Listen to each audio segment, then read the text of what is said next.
or a written transcript of this meeting, or if you need reasonable accommodations, including this communication in an alternative format due to disability, please contact the Clerk to the Commission's office at 404-612-8232.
Good morning and welcome to the regular meeting of the Fulton County Board of Commissioners. Today is September 1, 2021. It is approximately 10:04 a.m. Madam Clerk, please call the roll. Madam Clerk. Chairman Rob Pitts. Present. Commissioner Liz Hausman. Present. Commissioner Bob Ellis. Present. Commissioner Lee Morris. Present. Vice Chair Natalie Hall. Present. Commissioner Marvin Arrington Jr. Commissioner Khadija Abdul-Rahman. Present. Mr. Chairman, you have a quorum. All right, please rise for the invocation followed by the Pledge of Allegiance.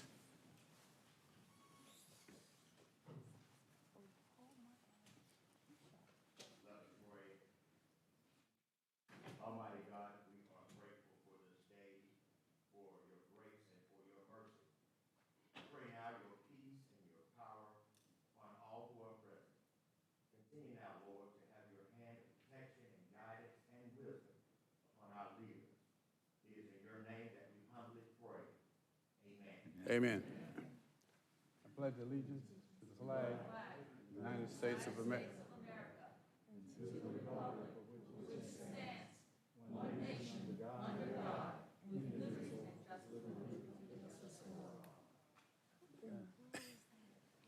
Three and four. Okay. All right. Madam Clerk? On page 2, consent agenda. 21-0628, adoption of the consent agenda. All matters listed on the consent agenda are considered routine by the County Commission and will be enacted by one motion. No separate discussion will take place on these items. If discussion of any consent agenda item is desired, the item will be moved to the regular meeting agenda for separate consideration. Are any items on the consent agenda? You have anything, Madam Clerk?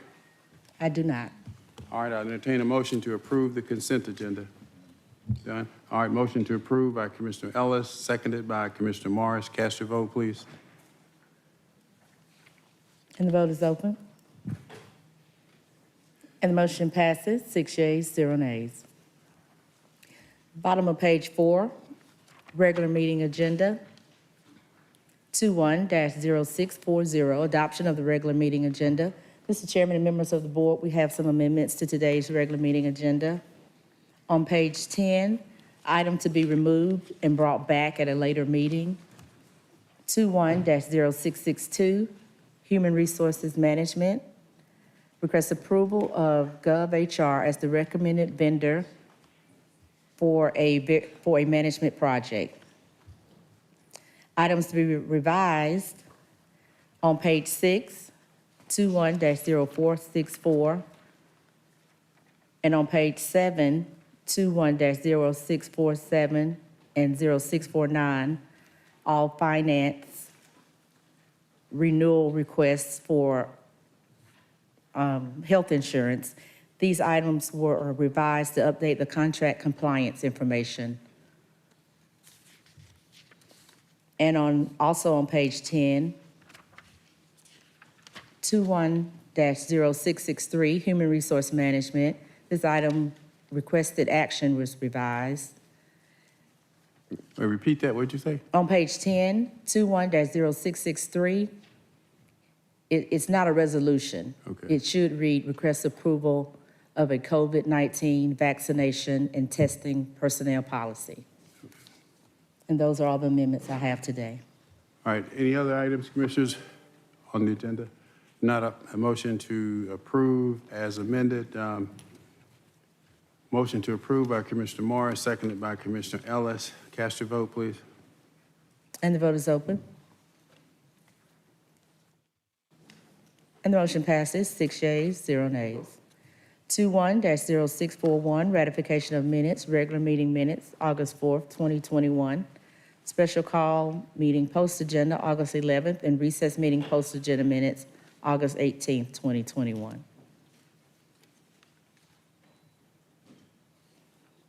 All right, motion to approve by Vice Chair Hall, seconded by Commissioner Hausman. Let's vote.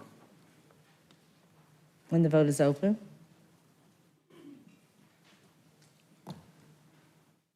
And the motion passes, 6 yeas, 0 nays.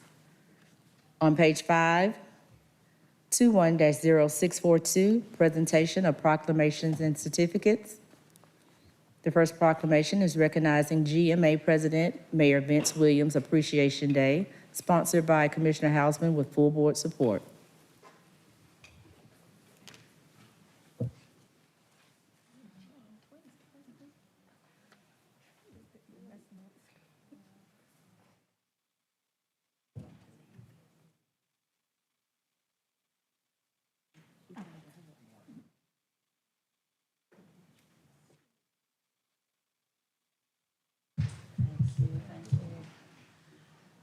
Good morning. Good morning. I know you've got a lot of friends here. Does anybody else want to come down and participate in this? Union City, come on down. Come on down. Come Y'all on work down. too hard for this. I'll let everybody get down here and then we'll get started.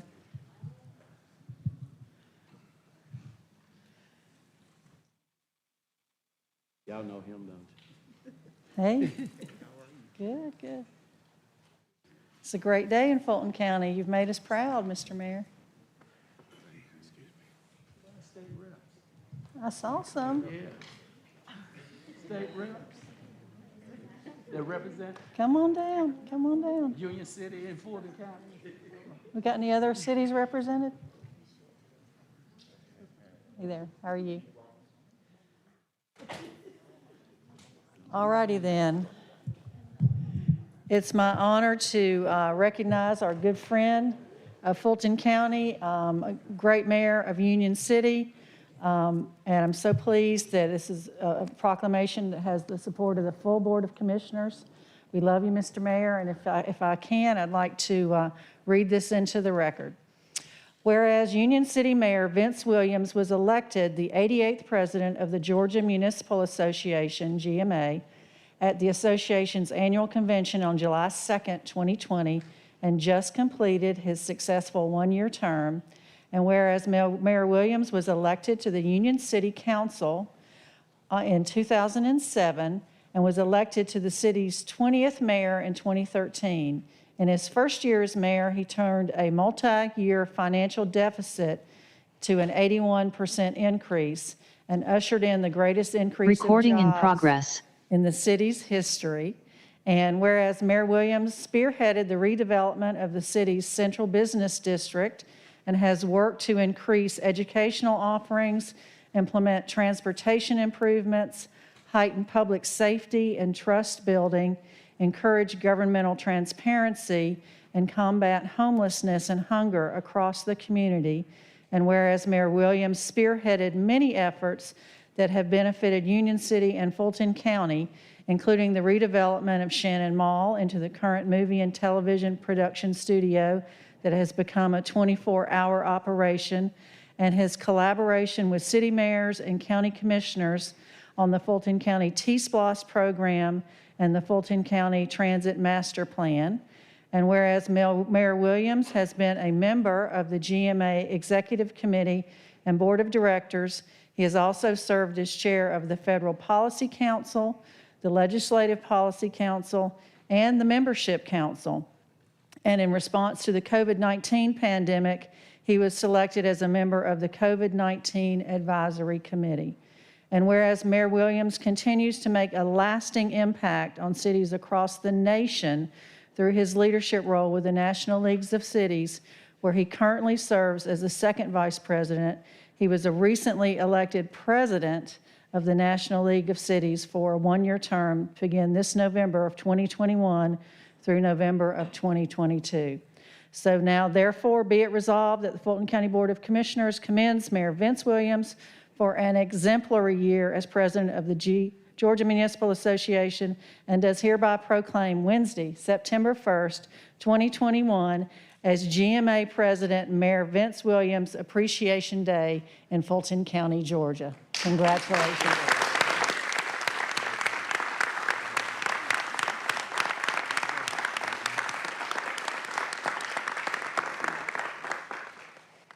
Look, I just want to say thank you, because what we do as servants, we do it for him. Being a servant is not trying to identify what can you get out of what you do for someone else. Serving is something that is instilled in you from on high, or whoever you believe in. But I do want to say thank you to each and every member of this Board of Commissioners. I call each and every one of you friends, because I mean that. No matter what, you are my friend. And I just can't begin to think of doing what I do without either of you, because it takes all of us to do what we do for our county, for our individual cities, but also for all of those folks that are looking at us to do better as leaders. When we wake up each and every morning, what we do is to make sure that we make someone else's life better than it was the day before. Because we have many folks who are wondering, where will my next meal come from? Can I get gasoline for my vehicle to get my kids to and fro? How do I get better health care? It is incumbent upon us as leaders, called leaders. There are many leaders, but they weren't called. But I do want to share with you one of the things that I do know, and this is so apropos for right now. It's one of my most favorite quotes, and it's by Winston Churchill. He says, whenever you're going through hell, keep going and never, never, never give up. Fulton County, my Union City team, I can't thank you enough. And in absence of my wife, Sharon, we thank God, the Most High. And some of you know what I'm talking about, but anyway, we thank God. My daughter, Nia, whose name is on the agenda today, and I chuckled about that, but that's another story. But certainly, my family means the world to me, and you are a part of my family. In Union City, my city manager, my assistant city manager, I'm not going to call everybody, but Cindy Givens. Commissioner Arrington, good to see you. I was afraid you were in court, but it's good to see you, sir. And I want to thank you for allowing this to take place. I don't equate myself to Jesus Christ, never and never would. But Jesus wasn't recognized in his homeland. When you're recognized in your homeland, that says a whole lot about what you do as serving. And I thank God for allowing me the opportunity to get up each and every day to serve somebody, because my reward is coming when he calls me home. That's when it is finished. So we have to remember, leaders, just because you get up every day and you're figuring out some kind of scheme, God hasn't called you home yet, and your work is not finished. So remember who you're serving, why you're serving, and why we do what we do each and every day. So to all of you who don't know me and some who do, y'all know I don't care about people hating on me because I'm serving him.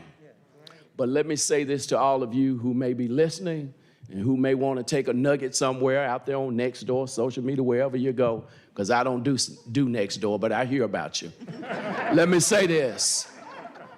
Let me say this right now. The people of Union City have spoken. I will be walking back into office to work, as I have been doing over these many years.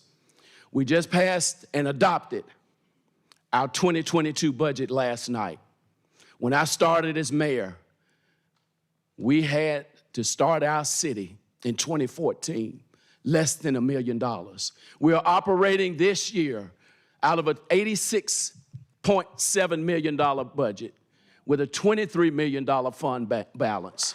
That's hard work, people. Say what you want to say, that's hard work. But God is a rewarder of the faithful. I love you. There ain't nothing you can do about it. Thank you so much, Fulton County.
The next proclamation is recognizing Reverend Dr. Herman Skip Mason Appreciation Day, sponsored by Vice Chair Hall with full board support.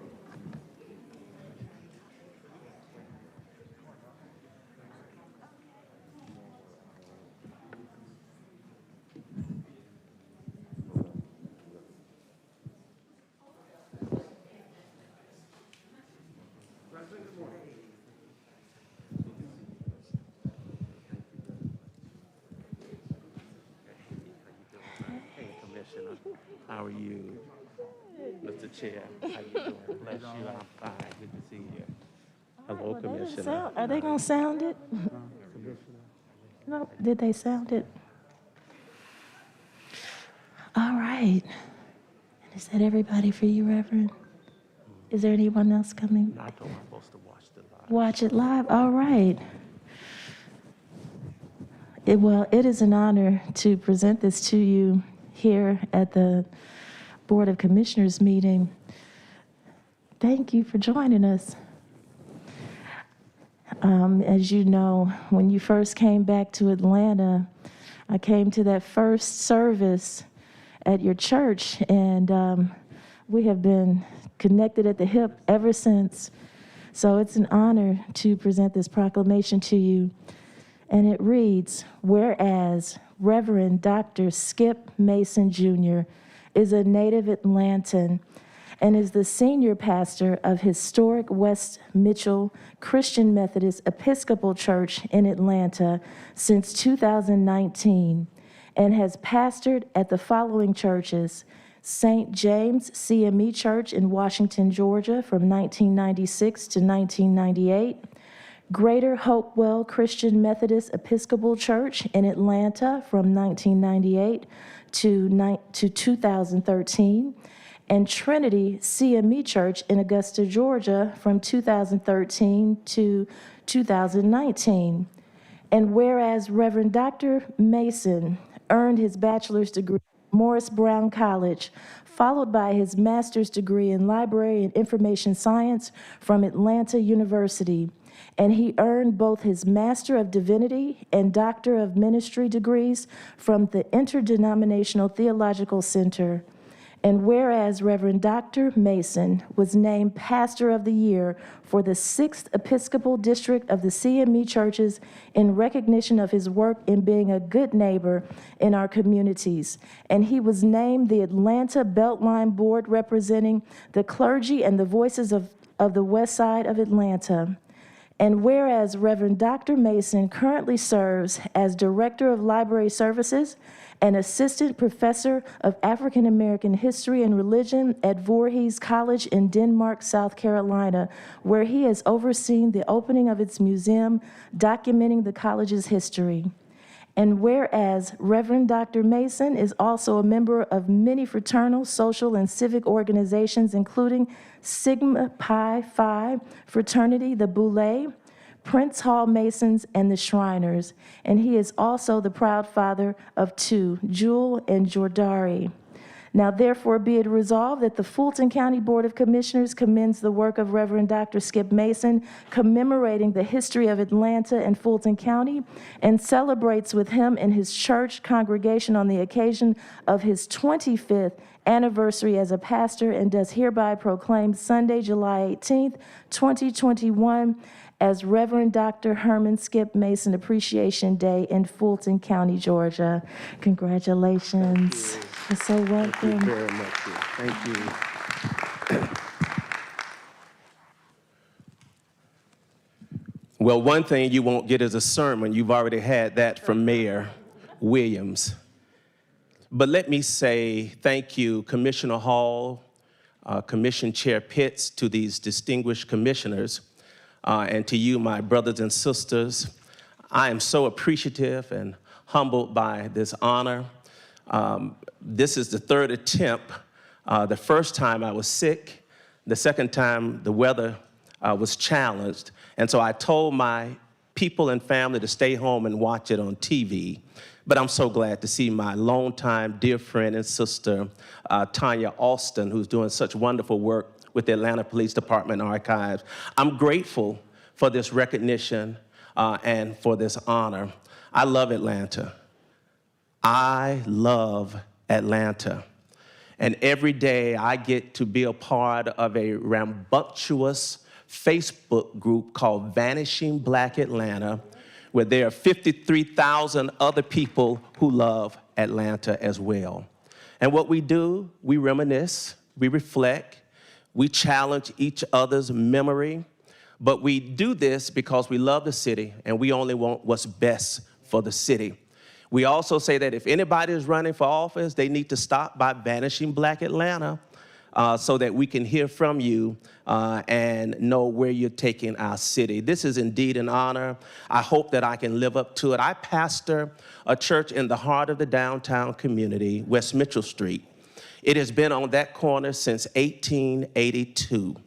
It has seen a lot of changes in the community, and we are here to stay. I'm excited about the opportunities that are ahead of us as we watch our city grow all around us in the Vine City and the Atlanta University Center neighborhood. So, Commissioner Hall, thank you. I'm the pastor of the late Emma Darnell's church. Every now and then, she comes. Every now and then, she comes to me. Am I frightened? Yes.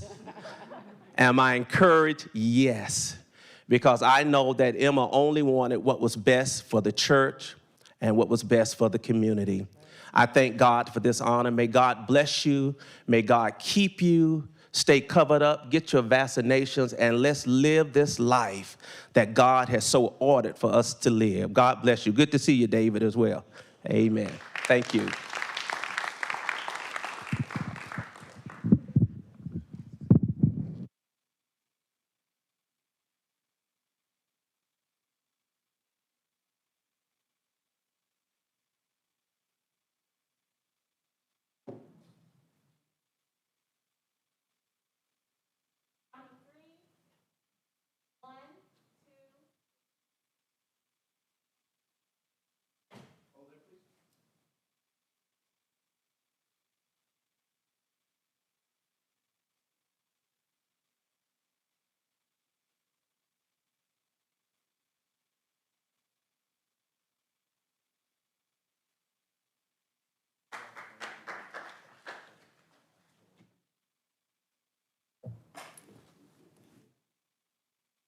The next proclamation is recognizing Black Business Month, sponsored by Chairman Pitts and Commissioner Arrington.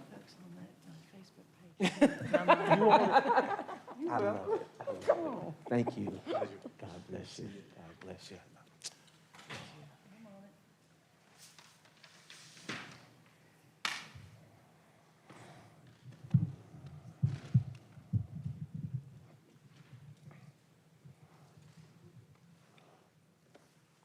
Good morning, welcome, welcome, welcome.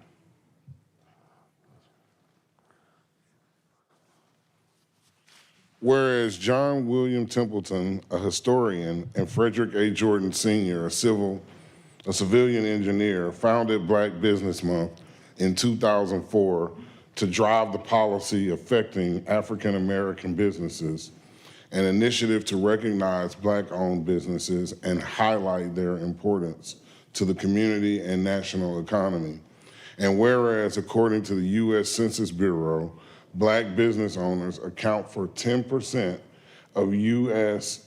businesses and nearly 30% of all minority-owned businesses, which amounts to approximately 2 million companies owned by African Americans.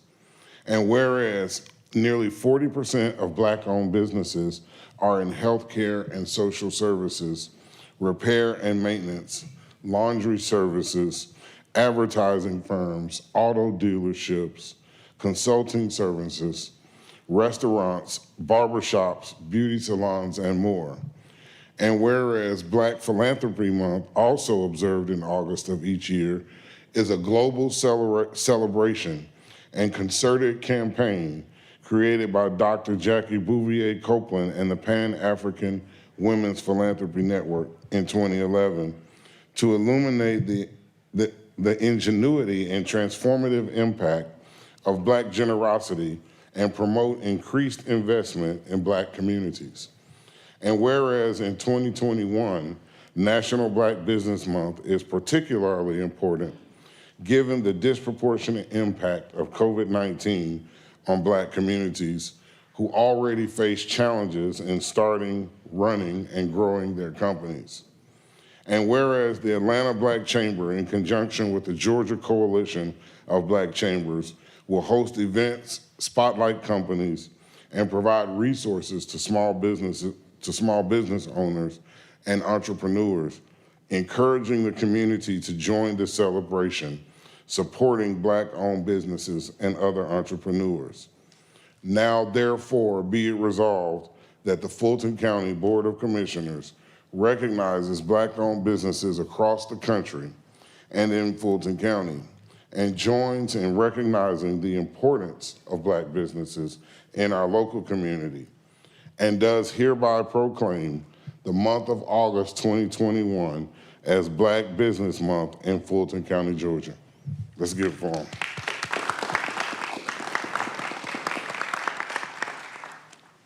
Thank you, Commissioner Arrington. Thank you, Chairman Pitts and the entire commission and staff. My name is Marquis Tate, President and CEO of the Atlanta Black Chambers.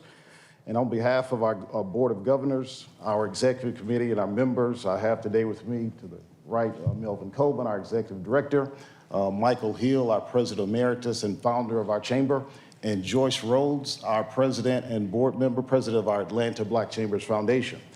The Chamber's mission is to serve as an advocate for the creation and growth of competitive, sustainable, profitable, Black-owned entities. We are committed to providing quality education and training programs emphasizing economic development, ownership, and wealth-building practices. Creating opportunities for our members have been what we continue to do, and that's our #1 priority. Our goal is to ensure members and businesses all across the state, as we mentioned, the Georgia Coalition of Black Chambers, but especially Fulton County, that are relevant to the marketplace to remain relevant, competitive, sustainable for future generations. The pandemic that we're still in right now, there have been more than 24,000 plus Black businesses in this county that have been affected by this pandemic. During the beginning part of the pandemic, over 41% of Black businesses closed. 41% of Black businesses closed, a higher percentage than any other ethnic group. There has been a great need for our businesses to survive and thrive. The success of Black businesses make a stronger Fulton County economy, which creates an outstanding future for Fulton County. We are a family of organizations, just to mention. I mentioned Joyce Rhodes is the president of our foundation, Atlanta Black Chambers Foundation. We have an Advancing Black Business PAC that we most recently started in January to build stronger relationships with governments and local elected officials.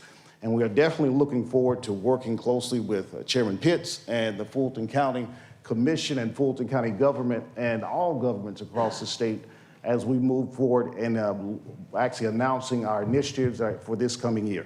So thank you, Chairman Pitts, Commissioner Harrington, and the rest of the County Commission and Fulton County government. We really thank you. Thanks a lot.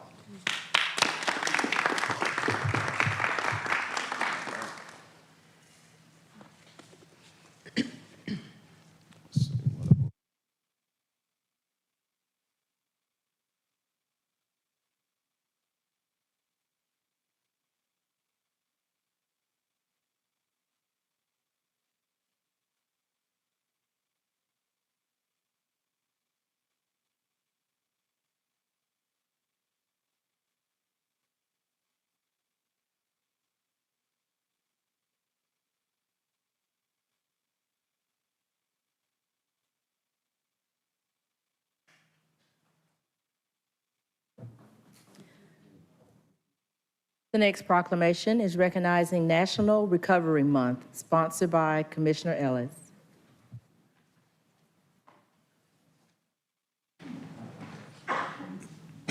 So this proclamation is actually sponsored by the full board, but proud to be the lead sponsor on this. Yesterday, we recognized and honored those who have died of overdose, many of which found themselves in that situation as a result of addiction. I doubt it's probably fair to say that every one of us in this room, either individually has dealt with an addiction personally or has someone that we're very close to who has. And we know the ravages that that takes on the individual, the family, their loved ones. But this month, we're celebrating recovery. And while oftentimes the pathway to addiction doesn't lead to a great place, for many, there is a pathway forward in recovery. And it's in this month that we celebrate recovery and wrap our arms around those folks that are going through that in support of their recovery. Whereas National Recovery Month is a national observance held every September to inform Americans that substance use treatment and mental health services can enable those with mental and/or substance use disorders to live a healthy and rewarding life. And whereas according to the U.S. Surgeon General, an American dies every 19 minutes from an opioid or heroin overdose, with the economic impact of drug and alcohol misuse and addiction amounting to $442 billion each year. In 2020, deaths from drug overdoses in the U.S. increased almost 30% to more than 93,000, the highest ever recorded.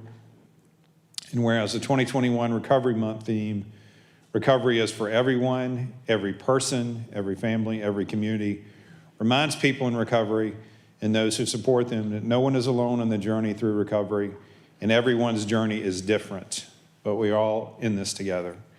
And whereas mental and substance use disorders affect all communities nationwide, but by seeking help and with commitment and support, people with these disorders can embark on a new path toward improved health and achieve overall wellness and lead rewarding lives in recovery.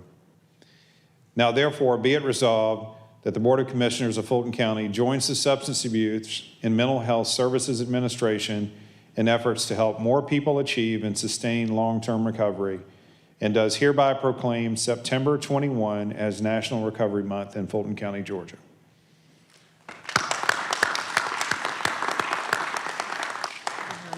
There she is. I'm going to recognize our Head of Department of Behavioral Health and Developmental Disabilities, Latrina Foster, to say a few words. Thank you, Commissioner Ellis. Thank you to all of the Board of Commissioners for your ongoing support for the Fulton County Department of Behavioral Health. Together, we will continue to strive to ensure that the citizens of Fulton County have access to behavioral health services that are barrier-free. And I want to thank the Board of Commissioners for their ongoing commitment to our department. During this month, we want to ensure that people recognize that recovery is possible. So we invite all of you to participate in our activities throughout the month of September so that you can hear from people that are actually taking that journey. And if you haven't began your journey, please know that it's okay to not be okay. However, please don't sit idle. Ensure that you access services and you begin your journey to recovery. And we are all here to support you. And as citizens that are not in need of behavioral health services, please be equipped with resources. If someone approaches you, you know where to send them. Thank you so much. And on behalf of our department, thank all of you for your ongoing support.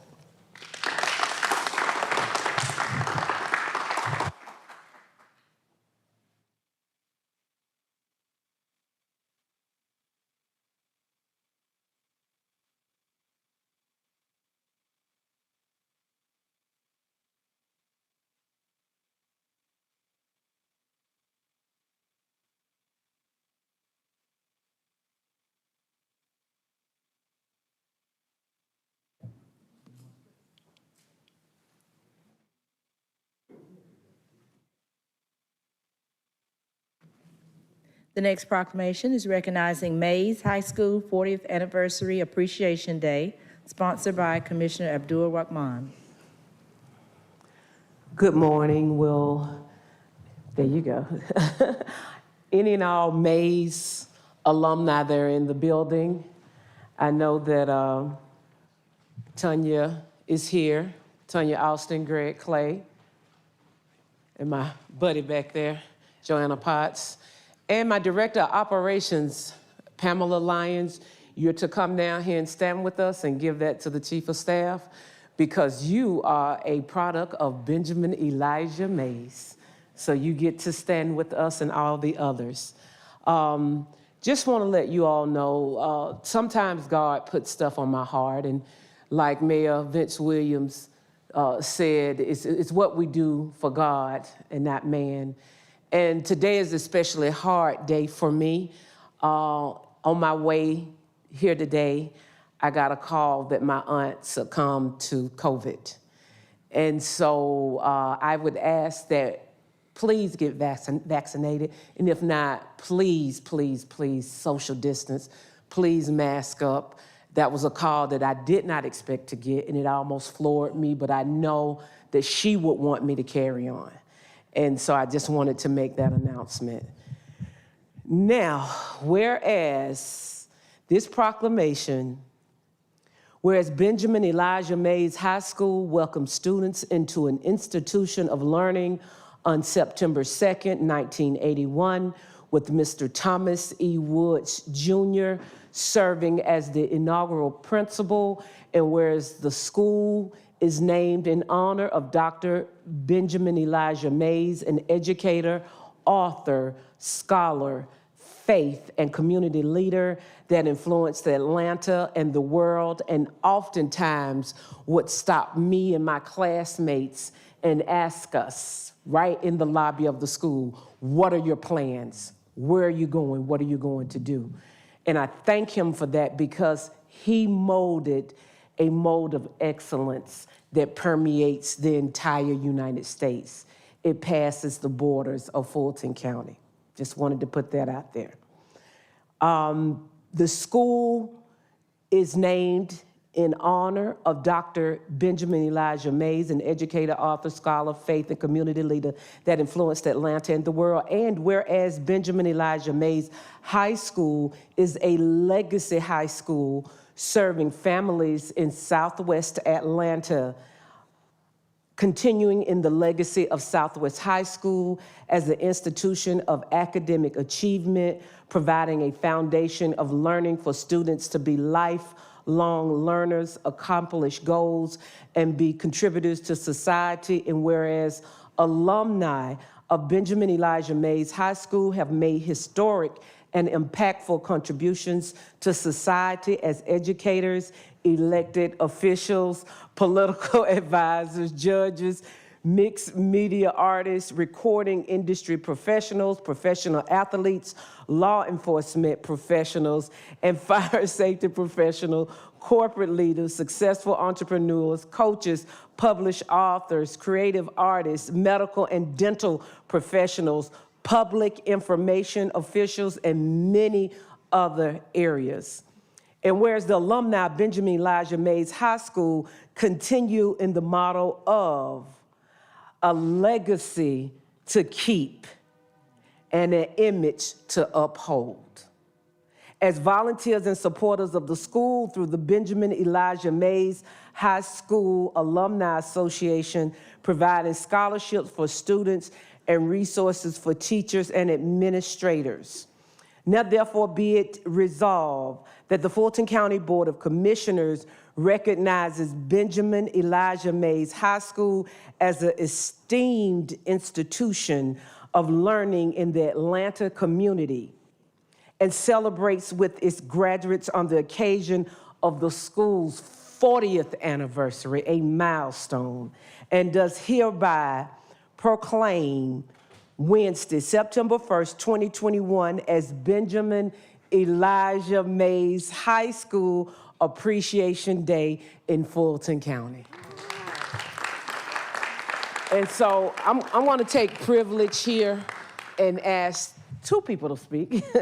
First, Greg Clay, which is a hardworking member of our Alumni Association and a servant in our community, and also my classmate, a asset to the city of Atlanta with a stellar career with the Atlanta Police Department.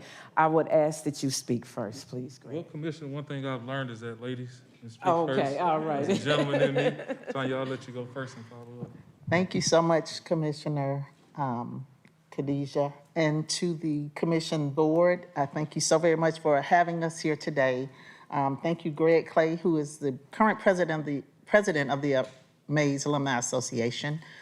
I am honored to stand here as a graduate of the first graduating class of Mays High School. And I take honor with that, that Khadijah was in my class. I also want to just emphasize the importance of the service that Dr. Mays gave to everyone. What would Atlanta look like without a Benjamin Elijah Mays, who was president of Morehouse College for 27 years and mentored thousands upon thousands of young people? He focused on uplifting this community, and I am honored to have known him, who walked the halls when we opened the school. And I'm just thankful that we have this day and the leadership at Mays High School now, and we want to continue in the great legacy. Thank you so much again for having us, and to all who have joined us today. Thank you. First and foremost, I wanted to make sure condolences to your family, Commissioner, because I know that this is a full circle moment for you as well. To my understanding, your mother was a part of the commission to have conversations about transitioning from Southwest High School to Mays High School. And so I know that this is a very special moment for you and your family. Thank you for those folks that have not just walked the halls of Mays, but those stakeholders that have recognized the importance of the past, present, and the future of institutions like Mays High School. While in Atlanta, we talk about our institutions of higher learning oftentimes, it is the high schools like Mays, those legacy schools that have created this foundation for learning and excellence that we all have been a part of. And not just recognizing the man who Dr. Mays was and is, but recognizing all of those great alumni that have been able to walk the halls and represent Mays High School. This is the first of many opportunities to recognize Mays High School as an institution, and it is so fitting for this to be the first of a week-long series of activities. Tomorrow is actually the actual day, September the 2nd, where Mays High School opened its doors to not just be an institution, but a safe haven for education and leaders that stand before you today and represent a future of future leaders coming forward. And so I want to make sure that folks know and are watching that the Alumni Association, it is a privilege and honor to serve with folks like Joanna Potts as well, and Tanya, and the rest of our board members that couldn't necessarily be here with us today. But the work, in order for us to hold true to the legacy, should be made true every day. Not just in the principle that serves the community. I'm honored to serve as the vice chair of the GO team at Mays High School, but the work to raise funds, the work to talk about the legacy of Dr. Mays and the alumni, it speaks to the success of our current and future students as well. And so we're leaning in and committed to doing the work with all the alumni and the stakeholders that love schools like Mays. And so thank y'all so much for this recognition.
The last presentation by the National Black Arts Festival in recognition of Fulton County's 40th years of continuous support of African American artists.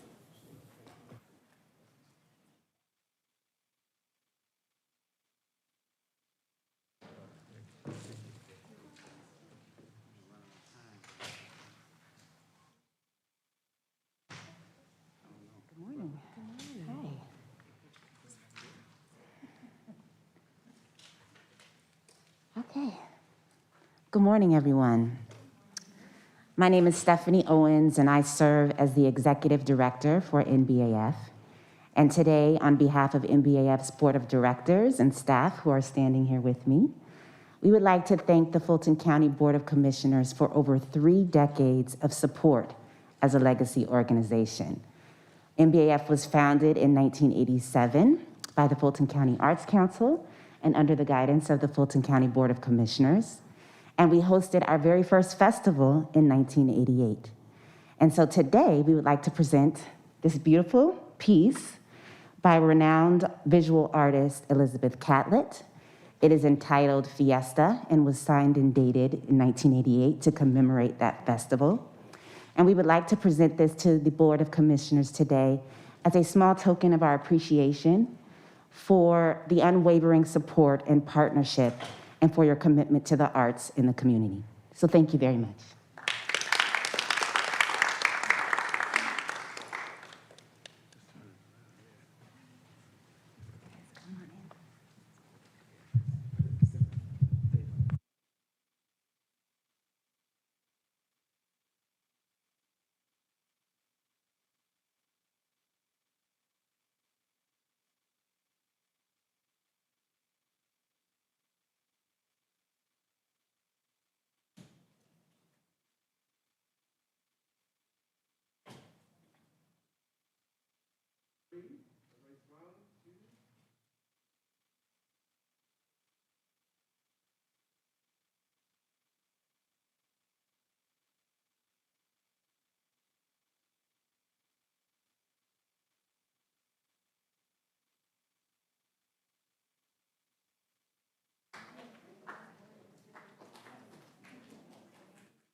Madam Clerk, we ran over a little bit on that portion of the agenda, so we have to make that up. Let's go. Okay, on page 5, public hearings.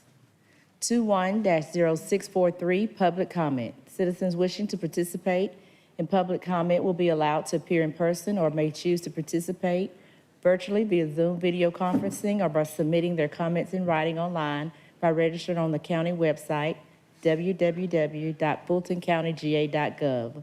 Speakers will be granted up to 2 minutes each. The public will not be allowed to yield or donate time to other speakers. The public comment portion of the meeting will not exceed 30 minutes.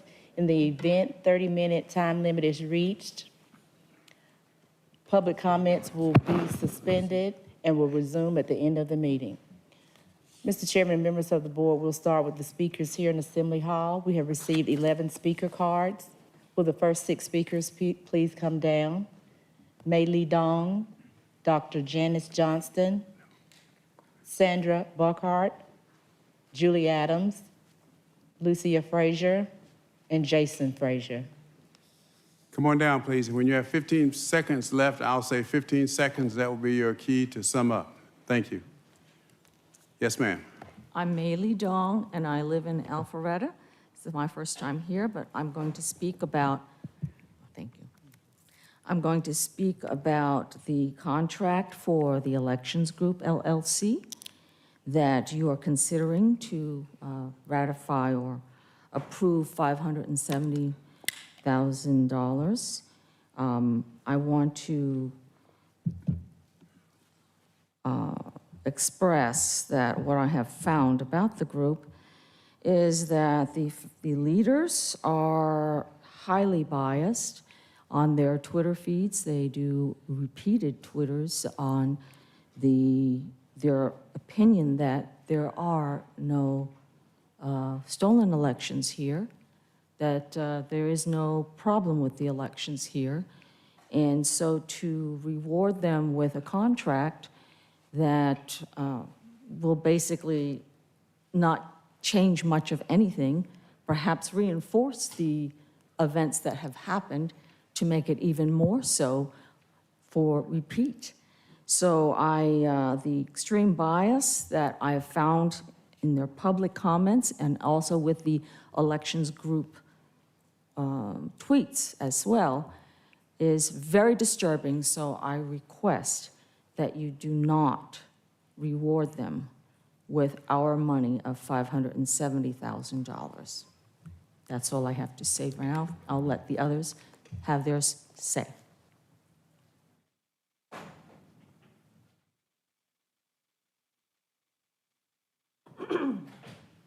Chairman Pitts, I'm Dr. Johnston, Chairman Pitts and other council members, thank you for the opportunity for public comment. Thank you for your commitment to Fulton County and all of its residents. Mayor Williams and Reverend Mason, amen. There is unfinished business, though. The Fulton County Election Department, Fulton BRE. I applaud your decision to postpone approving a contract with the elections group, a purported nonpartisan group with very partisan connections. We, the people of Fulton County, do not need the elections group involved in any part of our Fulton County elections, now, next year, or ever. We need a competent, capable, and conscientious executive as director of Fulton County elections to serve 1 million Fulton County voters. Mr. Barron's poor performance has been described by Carter Jones, state election monitor, has been reported by a Fulton County auditor in the recent county audit, and has been declared by the Secretary of State in statements to the public. It is not appropriate to excuse Barron's poor performance by citing other department shortcomings. Failure to oversee and failure to perform is just that, failure. Please take action now before the State Election Board Review Panel takes its own action and removes the conduct of elections completely out of Fulton County's hands. Thank you.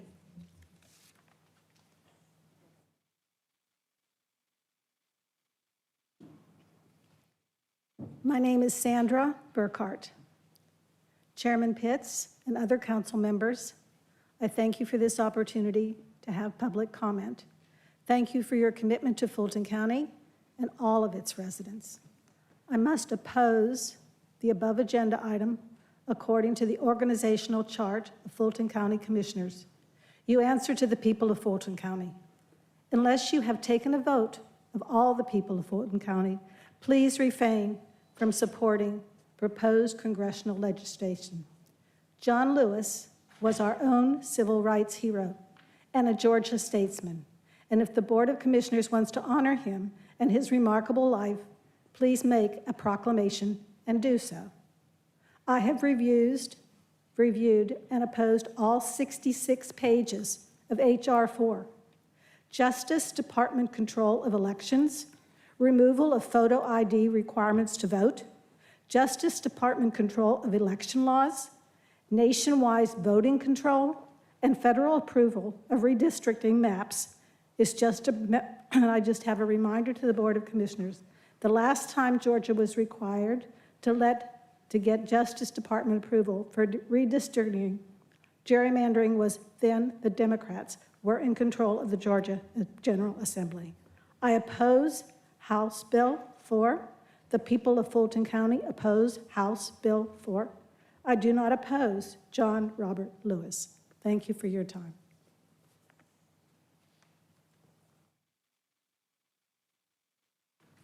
Hi, my name is Julie Adams. Commissioners, thank you for the opportunity for this public comment. Thank you for your commitment to Fulton County and all of its residents. At the last BOC meeting, Vice Chair Hall delivered the late-breaking news that Alex Wan was stepping down as the chair of the Fulton County Election Board. I would hope that you would consider Vice Chair Dr. Kathleen Ruth as the next chair of Fulton Elections. She is experienced, she is knowledgeable, and she is fair. Her qualifications and professionalism is just what the Board of Elections needs. Because of all the current controversy, pending ballot inspection lawsuits, the State Election Board Review Panel for Fulton County elections, it may be unfair to thrust Alicia Ivy into such a difficult position. Although she is a remarkably successful businesswoman, a faithfully committed community supporter, and a talented entrepreneur, she has not served on an election board or had experience in election law or processes. Please consider Dr. Kathleen Ruth for the position of Chairman of Registrations and Elections Board. Thank you.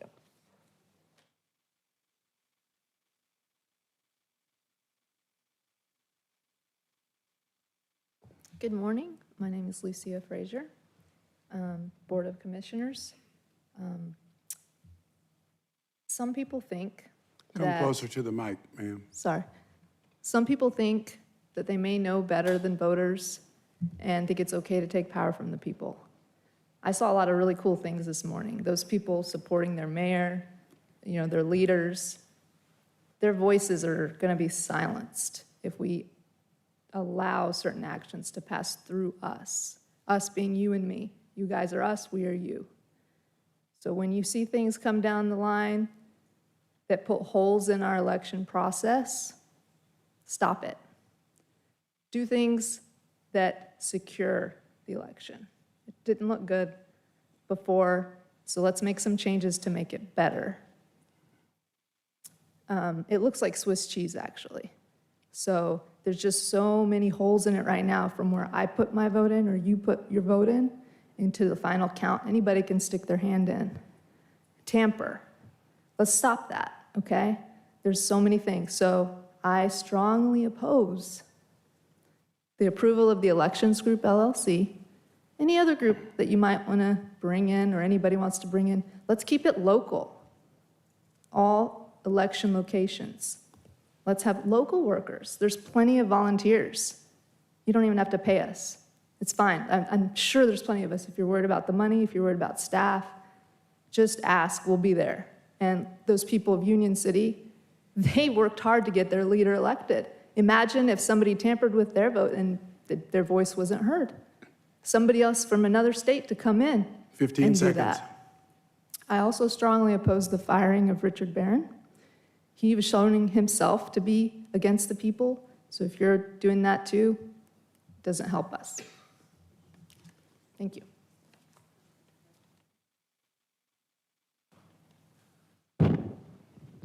Hello, my name is Jason Frazier, and today I'm here to voice my concern about this November's election and all future elections. Similar to some of the other folks, my biggest concern is the outsourcing of the election staffing and management. We all saw the videos of some of the things that happened in the last election, and although those videos can be debated, I mean, I watched them several times and I've got questions, but I think one thing we can all agree upon is the fact that our elections could be run better. I believe the better way to run them is to have them locally staffed in each precinct by registered voters who are both Democrats and Republicans, a good mix of folks, but making sure that they do live in those precincts so they represent the people that are voting. And I think if we're able to do that, that will go a very long way in bringing back the confidence in our election system. Thank you. The last 5 speakers in Assembly Hall, please come down. Bridget Thorne, Kevin Muldowney, Michelle Sarkeesian, Nia Corsten, and Amy Uphughes.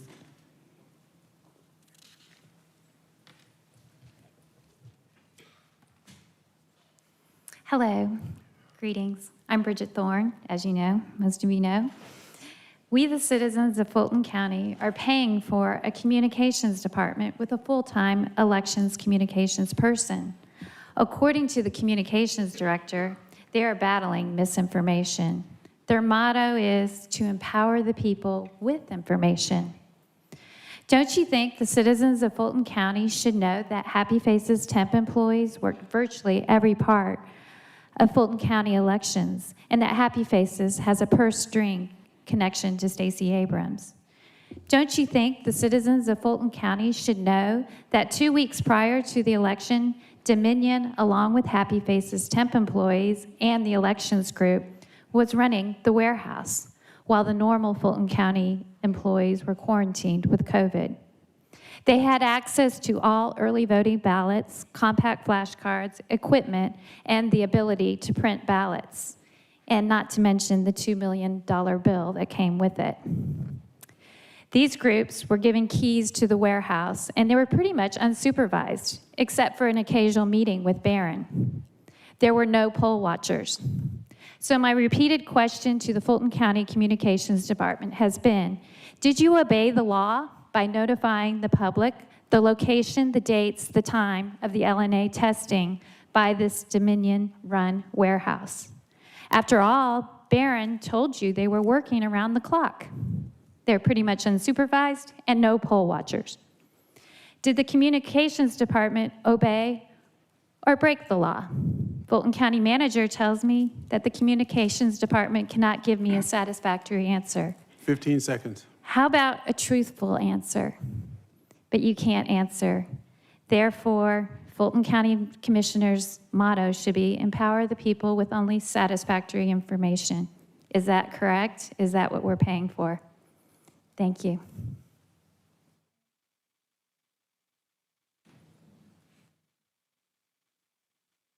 Hi, my name is Kevin Muldowney, Fulton County resident. I'm here to comment on election integrity, and I think it centers around Executive Director Richard Barron. I feel his firing in February was the correct course of action. His ineptitude is obvious. An internal audit of the Elections Department has revealed wasteful spending at a level of more than 4 times the original procurement amount and a lack of internal controls. The election director's continued reliance on Happy Faces staffing is another glaring example of his ineptitude. Approximately 3 months prior to the scheduled election, as a result of the director's procrastination, they realized they did not have enough time to staff, vet, and train the necessary amount of seasonal employees. In comes Happy Faces to provide these employees. The same agency that is currently named as a defendant in an election interference lawsuit and responsible for the hiring of the infamous Ruby Freeman. Recently, there has been consideration of awarding a consulting contract to the Chicago-based firm, the Election Group, to provide election support and guidance. Isn't that the election director's job as well?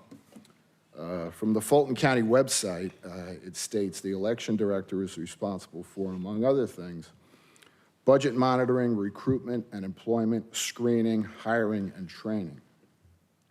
Richard Barron is under the impression that his job is to outsource his duties to questionable staffing agencies and highly paid out-of-state consultants. We clearly have the wrong person in this role. We need to either find an elections director who can actually perform his duties or outsource the entire Fulton County election process to the state of Georgia. Thank you.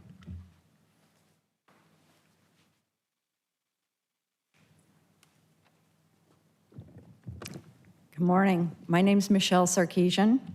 Thank you for the opportunity to provide public comments.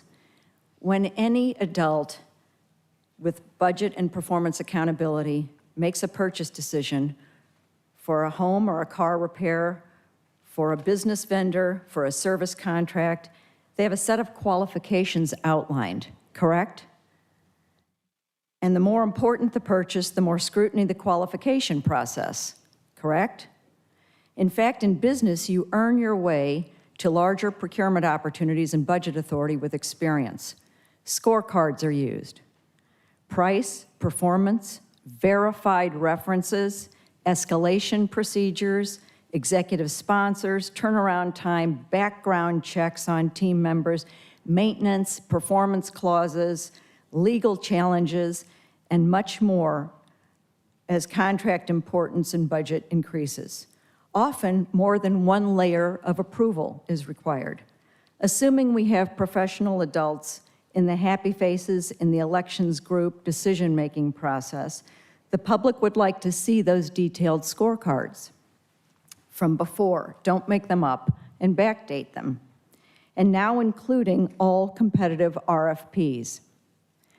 How would we get those immediately? If they don't exist, there were no responsible adults in this, and Mr. Barron and others must be released. Thank you.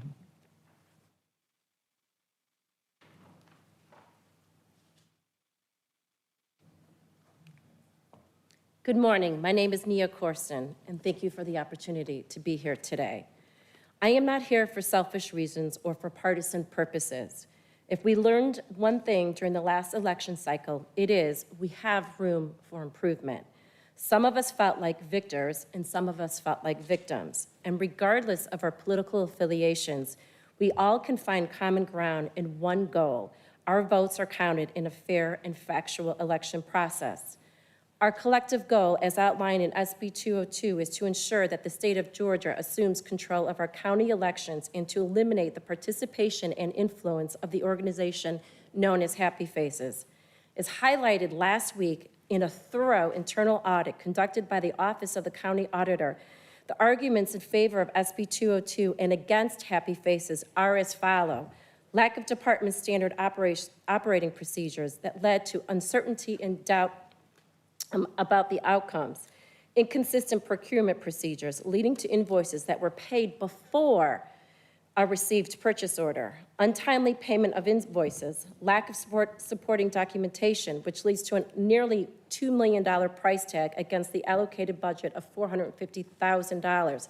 This represents an over 200% over expenditure, improper payment services, inadequate safeguard of assets, failure to comply with grant requirements, and inadequate departmental accountability and oversight of financial transactions. For these reasons, and to secure the confidence of our voters, we must allow the state to run our Fulton County elections. Doing so will remove the need for an outside the county company, Happy Faces, and allow the members of local communities, the stakeholders in these elections, 15 to run seconds. a smoother, less expensive election, resulting in a higher degree of transparency and trusted results.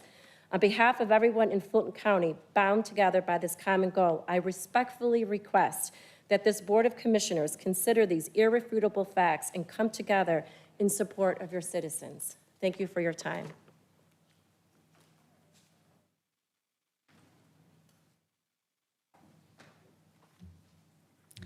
My name is Amy, and I would like to voice my strong opposition to the election group contract and H.R. 4. Each one of you has taken an oath to uphold both the U.S. and state of Georgia Constitution, and you are bound by that oath. However, you've acted contrary to that oath. You've overturned the firing of Richard Barron, who was not fit or qualified to hold his position, and then boasted about it.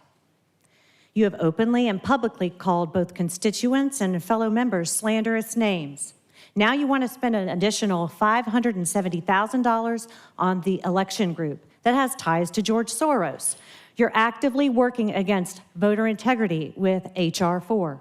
H.R. 4, the John Lewis Voting Rights Act, would do away with voter ID. 74% of Americans support voter ID. You need an ID to go to the bank, to go to the doctor, to get on a plane. And now you need an ID and a Vax Pass to eat at certain restaurants or attend concerts here in Atlanta. Who does that discriminate against? Who is actually supporting or even promoting Jim Crow with these kind of mandates? You need to take a long look in the mirror and perhaps reread your oath and maybe even the Constitution, because we, the people of Fulton County, are demanding a full forensic audit, an investigation, and accountability into the irregularities and fraud in our elections. You serve us, the citizens of Fulton County. When will you act accordingly? The question is, how many of you will do what is right and what you've been sworn to do? Anyone who supports H.R. 4 does not support election integrity. And using the good name of John Lewis doesn't make it so.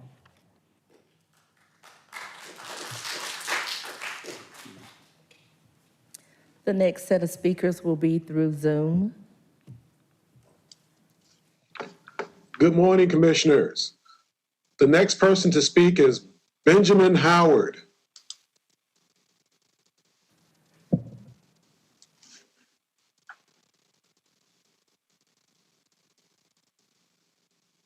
Benjamin Howard, you're now able to speak.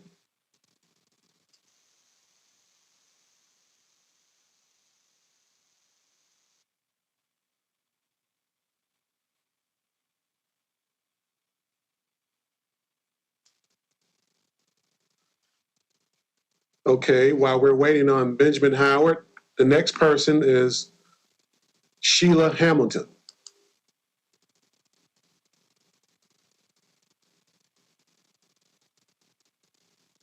Hello, Yes.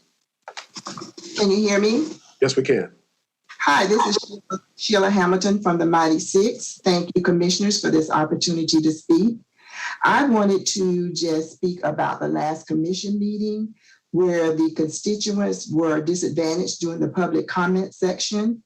And because of technical difficulties, and I was very disturbed that the sound was awful. And to add insult to injury, the commission chair Pitts put 5 public comments at the end of the agenda stating that time was up for public comments. And those 5 public comments totaled about 10 minutes of the agenda time. This was unacceptable, and I am respectfully requesting that this does not happen again.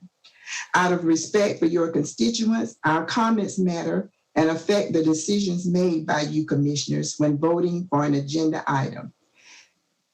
To the citizens from North Fulton who suffer from affluent restlessness, I don't believe there was voter fraud, but perhaps voter irregularities, and I am asking that you all let the big lie of voter fraud go. Last, I support 21-0618, the resolution for a new county jail, and resolution 21-0672, the John Lewis Voting Rights Act. I, as a citizen of Fulton County, count on this board to make good decisions. And even though we're allowed to speak publicly, I count on you to do the right things. Thank you.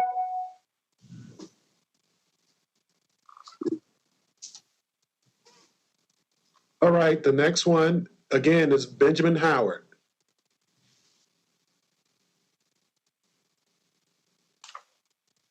Ben Howard, you may now speak.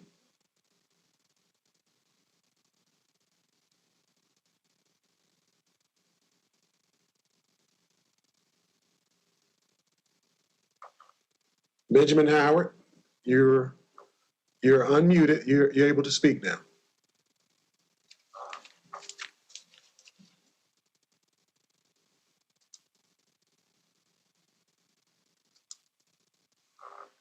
Okay, we're waiting on Benjamin Howard. Mr. Chairman, Madam Clerk, we'll try to communicate with Mr. Howard and notify you if he can speak later on in the program. All right, are there other speakers? That ends all the speakers at this time, sir. All right, Madam Clerk.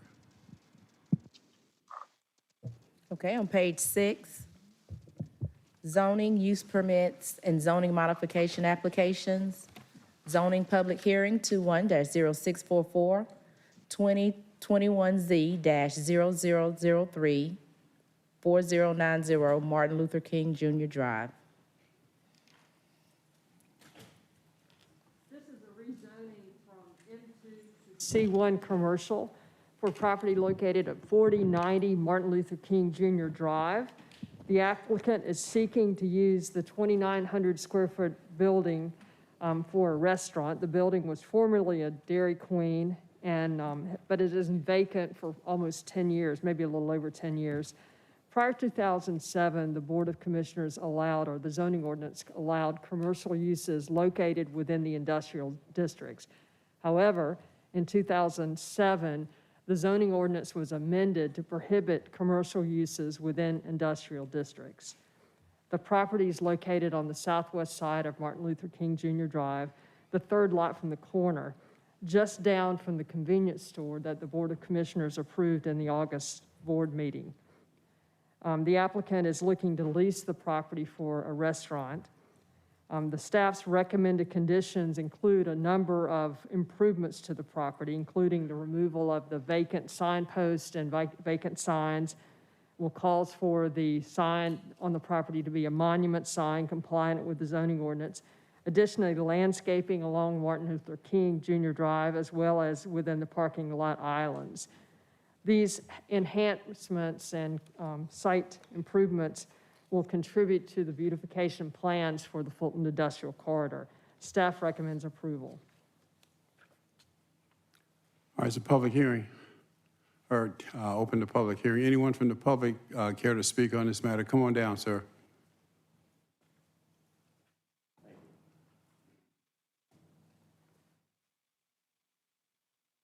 of this one? Thank you so much. Yes, I am the representative of Mr. Bhupender M. Patel and Mrs. Rada B. Patel. It's my parents. My name is Rupesh Patel.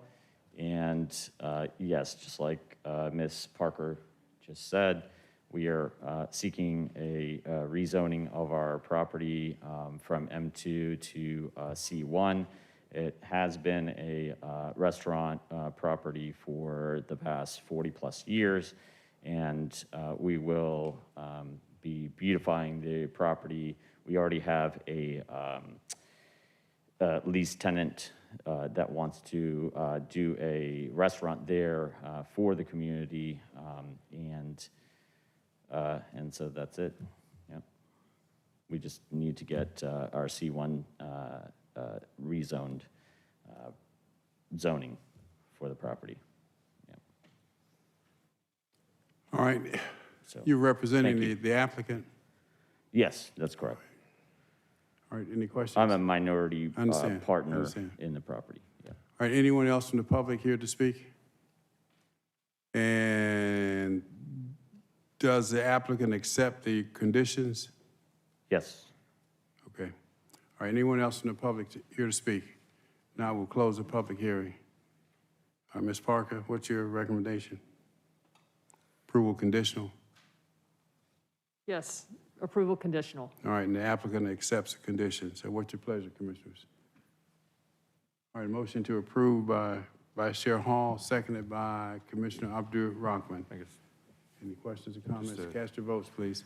Mr. Chair, just I'm sorry. point of order. Is this, do we have to, can we approve this today, or is this just a public hearing for this item?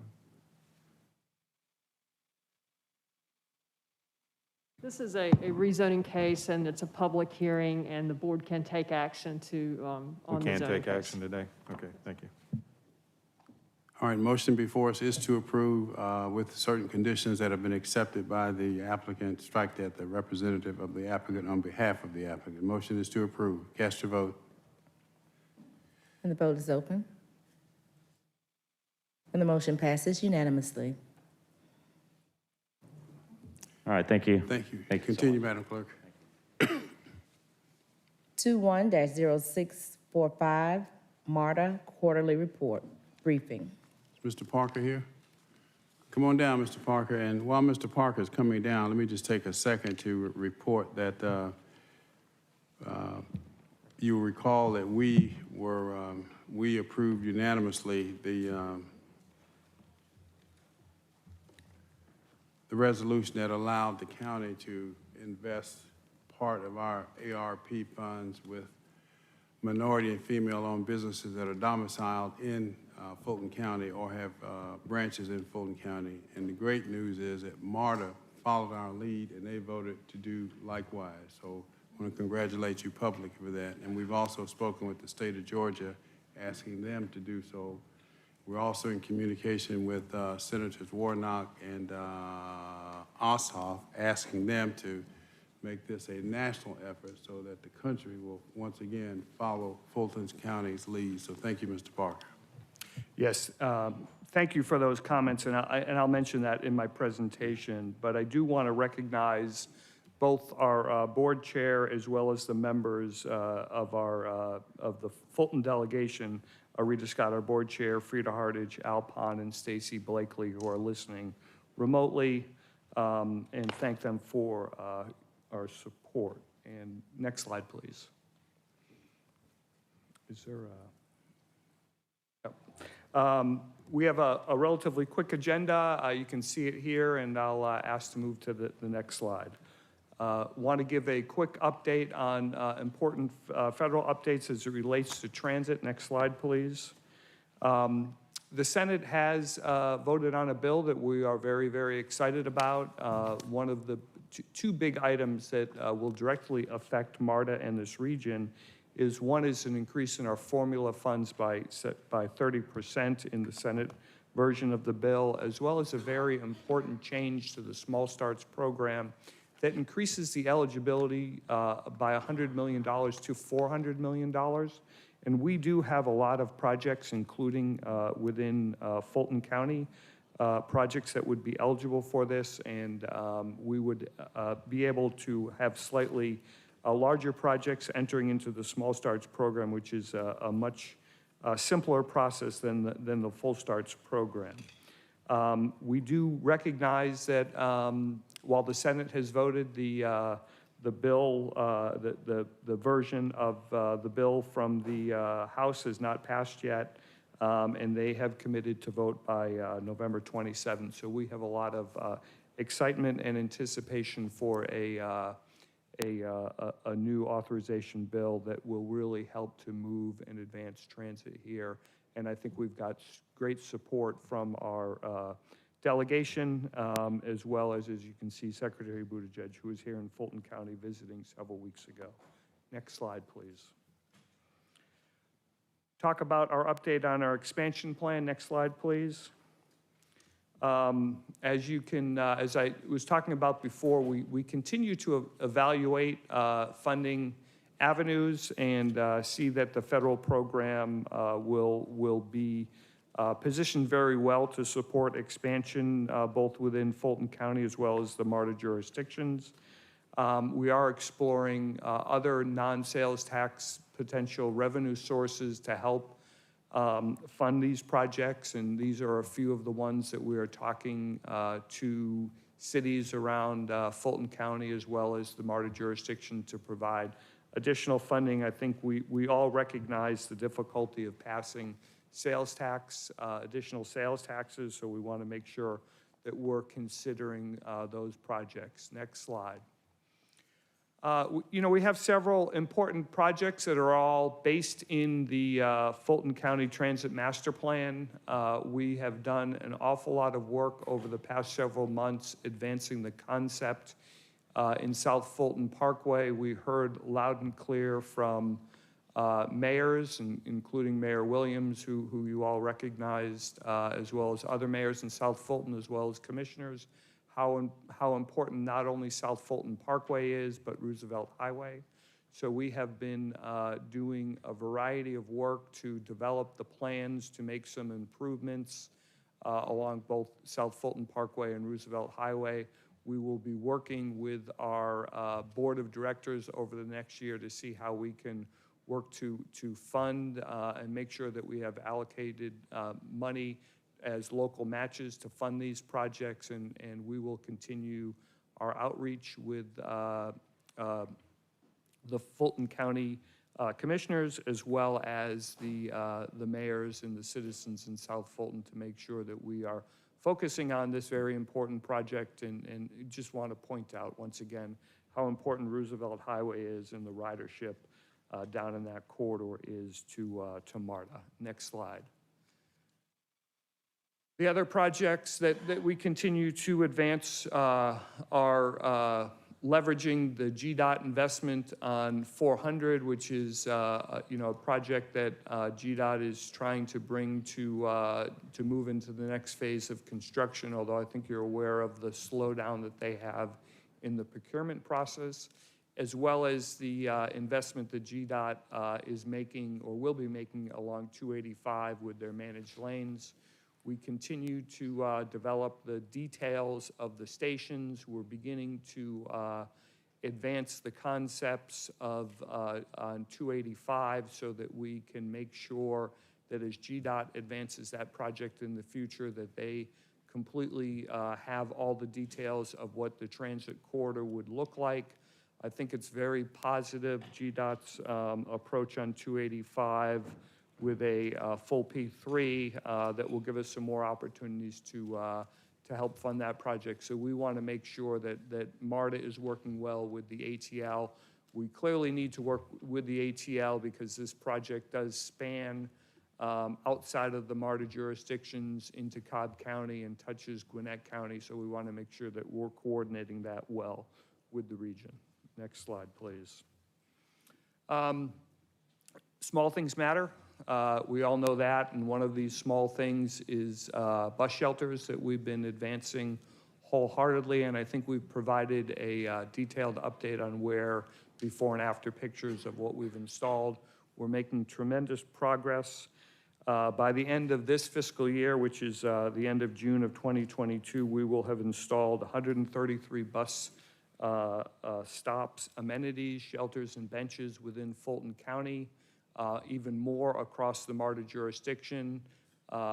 We have, as you can see, we have 17 in permitting and 44 in design, so we're making tremendous advancements to make sure the small things that affect our customers, getting them out of the rain and making sure that they can, in a way that's respectful, access the bus system. So we're happy to advance this and have a lot more work to do as we install 1,000 amenities over a 5-year period throughout the MARTA jurisdiction. Next slide. I do want to give an update on a very important project. Although this falls under the more MARTA City of Atlanta program, I think it's important to share this with Fulton County. One, because it's within Fulton County, and two, because it's literally steps away from this Fulton County building that we're in today. We are advancing a full rehabilitation of the 5-point station. You can see renderings of what the station will look like. We've hired a national firm that's done a lot of work both in New York City and Chicago and Boston around transit stations. So we're really excited about the dramatic improvements that we will be making to the stations, both inside and outside of the station. One thing that we are clear about is making sure that we maintain the facade within the station. It's an important historical landmark for both MARTA and the city, and so that will be maintained and improved and updated throughout this process. Next slide, please. Do want to give some quick updates on some of the key partnerships that we have within Fulton County. One of them, the Chairman Pitts did mention, but first, on the next slide, we'll talk about what we're doing in East Point. I had the pleasure of meeting with the mayor. We had a great discussion when Secretary Buttigieg was there about her vision. My staff and myself spent some time with her a couple weeks ago and looked at the parking lots and talked about some great opportunities that we share around TOD investment on the property that we own. We've also made sure that we've provided some overflow parking during some important community events, the Wind Down Wednesday event that they have, and we'll continue to support that. The next slide is recognizing the important work that Fulton County is, if you could move to the next slide, that Fulton County has done. Chairman Pitts referenced this.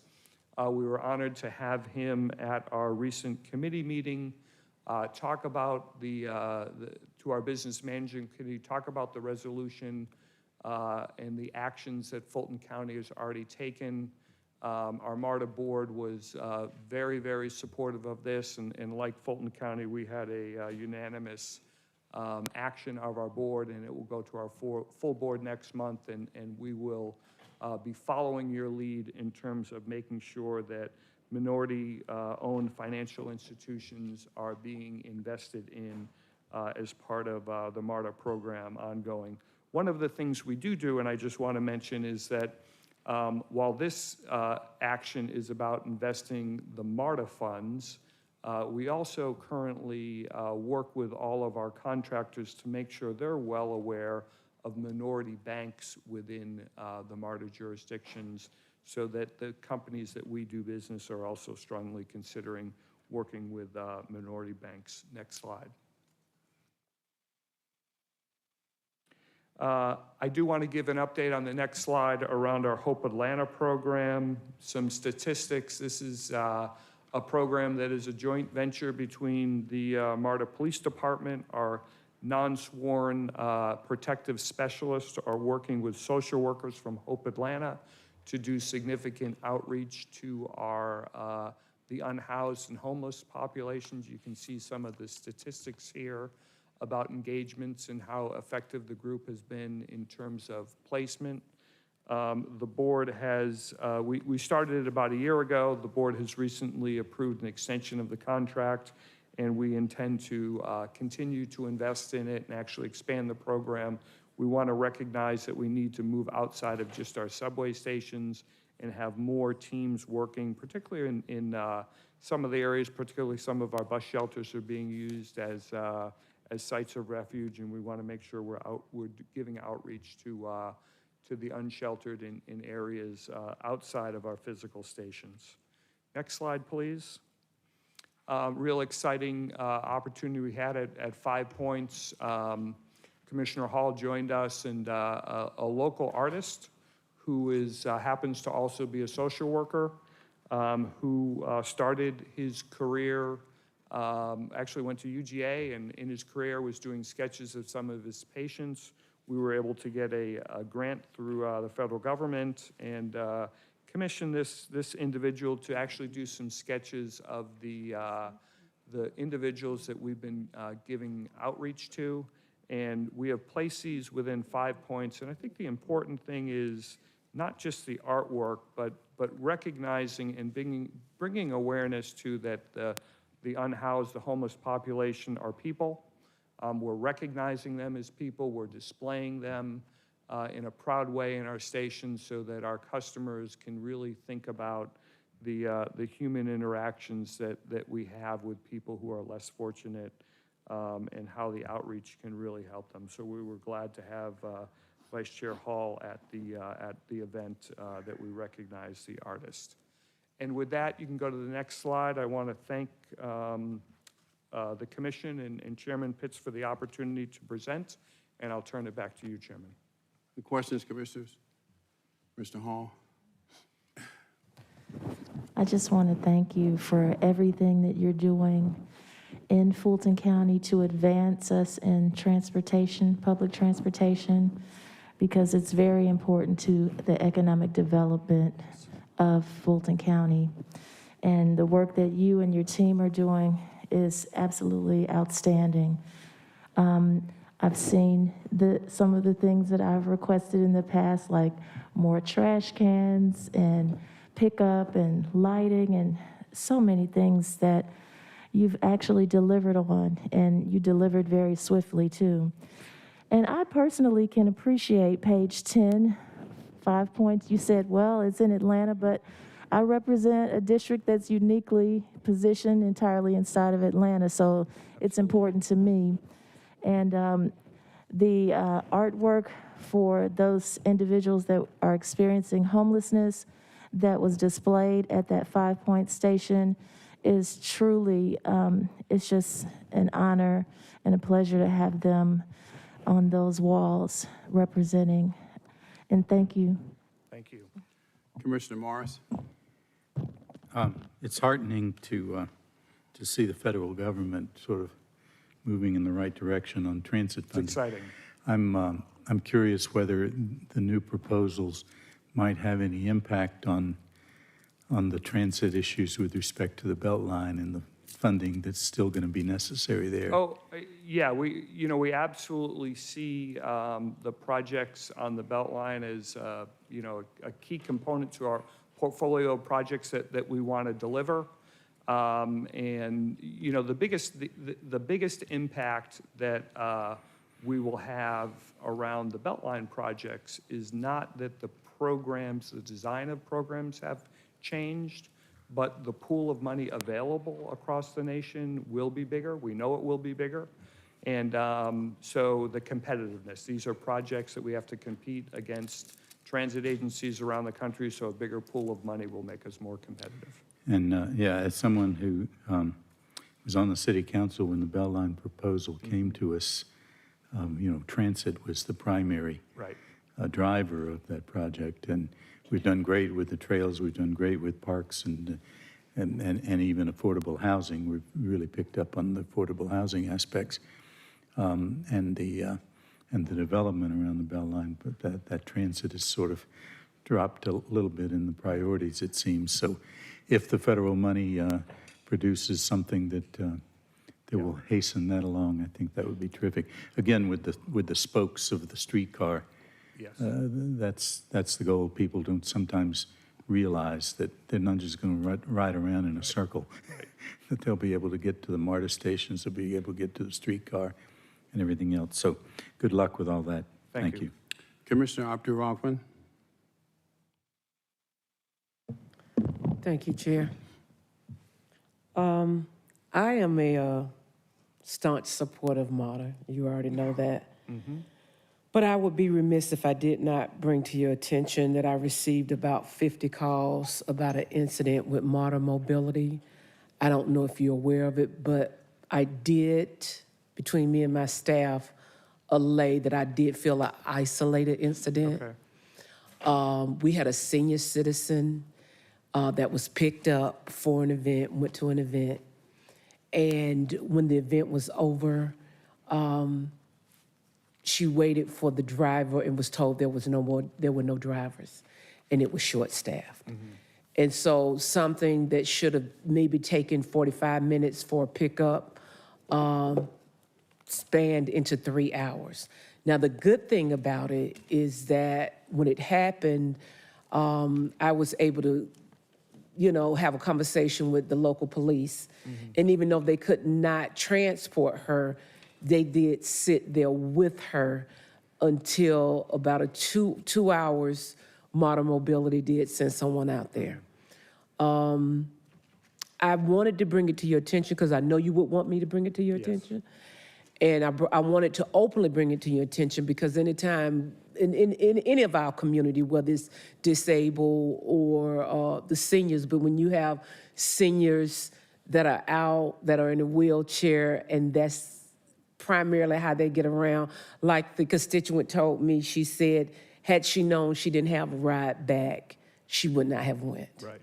And so I'm not sure if your office is aware of it, but I'll have my chief of staff reach out to you and make sure you get that information. I am aware of the incident. Have had conversations with the subcontractor who manages that program. Okay. We on one hand, we do have requirements of the contract, which they weren't able to deliver on, although that doesn't solve the problem for the individual. But, I can assure you it was an isolated incident, something that we take serious and something that the contractor takes serious as well. And we, like I suspect Fulton County and our contractors are struggling with hiring is really what's driving that kind of anomaly. And they've assured me that they're working to increase their staffing and really be able to meet the requirements of our contract. So thank you for bringing that up again. And I think it's worthwhile talking in the light of public because it's an important issue. It's important because sometimes things happen and they grow legs. Right. And we don't want it to grow legs. And I am a supporter of MARTA. And I've had conversations with you, and I know it was an isolated incident, and I did tell the constituents, I apologize on behalf of MARTA. It was something that happened. It was unfortunate, but the good thing is the action plan that went into place was very quick. And so, and thank you for addressing it. I appreciate that. Thank you. Commissioner Hausman. Hello, Mr. Parker. Hello. Good to see you. Thank you for being here. I would just like to say I think all of us up on this commission are supporters of MARTA. We appreciate what you're doing. We recognize the difficulties you've had during COVID to keep operations running, so thank you for that. Thank you. Great news on the horizon with potential new funding from the feds. We're all happy about that, but none of that will come without local match dollars. And so we're still struggling with how to accomplish that piece, as you know. We've talked about that a good bit here. We've got a T-SPLOST referendum coming up in November, obviously closely watching that to make sure that that is done before we move into how would we come up with local match dollars. Right. So you and I had a brief conversation this week about this and what exactly that would look like. We've got these north and south end projects that we all want to accomplish that are the first phase of our transit master plan. But we've got an entire county to serve. Right. So, and 285 and all those components. So I hope that our staff is working with you to come up with some options for us to consider, whether that's bonding or whatever type of loans are best suited for either you to do or us to do or whatever that looks like. So I just hope that the next time that we have a quarterly briefing, that's will be part of our conversation, is what those options might be for us. Great, we can talk through that, and it's just worth saying that Dick and his staff, we worked really well together. Although we haven't solved all of our funding issues, I think we recognize we're in a great position with the federal government. We're going to work hard to close those gaps collectively to make sure that these important projects, both in South and North Fulton, are delivered. And follow up to that, while we're disappointed to hear that the Georgia 400 project is delayed somewhat, the timing of doing the managed lanes and then following up with BRT would mean, 10 years of construction, basically. So if there's, silver lining here, maybe it's that those can be condensed a little bit so that maybe the projects can be done simultaneously. Right. And we're gonna explore those opportunities with GDOT. All right, thank you very much. Thank you. All right, other comments or questions for Mr. Parker? If not, thank you so much, Thank Mr. you, Parker. sir. Great to see you again. Take care. Bye-bye. Madam Clerk, continue. Madam Clerk. Bottom of page 6, county managers renewal items, open and responsible government, 21-0646. Finance requests approval to renew existing contracts to provide medical and pharmacy benefits for Medicare eligible retired employees. Ms. Whitmore, you want to handle this quickly? I was going to defer to Mr. Ashikoa or the employee benefits whoever. manager if she's here. Good morning, Commissioners. Good morning. What do we have? Well, this item is just requesting your authorization for us to renew the existing contract with Aetna to provide basic Medicare Advantage and also enhanced Medicare Advantage plans for our retirees, the beneficiaries, and also the dependents. All right. Thank you, sir. Questions? Is there a motion to approve by Vice Chair Hall, seconded by Commissioner Abdul Rahman? Cast your vote, please. And the vote is open.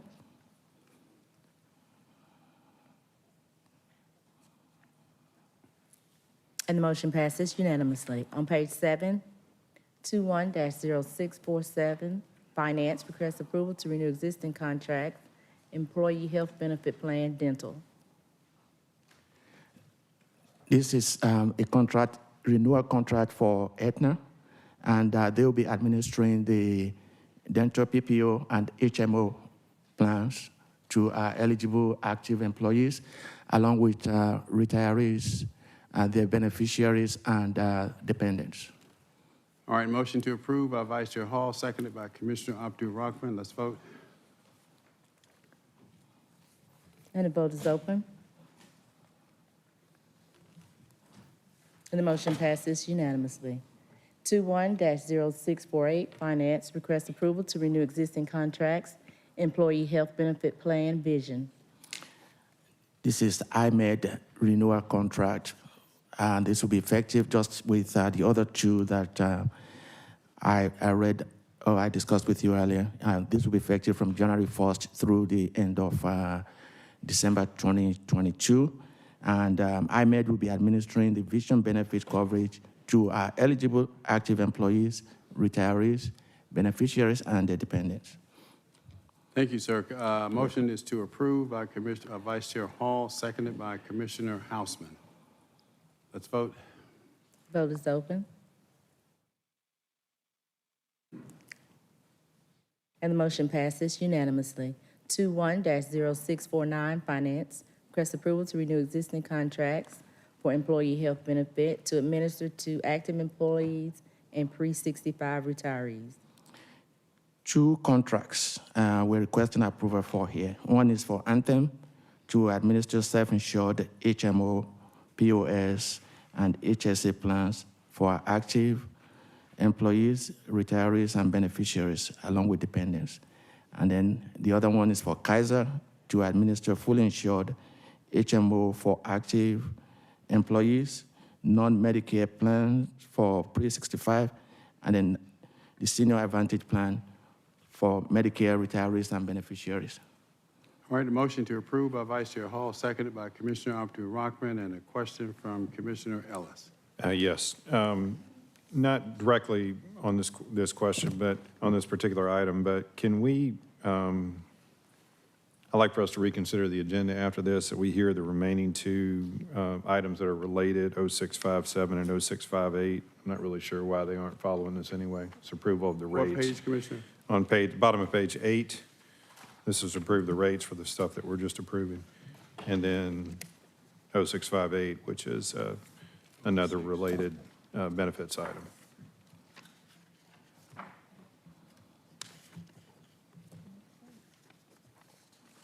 Okay. While we have them before us. So, okay. All right, so the motion is to approve. Here, let's vote on this one, please.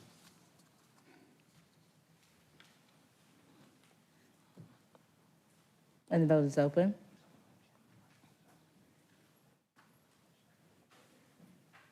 And the motion passes, 6 yeas, 0 nays. And repeat your motion. Motion to reconsider the agenda to move up items 0657 and 0658 to be heard next. All right, properly moved and seconded to revise the agenda to move up those two items be heard now. Is there a properly moved and seconded motion by, who is it? Commissioner Hall, seconded by Commissioner Ellis. Is that accurate? Not accurate. Okay, Commissioner by Ellis, seconded by Morris. This is not incorrect. This is incorrect here, but what I just said is correct. All right, let's. All right, on the motion to revise the agenda for those two changes, let's vote.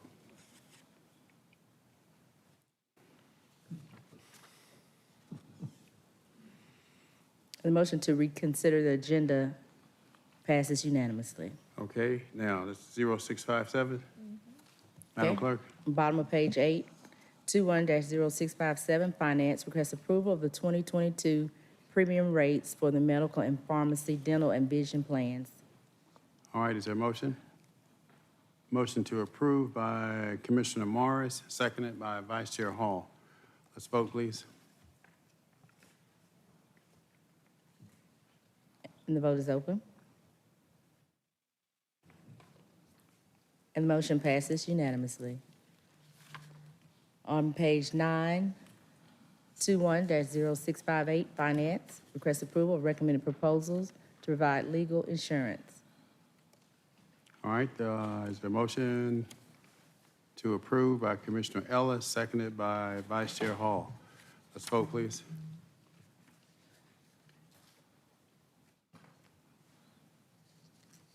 And the vote is open. Thank you. And when we were preparing the agenda, that should have been picked up. To have I think they put the renewals on one side, and that's how they got Okay. separated. All right, continue, Madam Clerk.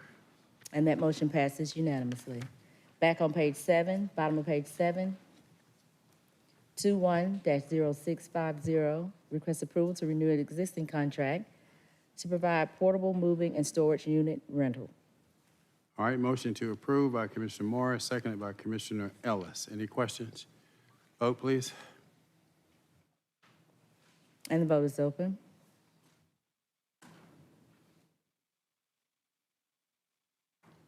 And the motion passes unanimously. On page 8, 21-0651, Real Estate and Asset Management, request approval to renew an existing contract to provide electronic equipment recycling services. All right, motion to approve by Commissioner Abdul-Rahman, seconded by Vice Chair Hall. Any questions? Let's vote. And the vote is open. And the motion passes unanimously. 21-0652, Real Estate and Asset Management, requests approval to renew existing contracts to provide lamps, light fixtures, and related items for Fulton County facilities and parking lots. All right, motion to approve by Commissioner Morris, seconded by Vice Chair Hall. Let's vote. And the vote is open.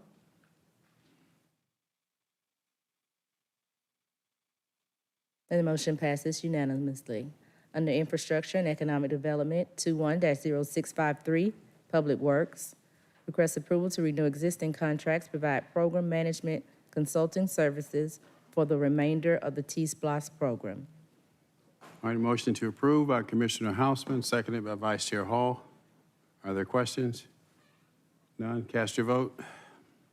And the vote is open.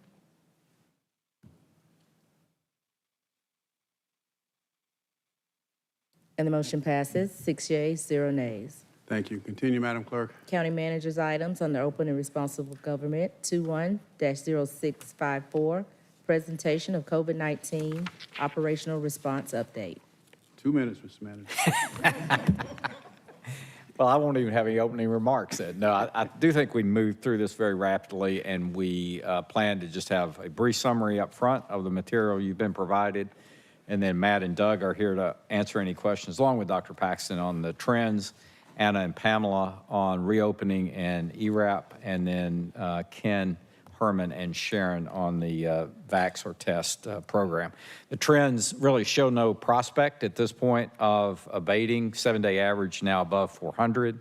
Hospitalizations at 680, which is up 20% from the last report, and a daily death rate at 1.6. And of course, hearing the report from Commissioner Abdul-Rahman really brings it home this morning. So it's obviously a very serious situation. The bed availability is down to 11 or 12%. That's below what we thought the minimum was, and that's after adding to bed inventory, so that is a primary near-term concern. The focus remains on obviously vaccines, but mobile in particular. We're pleased to report that our weekly rate of vaccinations is up about 3 times from what it was just 2 to 3 months ago. And 80% of those being vaccinated are people of color in our mobile locations. So I do think we're in the right locations offering vaccinations. We did close to 225 at 32 Atlanta public school locations last week, and that's also a primary emphasis for us. The Vax Up concert was a success with close to 1,700 passes distributed and approximately 1,000 attending each night. I think it brought great attention to the importance of vaccinations, as well as we saw a spike at the Stonewall Tell Vaccination Center that I visited the week before the concert. So hopefully that brought, again, more attention to the importance of this, as well as where folks can be vaccinated. We are planning, Commissioner Abdul-Rahman, the incentives. These will be $50 incentives at select APS and Fulton County schools, so they're targeted in districts where under vaccinations are most prevalent. We have done the math on the $100 incentive that CAB has run, and by the way, they're running it for all shots, whether first, second, or not. And if you did that and you were trying to reach the level of immunity that we're trying to reach, that would be $5 to $6 million to give $100 per shot. So we're not sure that that's the sustainable thing to do, but we're still looking at all options. So again, taking the incentives very seriously as a way to stimulate demand. Speaking of that, we strengthened our vaccine test program, which based on your feedback, I think is much better. And we're prepared for a full rollout of that starting this Friday with our first set of drawings for $500 gift cards for everyone who's previously been vaccinated. As well, the Fulton County Sheriff Office has reported their first inmate death from COVID-19. So that just happened this week. ERAP continues to make great progress. Pleased to report, and Anna and Pamela deserve a huge amount of credit for this, but they also joined the U.S. Treasury Deputy Secretary on a call this past week, recognizing us as one of just a few counties in the entire United States that were really being able to administer this program effectively. As you know, we've also removed all caps on awards to further strengthen this support for our citizens. So I think there's nothing but good news in this arena, but we also want to update you on that progress. ORCA, the project name for reduction in cases in our court systems, also showing great progress. We had our first collective steering committee meeting this week. I think all of the participants were very much leaning into this. 64 people out of 318 have been hired, so that is good news. It also represents the difficulty in hiring, so we got to continue to remain focused on that and take specific actions in areas where most of the challenges exist, and Alton certainly can speak to that. We will have to look at space needs. If we can't utilize remote worker strategies, we're still pushing that. And as you know, remote workers have worked very well for us over the course of this pandemic. There may be some particular needs in this area where that's not as appropriate, but we're hopeful that a combination of the two will minimize the amount of space needs that perhaps we'll have to pursue. But what we do know is that this has a longer duration. So we're very committed to maintaining our pace. We have successfully filed our first quarterly ARPA report with the federal government that has both financials and operations. So we encourage you and the public to look at that. And we successfully did it. There are a lot of counties that are struggling just to file this report.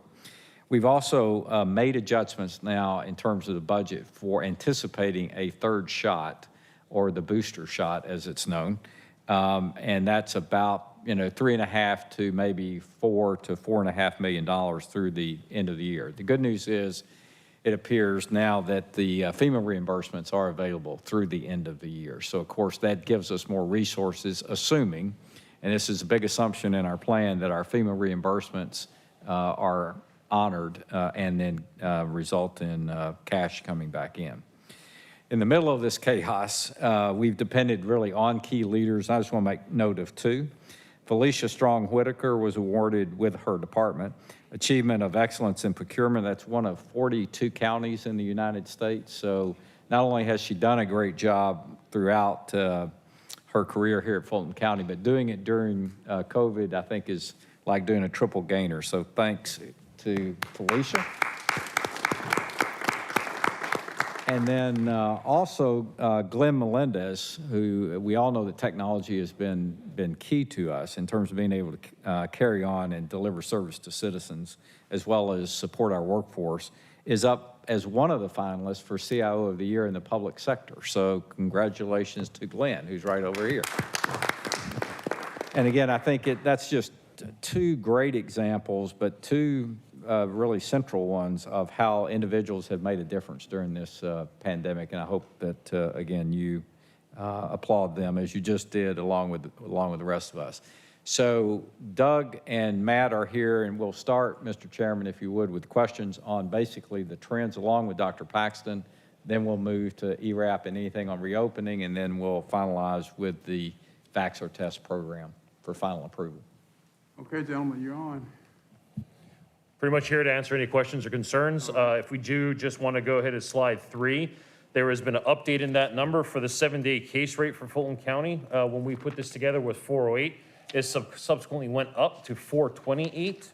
Last meeting we rejoined you, it was 349. So a substantial increase since the last time we got to you, as well as another increase as well. If there was another slide I could ask you just to draw your attention to, it would be slide 9. You'll see 3 bullet points on the bottom of slide 9. Mobile vaccinations are up 298%.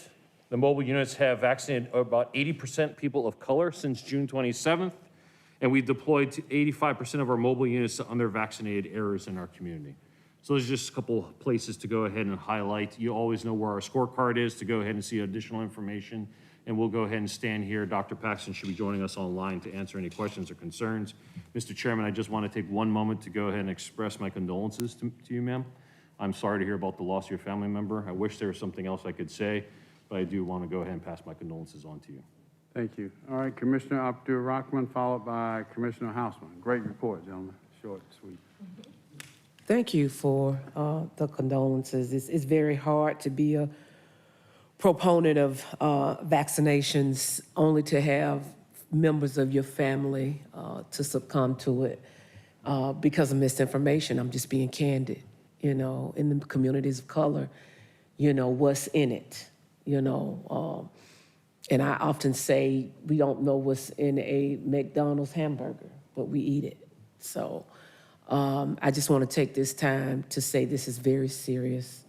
It has hit me. I've had people close to me, but this is the first relative. And I just talked to her a couple of days ago, and she was fine. So I would be remiss if I did not say I personally want to commend you all. Stonewall Tail, people have been telling me that they have been moving fast. They have been getting the reports timely. County manager, thank you. I would have been happy with the $25, but since it's 50, I appreciate that as well, because I think if we truly are going to attack this, it has to take a village effort, and we have to do any and everything. And I have, as well as I believe all my colleagues, are committed to this.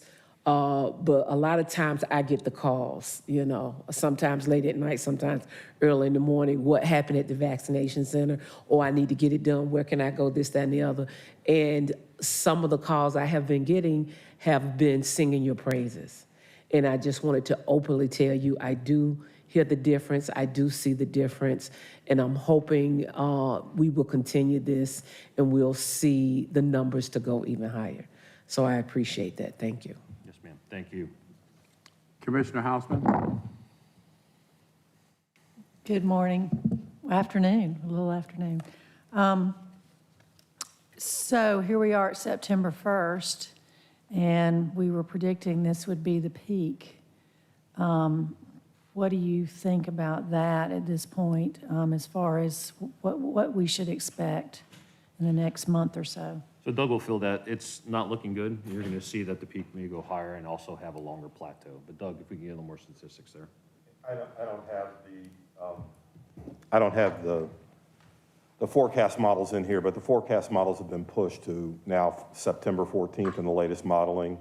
I will say, if you look at some of the heat maps that we see, Fulton County, while in its high state of transmission, is actually better than the rest of the state. So our peaks have been pushed to approximately the 14th for hospitalizations and in the next couple days for cases, but the duration of the peak is going to be much longer as the Delta variant affects younger and younger people that are unvaccinated. So, you know, instead of a, sharp turn at the top, it's going to be kind of a delayed going down is now the projections. So really, we're going to be at levels at this probably through the middle of October is the new projections. So you think the same rate's going to last 6 weeks? Well, this or higher for the next 6 weeks. It'll start going down, but it's still unsustainable right now. Matt can talk a little bit about what's going on at the hospitals. No, I just went through, slide 4 is the one that graphically just shows a little bit of what the state map looks like and what Doug was referencing. If you look at Fulton County, just in some of the metro areas, is not that deep blood red color that you see in southeast Georgia and what's going on down there.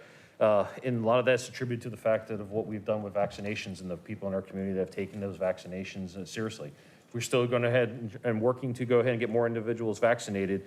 But anyone that looked at today's Atlanta Journal-Constitution, the top fold of that paper, if you read those articles, I don't know of any other way to create or show the dire state of our healthcare community. Hospitals are at the brink when it comes to staff. They're working, taking on patient loads that they do not normally deal with. And there is at some places in our state where the governor had to go ahead and make a declaration to allow transportation of air gas, especially oxygen, to these hospitals in non-traditional type of fashions because they're running out in more rural parts of Georgia with oxygen. So our healthcare system is at a very tenuous point right now. There's a lot of stress going on it. And sometimes we don't always think about that because we're going along, everything's going healthy in our life, and then something happens, we're driving to and from work, we get in a car accident on the interstate, and it takes longer for an ambulance to respond because the ambulance are sitting at the emergency room trying to go ahead and offload their patients for an extended period of time. That causes a delay. When you get to the hospital, there are no ICU beds to go ahead and put someone in. That's another problem as well.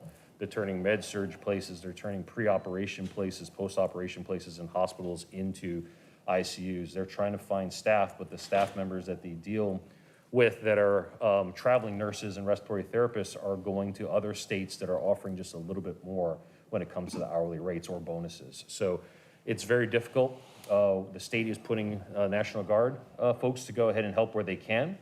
Piedmont Hospital in Henry County had a huge surge of patients a couple nights ago that went ahead and caused them to actually stop receiving patients for a period of time and to be able to go ahead and decompress.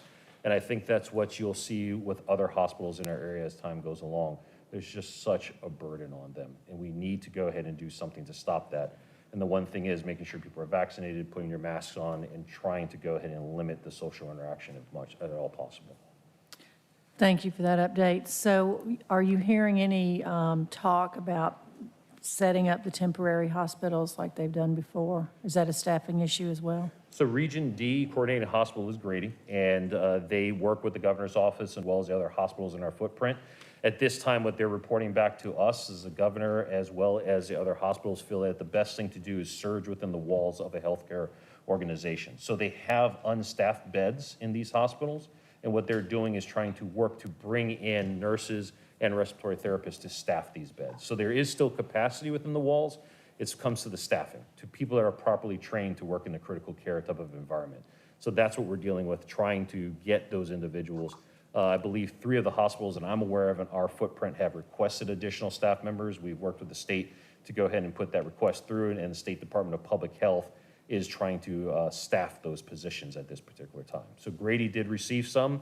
Grady also received some National Guard team members as well, soldiers, to help them in their facility, whether it be medics or just non-clinical folks to go ahead and help in the emergency room. We've received 300 beds in the last 3 weeks extra within the county, but it really hasn't made a dent. Our bed availability is still low, even with that 300 extra capacity. Wow.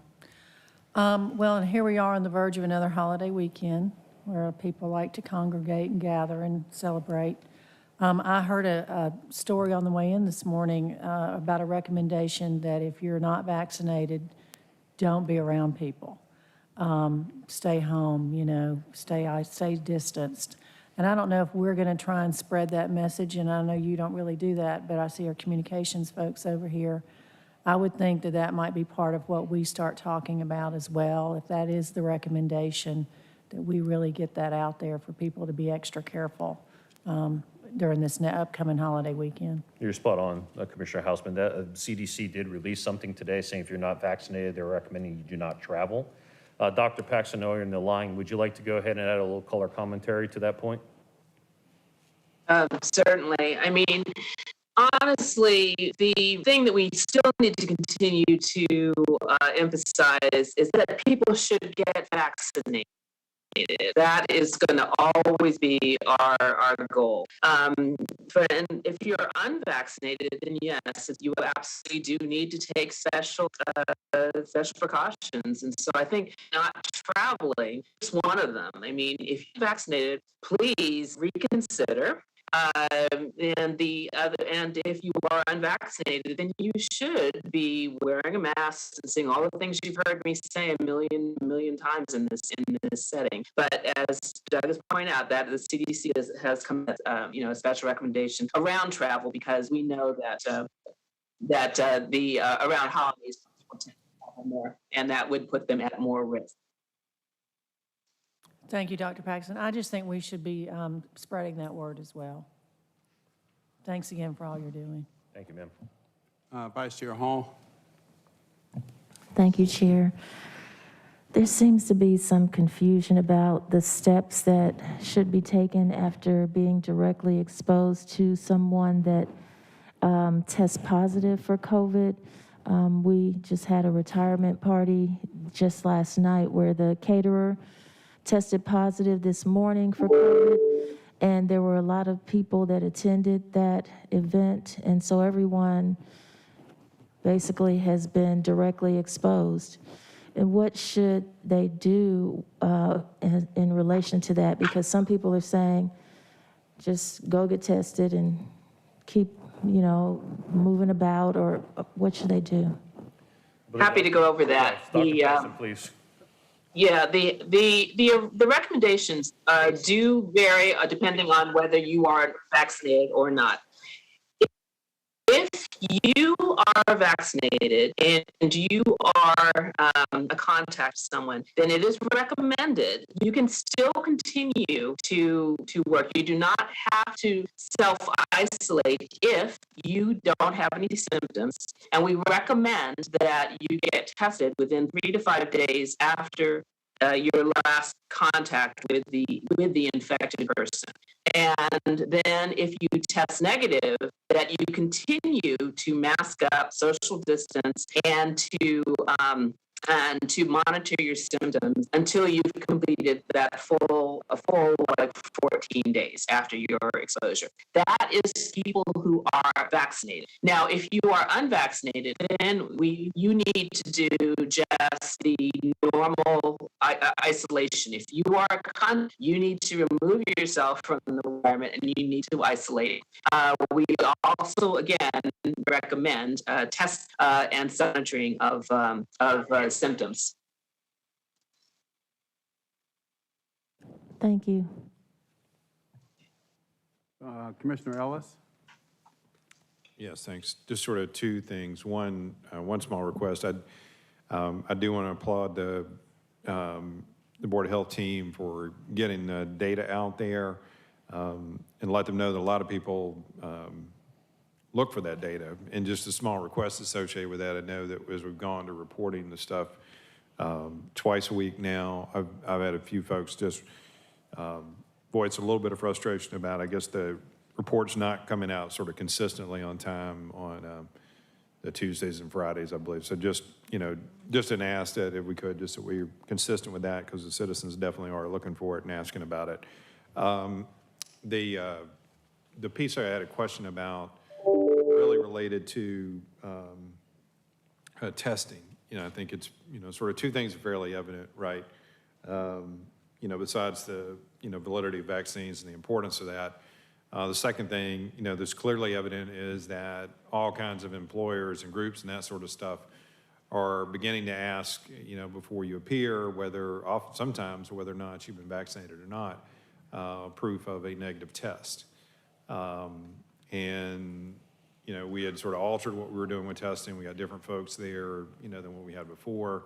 But clearly the demand is up, and then I'm hearing in a lot of cases, whether it's our site or, pharmacies where, a lot of people are trying to go because they have the rapid testing and quick turnaround, that those appointments, go really quickly. So, could you speak to testing and what we're seeing and whether or not we're planning on making any changes to our testing availability? Yes, sir. Yeah, Yes, may I Commissioner. add to that question? Yes, sir. That's a great question. Dr. Looney from Fulton County Schools called me about 7 o'clock this morning inquiring about testing. And the focus right now is on vaccinations, but he's concerned about testing, so I was going to ask. So thank you for the question, Commissioner Ellis, but what are we doing? We should not forget about testing. We have not, sir. And We have he's never willing forgot to do about whatever he testing. needs to do from a Fulton County Schools point of view in particular with respect to testing. And I would not be able to go ahead and comment on Superintendent Looney's statement there. Normally, we have a liaison that we work with, their chief nursing officer, who passes those type of things on to us. We'll reach out to her after this meeting to go ahead and understand what their needs are. At this time, we do offer 3 locations. So the State Department of Public Health has a vendor called Mako that we provide space for them to go ahead and get testing, one at the north, one at our central location, which is right next to Atlanta Medical Center, and the south locations with the South Annex. The north one, is at 4700. We've identified 2 other locations that we're going to go and request to have a testing partner there as well. So the State Department of Public Health has found a secondary agency that can go ahead and provide testing. So what we'd like to do is find something that's a little bit above the city of Atlanta and something around the College Park area. So something in Sandy Springs, College Park, we believe we have located those. The State Department of Public Health will be working with Dr. Paxson's and the team. We'll pass those addresses on to them. We got that solidified this morning, actually, so we'll get that pushed over. We also have located a partner as well that we're working with our C-suite team to make sure that we can finalize to be able to offer testing inside 141 and some other locations. And they do have capacity to ramp up, so if there is a need between our school partners or anyone else, we'll go ahead and try to address those as they were presented to us. So just to follow up, the testing that we have available, it's not the rapid test, right? And there's that's not going to change. It's a PCR. It's the gold standard in this particular period of time. Even if you do have a rapid test, it's always recommended to always go ahead and follow the PCR. If you do get a positive on a rapid test, it's an automatic. You have to go ahead and get a PCR for confirmation. Okay. So our test is the PCR, and the typical turnaround time on that versus, Their contract with the state is 48 to 72 hours. right, so I guess. Can I make a slight correction? I'm sorry to Matt. But what we functionally are doing is that we actually do trust a positive rapid test. If somebody is positive, we will treat them based on that. It is what we do recommend that if somebody has a negative rapid test, that the total recommendation is that they should get a PCR test in that eventuality. So just a slight clarification on that. Yeah, so I guess the point I really want to emphasize is that, this is becoming very, proliferated, right? And employers are often asking people, and a lot of times it's coming like, hey, we're having something on Monday, and that's, and we send a note out to our employees on a Friday. Practically not really feasible, right, in many cases, and I think they're quickly learning that. But PCR testing is going to be a 2 to 3 day turnaround on your results. And I think that people just need to understand that that's what we're offering, that's what's available, and you're going to have to work your, requirements, if you will, around that. There are other options at pharmacies, and you can choose, if people are going to have to make themselves, that available to them, then that's going to be on their own. But we're going to stick with the PCR model, and that's the turnaround to expect. I think we need to be sort of out front with that, as much as possible. So. And the other comment to add to that, sir, too. So the safest thing to do is to go ahead and perform these tests in an outdoor type of environment like we're doing in the drive-up model. I need people to go ahead and understand, for the safety of the individuals that are working these outdoor environments, if we have a severe thunderstorm warning, if we have a thunderstorm that's coming through with lightning within 8 miles of that location, we're going to ask those individuals to go in to seek shelter. We had a situation this week where some individuals in our community got pretty upset, got out of their car, used some profanity, almost got to the point of touching some of those individuals because of how frustrated they are. We have to have some patience here. These folks need to be safe. The last thing we need to do is have them in one of these steel tent structures out in the middle of a field, and that we have a lightning strike, and we have a whole different problem we have to contend with. So pack some patience if it's a bad weather day. Yeah, thank you for mentioning that. I think that's definitely important, and I think the patience piece for all of us is really critical, and we all recognize that, it's running thin, but, we're all in this thing together, and we're not going to get out of it, together yelling and screaming at each other. So thanks for mentioning that. Thank you, Commissioner. Back to Vice Chair Hall. Thank you, Commissioner Ellis. And thank you, Chair. So a question just came to me from a constituent asking, are we going to do the drive-through locations like we did before out at the Aviation Center and other places? Are we going to bring that back? For vaccination, for testing? Yes, for testing. Testing at this time probably will not be leveraging the Aviation Arts and Cultural Center. We are looking at it as a possible location for our third dose vaccination effort as either a drive-up or walk-up type of a model. But at this time, not looking at that for testing. We're looking at, once again, we have something in the south. We're trying to find that sweet spot in College Park. We have the central spot, and we're looking for that sweet spot in Sandy Springs that can go ahead and cover that. And then we have our northern location that covers our northern cities. So that will probably be the model that we'll be keeping, more central and aligned straight up and down through our jurisdiction as opposed to something more on that western side. And I understand that there are quite a few organizations that are doing the same type of policy that we are, where they're saying their employees, if not vaccinated, should be tested on a weekly basis. So people are trying to find the easiest way to get to the testing, and that's one of the reasons why the question came across. Our south location and our north location are both drive-through. Drive-through? Okay, thank you. Other questions, comments? Not. Thank you, gentlemen. Don't forget the testing issue. Yes, sir. Madam COO. Thank you, Mr. Chairman and members of the board. Good morning. If you could go to slide 24.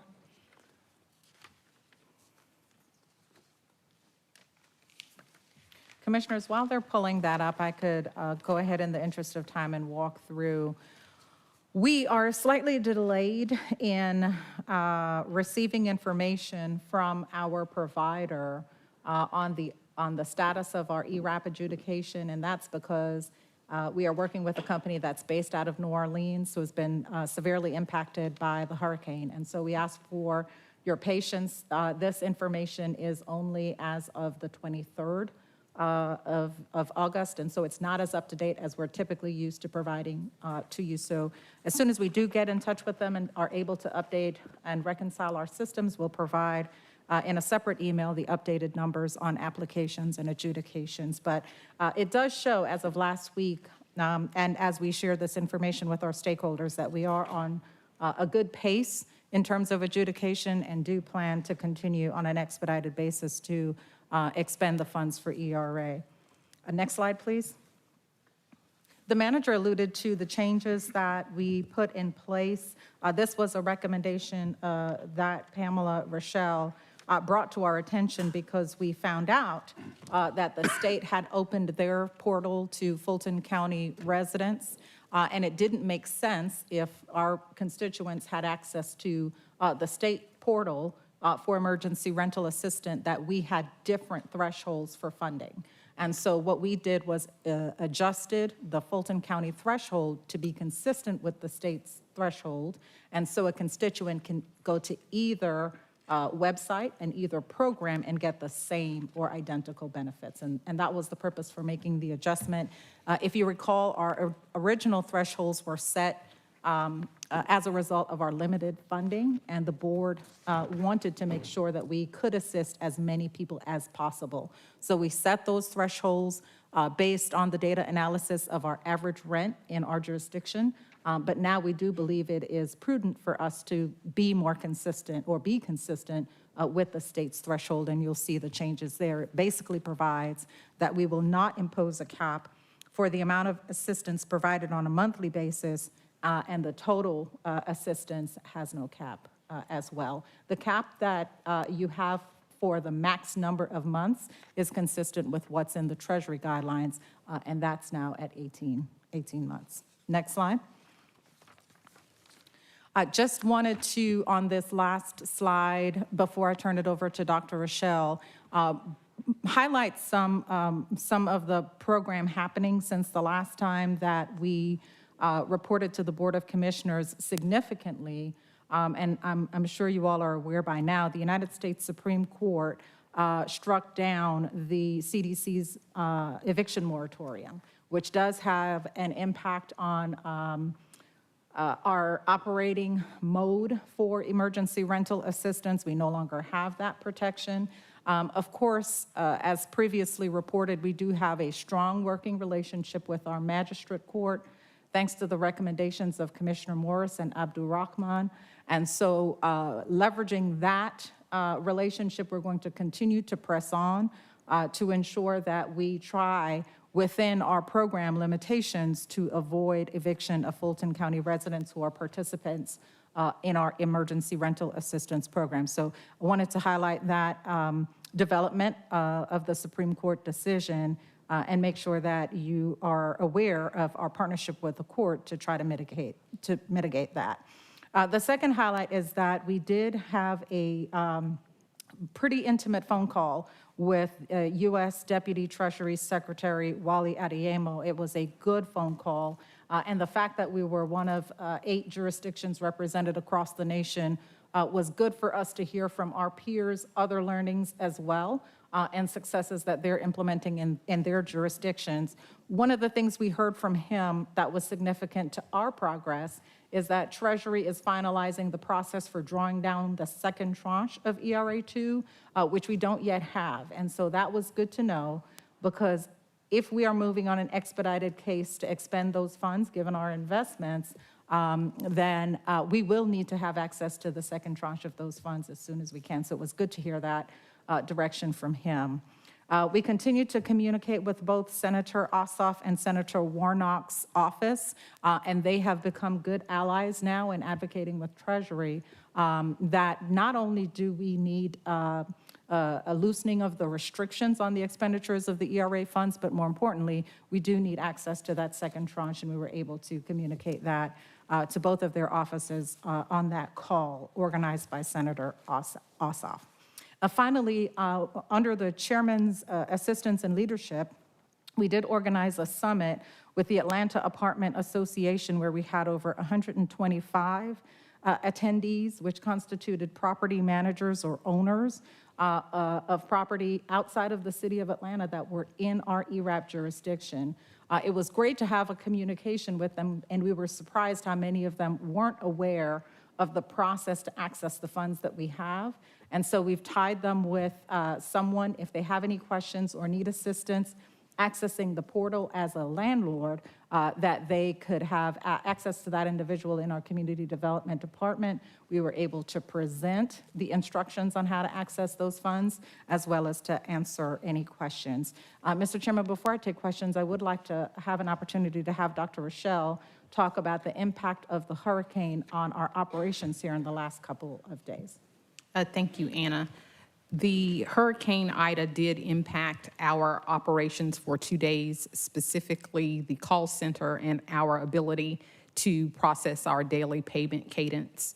I'm pleased to report that as of today, we are back on track for our daily processing of our payments. We have in queue $1.9 million of payments to adjudicate this week, and we expect to exhaust all ERAP funding from ERAP 1 next week to the tune of $540,000. So PNN has done an amazing job in adjusting operations in spite of the disaster that they're experiencing. We can accept questions now, Mr. Chairman.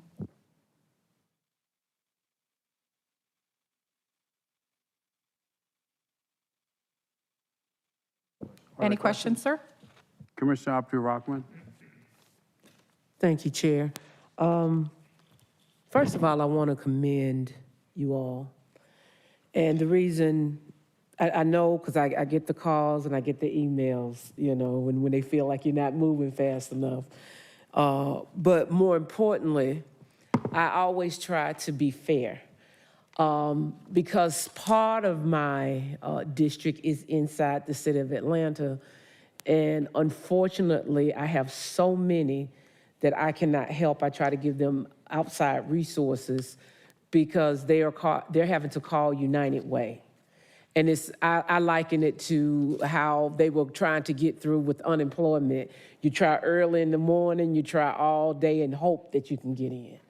And unfortunately, I have so many constituents that I just feel so badly for them because they are in the city of Atlanta and they're not accessible to our funds. And that's not our fault, it's just the way that it's set up. But I just wanted to go on record that, you know, our funding is for outside of city of Atlanta. The funding for city of Atlanta is through that 211.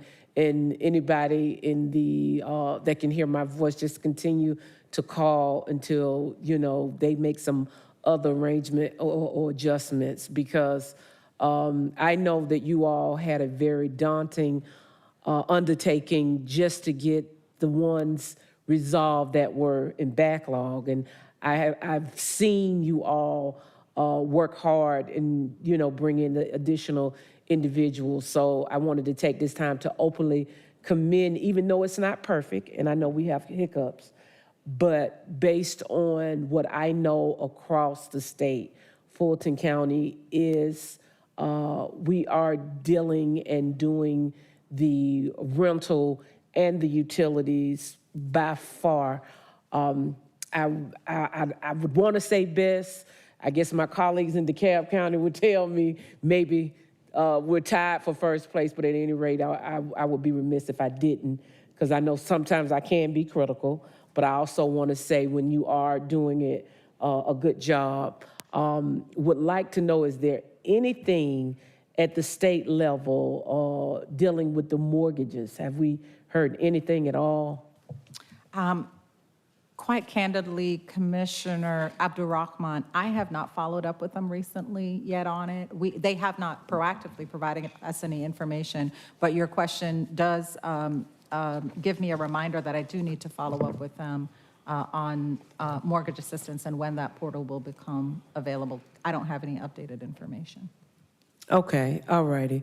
So I guess what I'm asking now, given the situation in New Orleans, how impactful? Will it slow down the process, the application process?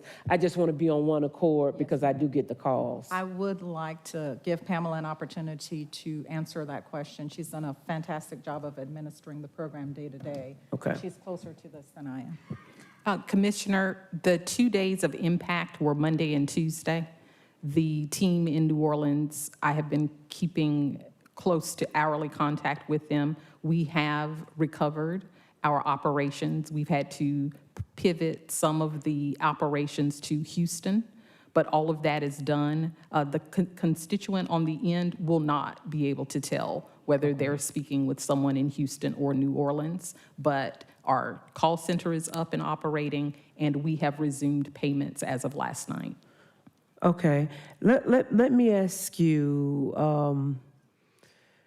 in reference to what we've allocated now versus what we have, because I know nationally, even the Biden administration had said that they were a little concerned with the amount of money across the board that has been given out. Where are we in what? Because I know versus other counties, I would venture to say we're at the top of answering the need. But where are we in reference to trying to get the money out, the amount of money we've got out versus the amount of money that we have or have been allotted? Okay, Sharon, I don't know if you want to help with answering this, but we are leading the state, Commissioner Abdul-Rahman, in terms of our expenditures for emergency rental assistance. And if you recall, we have the funding in two tranches, ERA 1, where we received $18 million, as well as ERA 2, which was broken up into two components, our regular ERA and then high need. The regular ERA was $14 million, the high need was $10 million. To date, and again, our reporting is slightly behind because we didn't have the update from PNN for the last 7 days or so, but at the time of their last report on 8/23, the funds dispersed overall was $13.25 million of the original $18 million, and then in phase 2, we had $2.9 million for the first that looks like 2 weeks of operation from 8/6 to 8/23. Did you want to add anything to that, Sharon? Thank you, Anna. I was just going to say that we have, from an actual disbursements perspective, we have not yet begun to disperse the ERAP 2 funds. So we have about $10 million on hand. If PNN is able to produce at the level that they were producing prior to the hurricane, we should see those resources that we have on hand expended fairly quickly, probably within 2 to 3 weeks. Yeah, 2 to 3 weeks. And then we'll be in the position of needing access to those resources that we've been allocated but have not yet been distributed to the county for the county in turn to distribute to recipients. Thank you. And my final question, only because I want to be on the same accord as your office, the individuals who were approved in the beginning before the relaxation, so to speak, or the added funding, is there an opportunity to reapply, or are they just not going to be eligible for that? Can you just, for not only my education, but for the public's education, because we are getting a lot of those calls, just spend a few moments with that, please? That's a great question, Commissioner Abdul-Rahman. Pamela, do you want to address Sure. that? Commissioner, we are proactively reaching out to all constituents who received funding already. So to answer your question directly, they do not need to reapply. There's no action that they need to take. We are going to reach out to every one of them because we have both phone numbers and email contact to make them aware of the additional funding the additional funding process, and they will have an opportunity to take advantage of additional funding through that mechanism. So we will reach out to each of them proactively. You know you're my favorite, right? Well, really, thank you for that information, because I was told by my chief of staff that he thought that, but I wasn't sure. So they don't have to apply again or do any No, of ma'am. that. You all will reach out. Thank you, I appreciate that. Vice Chair Hall? Thank you, Mr. Chair. I just want to thank Mr. County Manager, our COO, CFO, and Dr. Rochelle and team for all the great work that you've been doing. Fulton County is the best and always will be the best. We have the best employees, the best executives, and you guys have really been doing an awesome job. And everyone I know across Georgia have said that they're modeling after us in almost everything we do. So keep up the good work. And I was looking at page 26 and the program highlights, and the only thing that I could not find was, are you literally collaborating with the city of Atlanta? Because, you know, because they do have their own program, but they are located inside Fulton County. As we heard our MARTA CEO say, you know, there are things happening inside Atlanta that he still wants to report because they are in Fulton County. So I think that collaboration is important, and I'm so happy to see Atlanta Apartments Association on here. Yes, ma'am. Yes. That's a good question, and we're really proud of the way that we have collaborated before to the extent possible. One of the things that we did in ERA 1 was we batch located or collated the names of any City of Atlanta resident that applied to our emergency rental assistance system, and we provided that to them so that they hadn't started their program at that time, but at the beginning of the program, they had access to over 6,000 applicants that had come through our system that we weren't able to fund. They had their names, their addresses, and the amounts that they requested, et cetera. So those were immediately actionable for them. In addition, I participate in our regional call with the City of Atlanta every Friday at 2 o'clock. And so Excellent. we are able to have conversations with them about where we are in our process and how we all can help each other if there are any needs. So there is a lot of collaboration. Again, we just are limited in being able to expend our funds there. Thank you, that's awesome. Thank you. All right, other questions? Commissioner Arrington? Commissioner Khadijah asked the question I was going to ask about the mortgage. Okay. All right, where are we? Madam CFO. Thank you, Mr. Chairman. I think that the manager wanted us to cover the vaccinate or test program quickly with you. If we could go back to slide 23. At the last meeting, we did preview what the plan and policy would look like with the board. We received your feedback. Mr. Herman took your feedback and has clarified the plan and policy, and we communicated that to you on Monday of this week, and we do have a separate agenda item to actually approve the policy recommendation. I did want to allow Mr. Herman to go through the plan with you and share with you the clarifications that were made from our last discussion. Thank you, Sharon. Good afternoon, Commissioners. Ken Herman, Chief HR Officer. As Sharon indicated, we heard your concerns and we've incorporated those concerns into the plan. What has remained exactly the same is the incentives and to the workforce and the enhanced incentives relative to the $150 and our partnership with the Fulton County Employee Association. We continue, and I appreciate the conversation about the PCR testing and how difficult it could be for the employees to get tested. And that's what we want to give them a glide path to start putting that into their weekly schedule of requiring these tests, because that's what we're requiring. We're not accepting the rapid test. It's the PCR or the NAAT test that will be required weekly. What we've clarified within the policy, the procedure based on your commentary is the failure to comply. If you remember, I think last time it was 10 opportunities to be in violation. We've now reduced that down to 4. The first time it will be a 1-day suspension. The second time will be a 5-day suspension. The third violation for failure to provide proof of a negative test would be a 10-day suspension, and the fourth one will be a dismissal. It's not a potential, they will be dismissed on the fourth instance. We've also clarified in the procedure that new employees will be treated identical to our current workforce.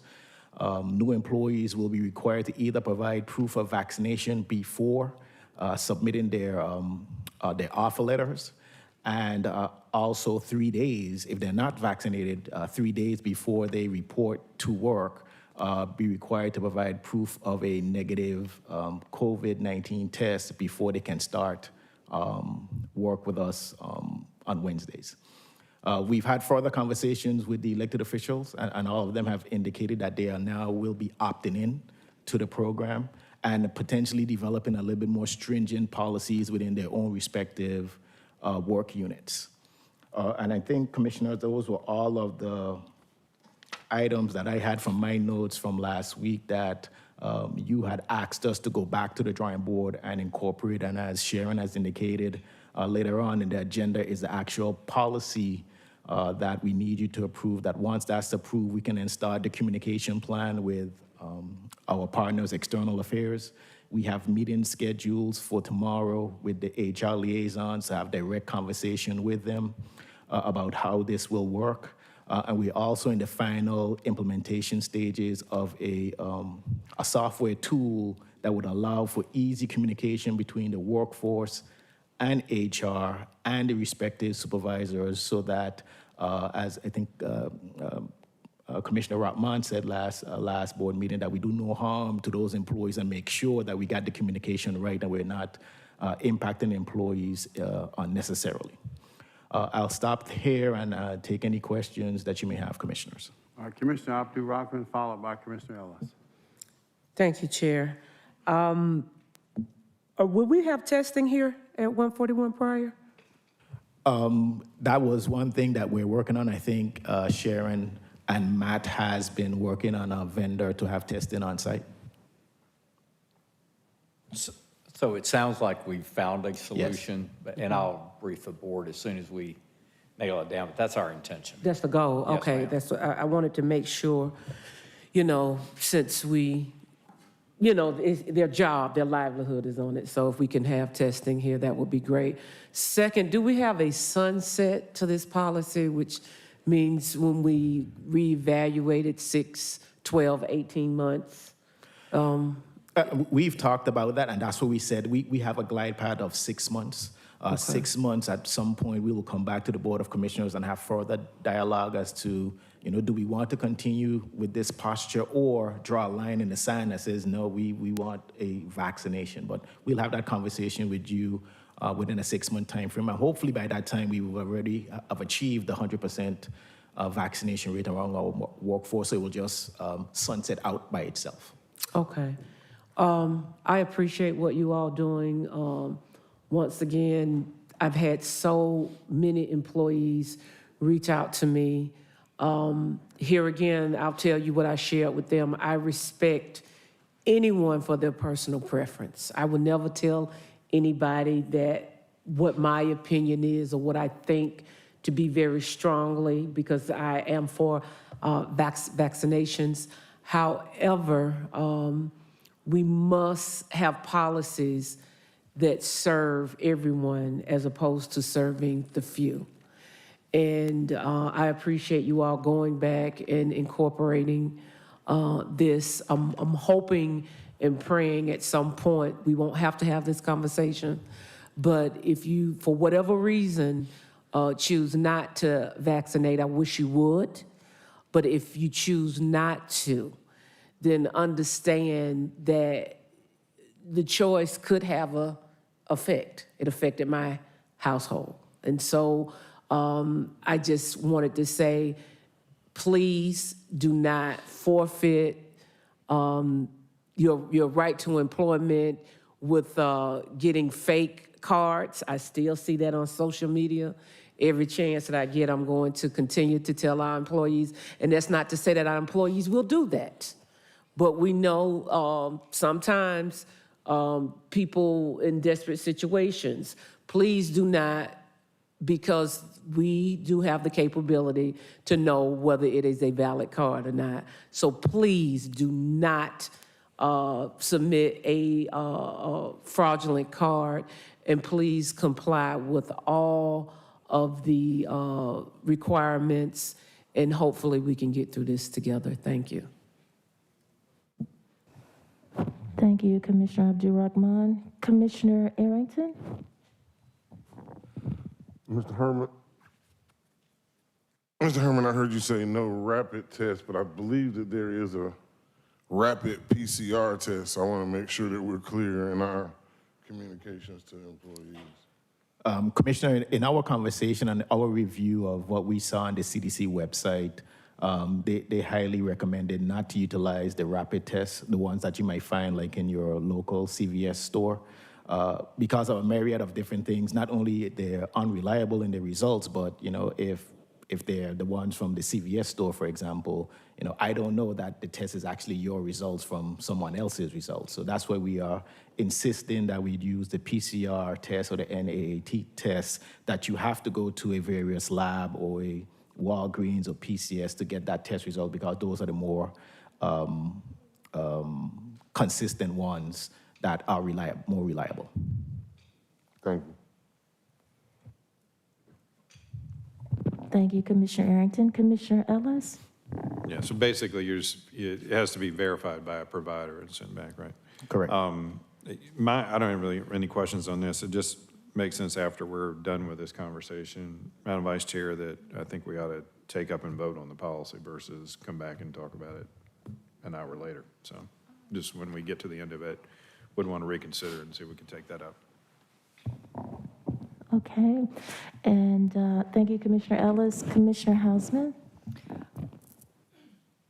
Yes, you mentioned that you've been going to the CDC to formulate a lot of this. Are you working with our Department of Health as well?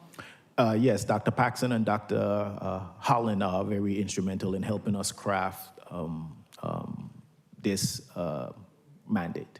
Well, I recognize that the rapid test is not as reliable as a PCR test, but the Department of Health is actually giving the same rapid test that you can buy in the CVS. So I hope you're coordinating that with them so that you're all on the same page. I wouldn't think that they would be administering it if they didn't think it had some validity. I will circle back with them, Commissioner. Okay, and then secondarily, this issue about bad cards, fake cards.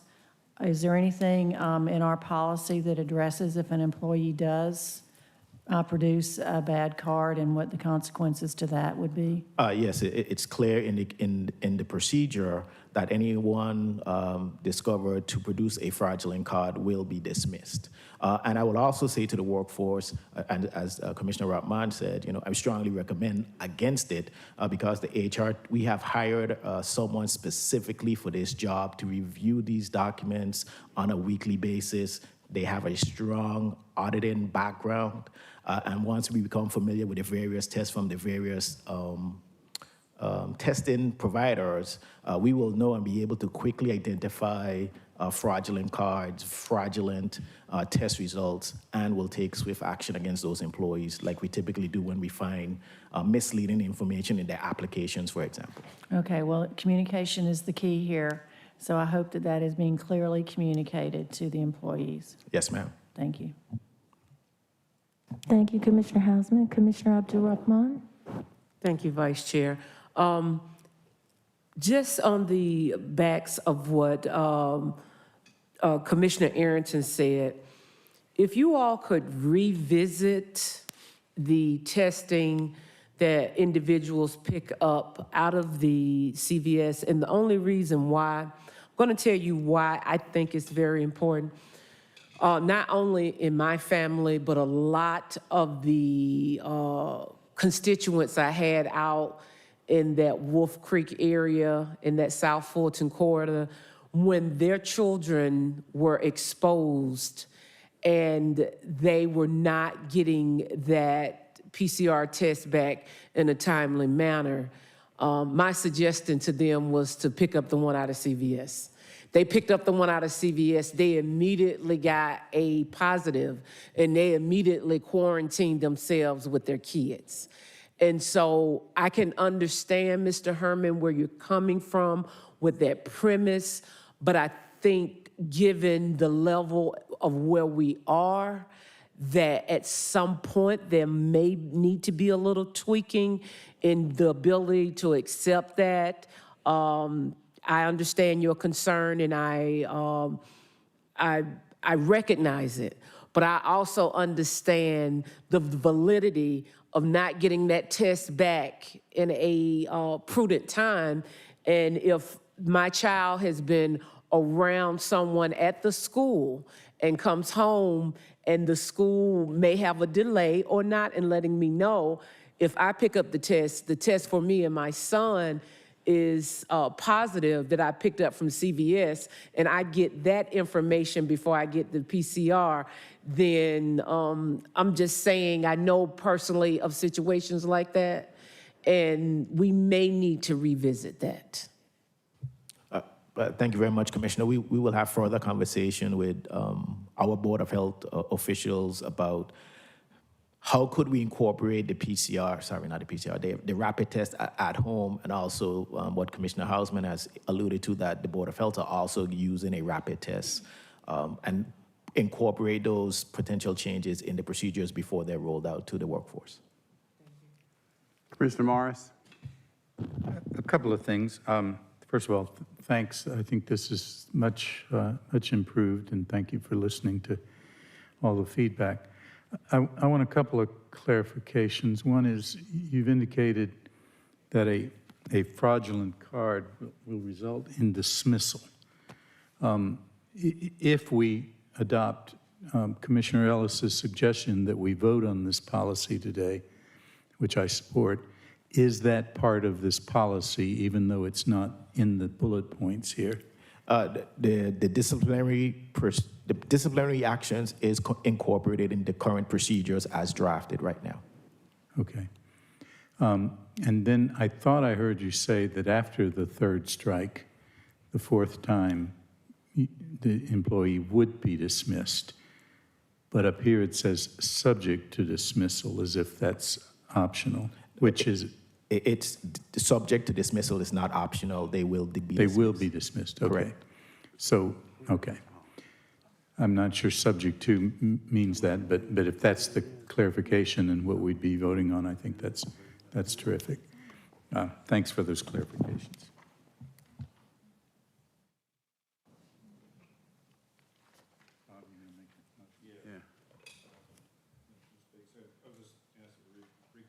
Reconsider the agenda to take up the policy that's been described here before us, and it's item 210663, second item on page 10. On page 10? Yep. All right, there's a motion to amend the agenda again. Is there a second? Seconded by Vice Chair Hall. All right, let's see, on the motion to amend. Let's vote, please.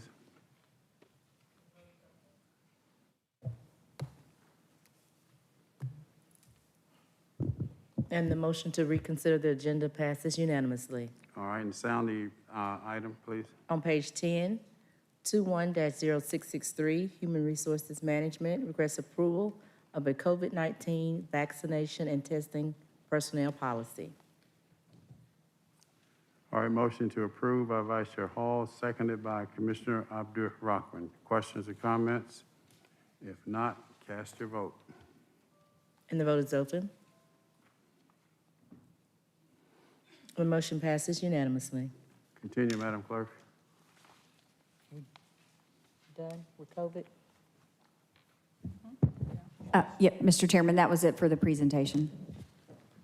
Okay, continuing on the bottom of page 8. I don't think the food is here yet. I asked him to check. Hold on one second.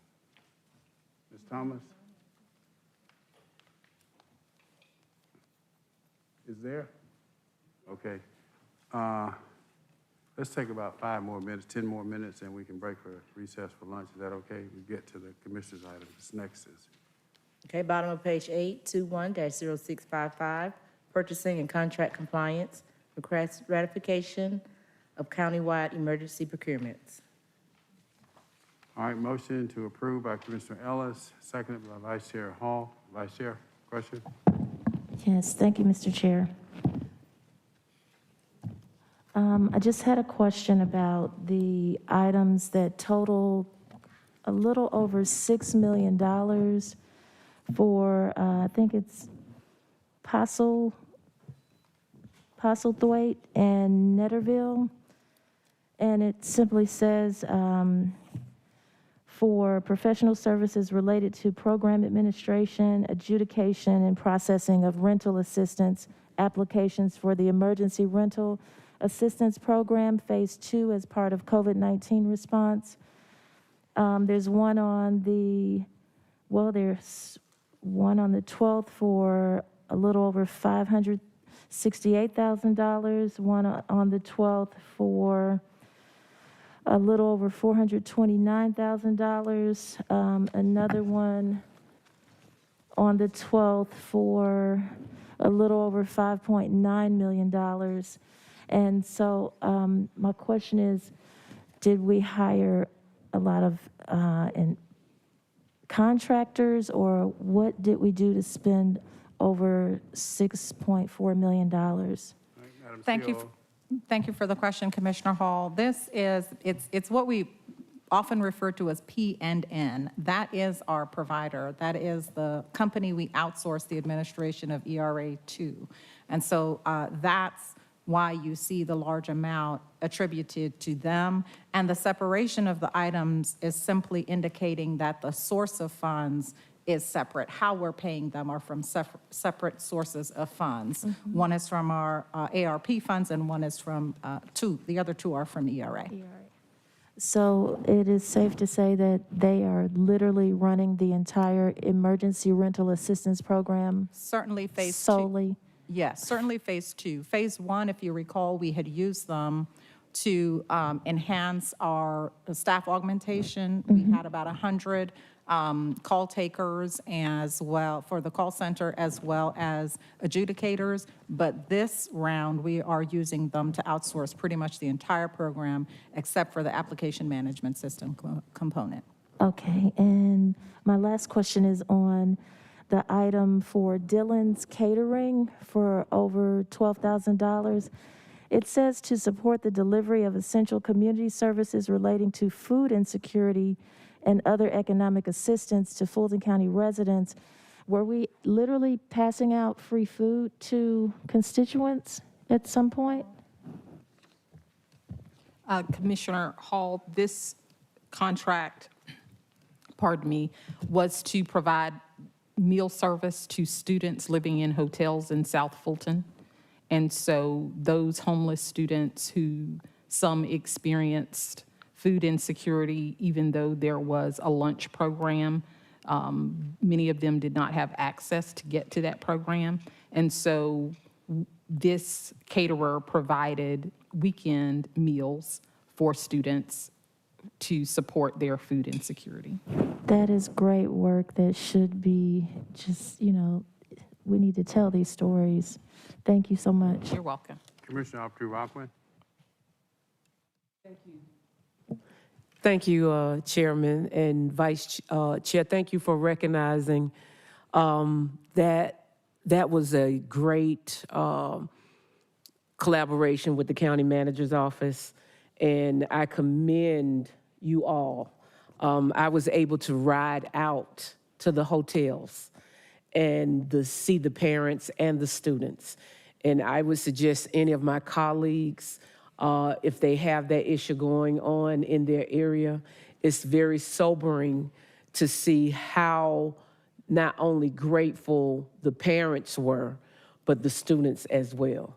And so thank you again, County Manager, and thank you, Dr. Rochelle, and all that you all do. But yes, that is a great program. I hope at some point we can bring it back should we need it. But when you have students who are already challenged with living conditions in hotels and then food insecurity. I commend for Fulton County for recognizing that, and it did go very well. So I just wanted to say thank you for recognizing that, Vice Chair, and thank you to the county manager and Dr. Rochelle for collaborating with my office to make sure it got done. Motion is to approve. Let's vote, please. And the vote is open.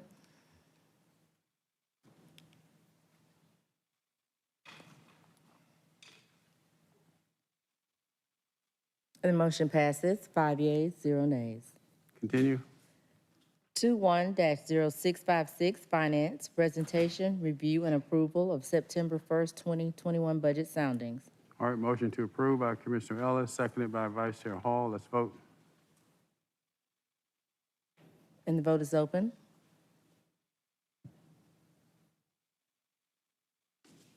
And the motion passes, 6 yeas, 0 nays. On page 9, 21-0659, Real Estate and Asset Management.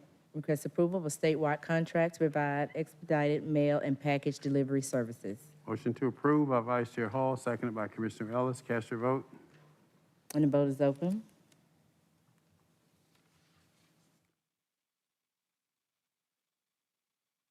And the motion passes, 6 yeas, 0 nays.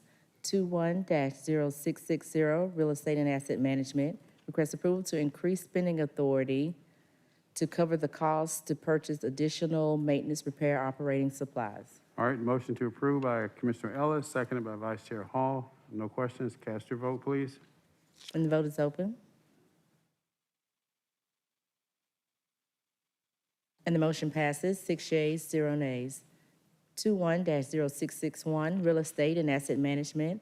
Request approval of recommended proposal for replacement, refurbishment of air handling units for Fulton County Judicial Center. All right, motion to approve by Commissioner Abdul-Rahman, seconded by Vice Chair Hall, and a question by Commissioner Ellis. Yeah, one quick question. Are we using, for funding for this, is this general fund money, or are we using funds from the rescue plan for this money, for this? This is Urban Redevelopment Bond Program It's funding. Urban Redevelopment Bond? Okay, all right, thanks. All right, let's vote, please. And the vote is open.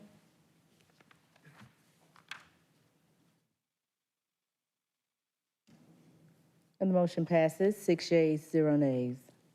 On page 10, 21-0664, Human Resource Management. Request approval of recommended proposal to provide comprehensive FMLA administration. All right, a motion to approve by Vice Chair Hall, seconded by Commissioner Abdul-Rahman. Let's vote. And the vote is open.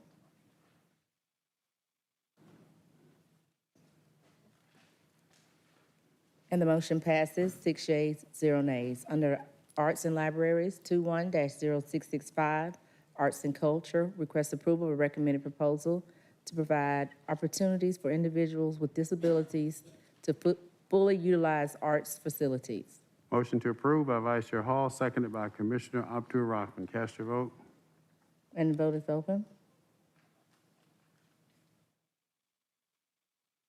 And the motion passes unanimously. Under Health and Human Services, 21-0666, Public Works, request approval of a service account agreement letter to provide drinking water, laboratory, and related services. All right, motion to approve by Commissioner Hausman is seconded by Commissioner Abdul-Rahman. Let's vote. And the vote is open.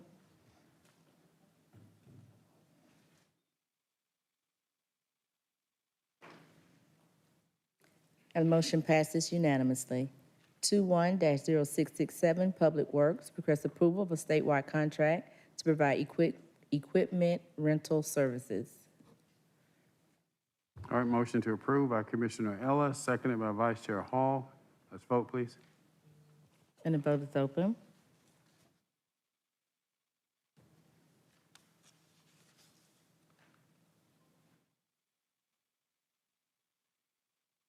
And the motion passes, 6 yeas, 0 nays.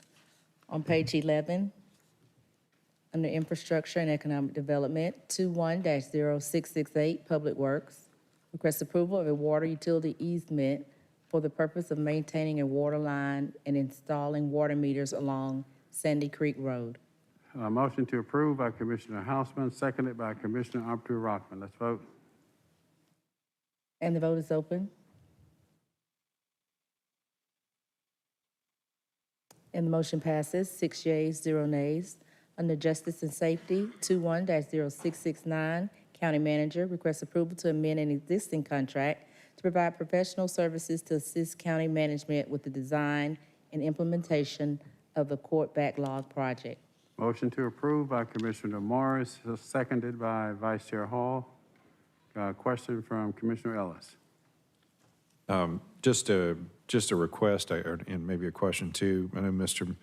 County Manager, you've been really good about, kind of shooting us, kind of notes with updates on kind of where things were going. Do you anticipate you're going to begin some sort of regular reporting to us on that? You do? Okay. All right. I see Alton shaking his head back there. So Yes. most likely, when would you? We plan on giving a detailed report at the next BOC meeting. Okay, perfect. Commissioner Ellis. All right, thanks. All right, motion before us is to approve. No further questions. Cast your vote, please. And the vote is open. And the motion passes unanimously. All right, it's 1:11. I'll entertain a motion to recess for lunch. In executive session, we'll consider items of litigation, real estate, personnel.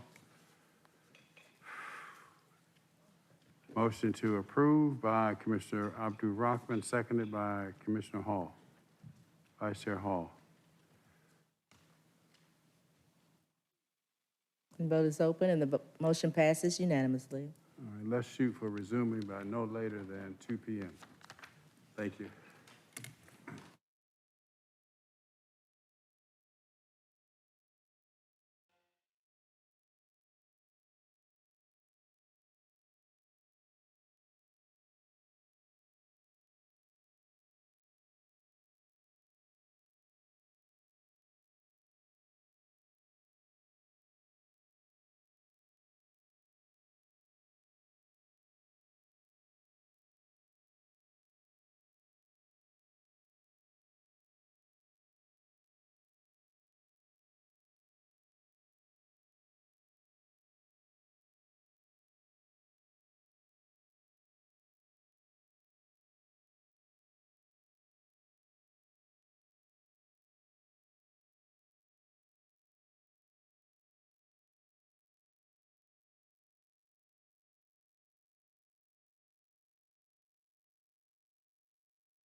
okay. I trust, I wasn't really exposed last night. Yeah, well, I just hate to think that a caterer, this was just last night, so I assume they did not know. They had to have thought something to get tested. That's what I'm saying. Why does Yeah, I know. She must have had that a was reason to just get last tested. night? Yeah. I'm supposed to travel Friday to see my daughter and grandson Yeah. in Albuquerque. travel on Saturday. It's But I wasn't there. The dentist held That's right, I didn't see you. Yeah, the dentist held me up. Yeah, your chief. But my entire team was there. So they were like, what do we do? You know what? Everything's gonna be okay. Yes, I give it all to God. Yeah, pray. Yes.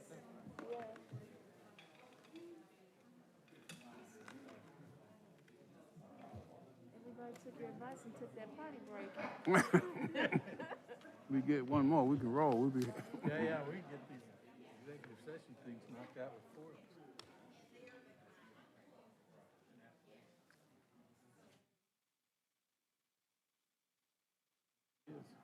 Who? There's one more.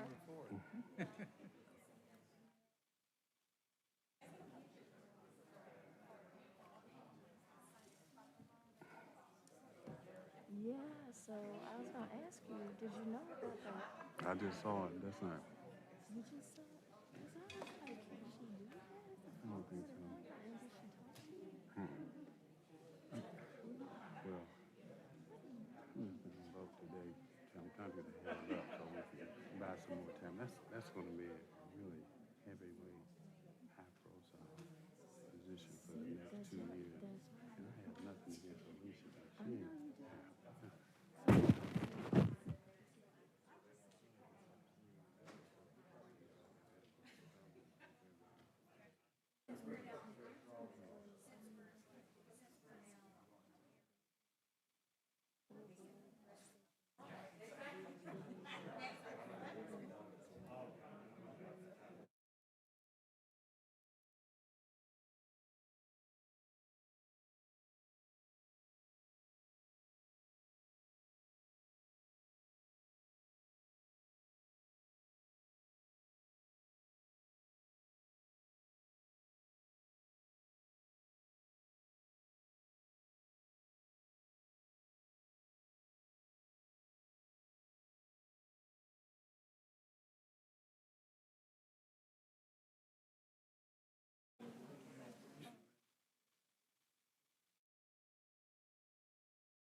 All right, without objection, we will resume the regular order of business.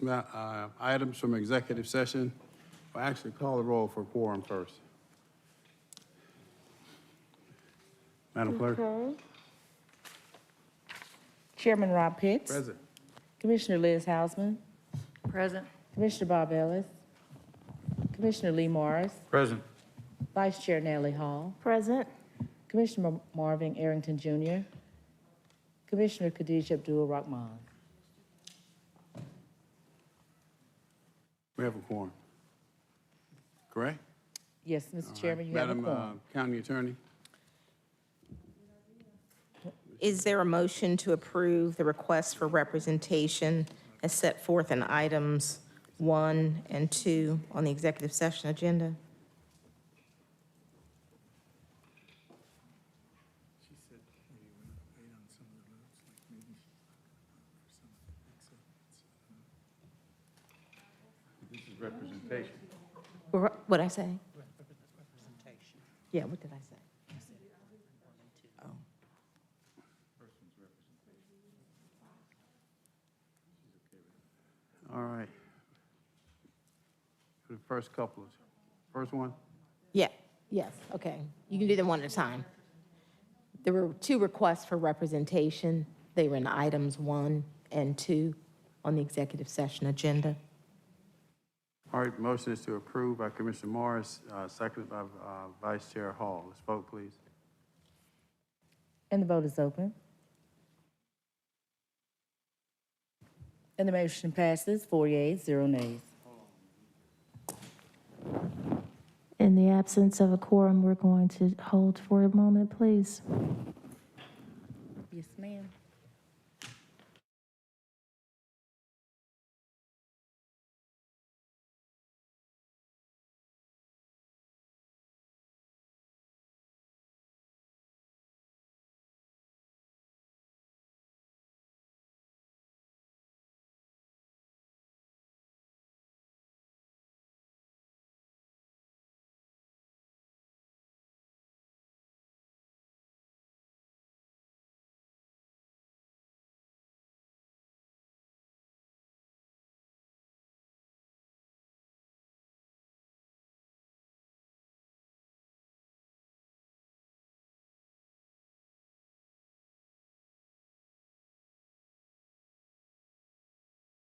All right, continue, Madam County Attorney.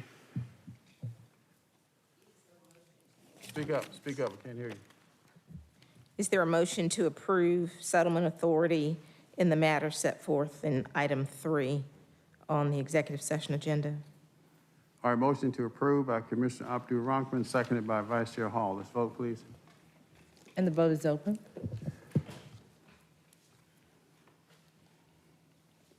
And the motion passes, 5 yeas, 0 nays. Is there a motion to approve the request for settlement authority set forth in item 4 on the executive session agenda? All right, motion to approve by Commissioner Abdul-Rahman, seconded by Vice Chair Hall. Let's vote. And the vote is open.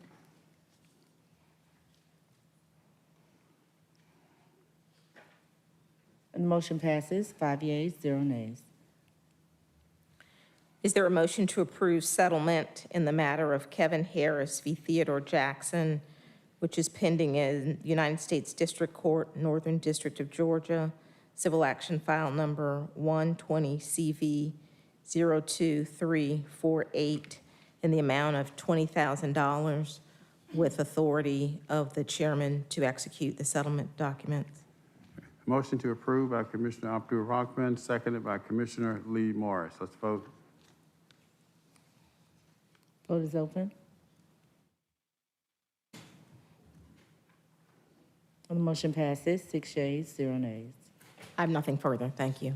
Thank you. Continue, Madam Clerk. On page 11, Commissioners' action items.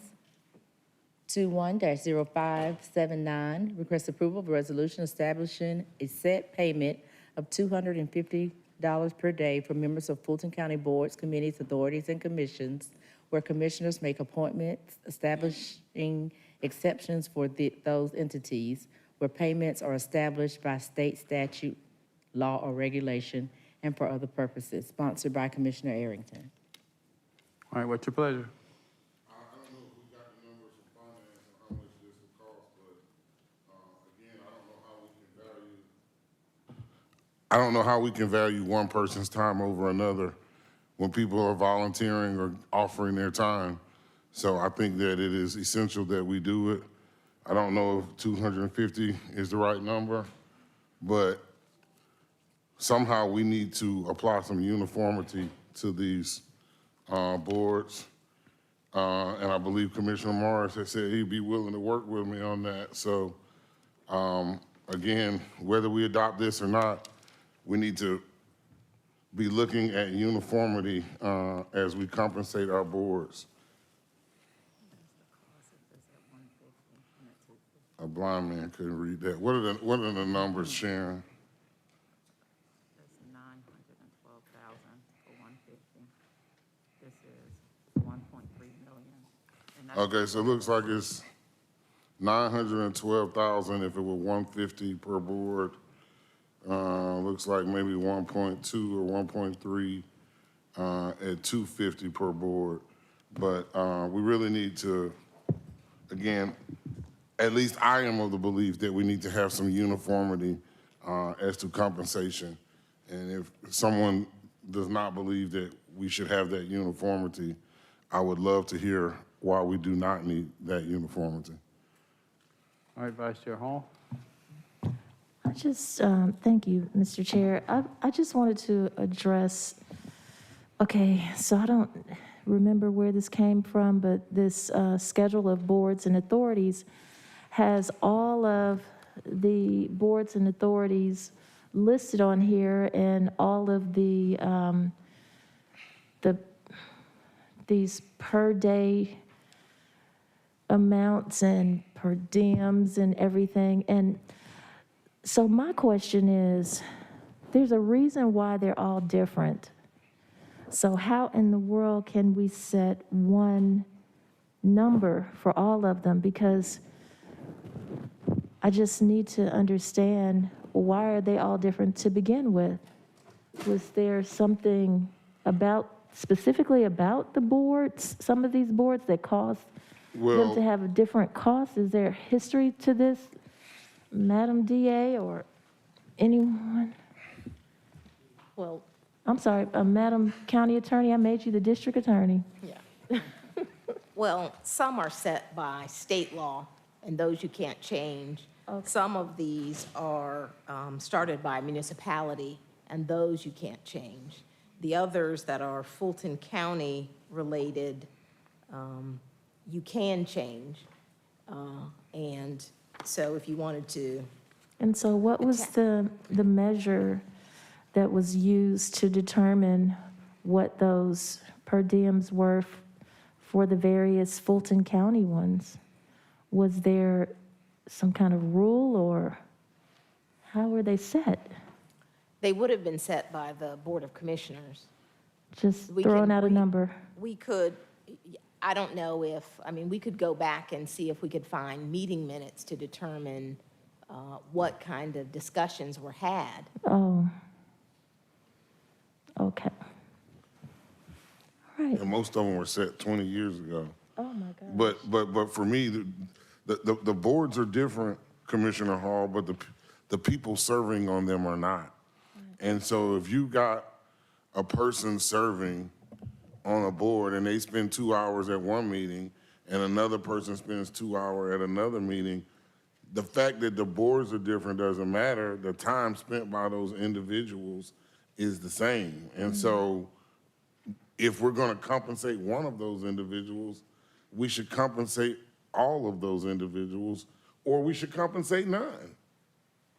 And so are we taking into consideration, I believe it was, it might have been Kyle Lamont from the Development Authority of Fulton County, who stated that some of their meetings, they literally have to travel across Fulton County to locations to actually have a discussion about properties, and that they incur costs doing that. So I can see where that contributes to, their out-of-pocket costs, because they may not be the type of board that's literally just sitting in their normal meeting space. Right. So how do we compensate for the extra out-of-pocket costs that are incurred on certain boards? So I think on this list that was prepared, I think this was prepared by finance. You got the same one? Yes. Okay. It gives you the frequency of the meeting. So whether they meet once a year or 12 times a year, I believe it is the sixth column across. This writing is so small that it's hard for anyone to distinguish, but yeah. Some boards meet 4 times a year, some meet 1 time a year, some meet 12 times a year.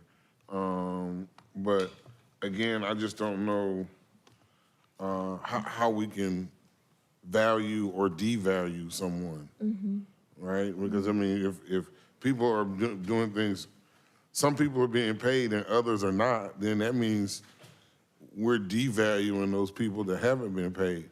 And even on this board, someone said something about expertise.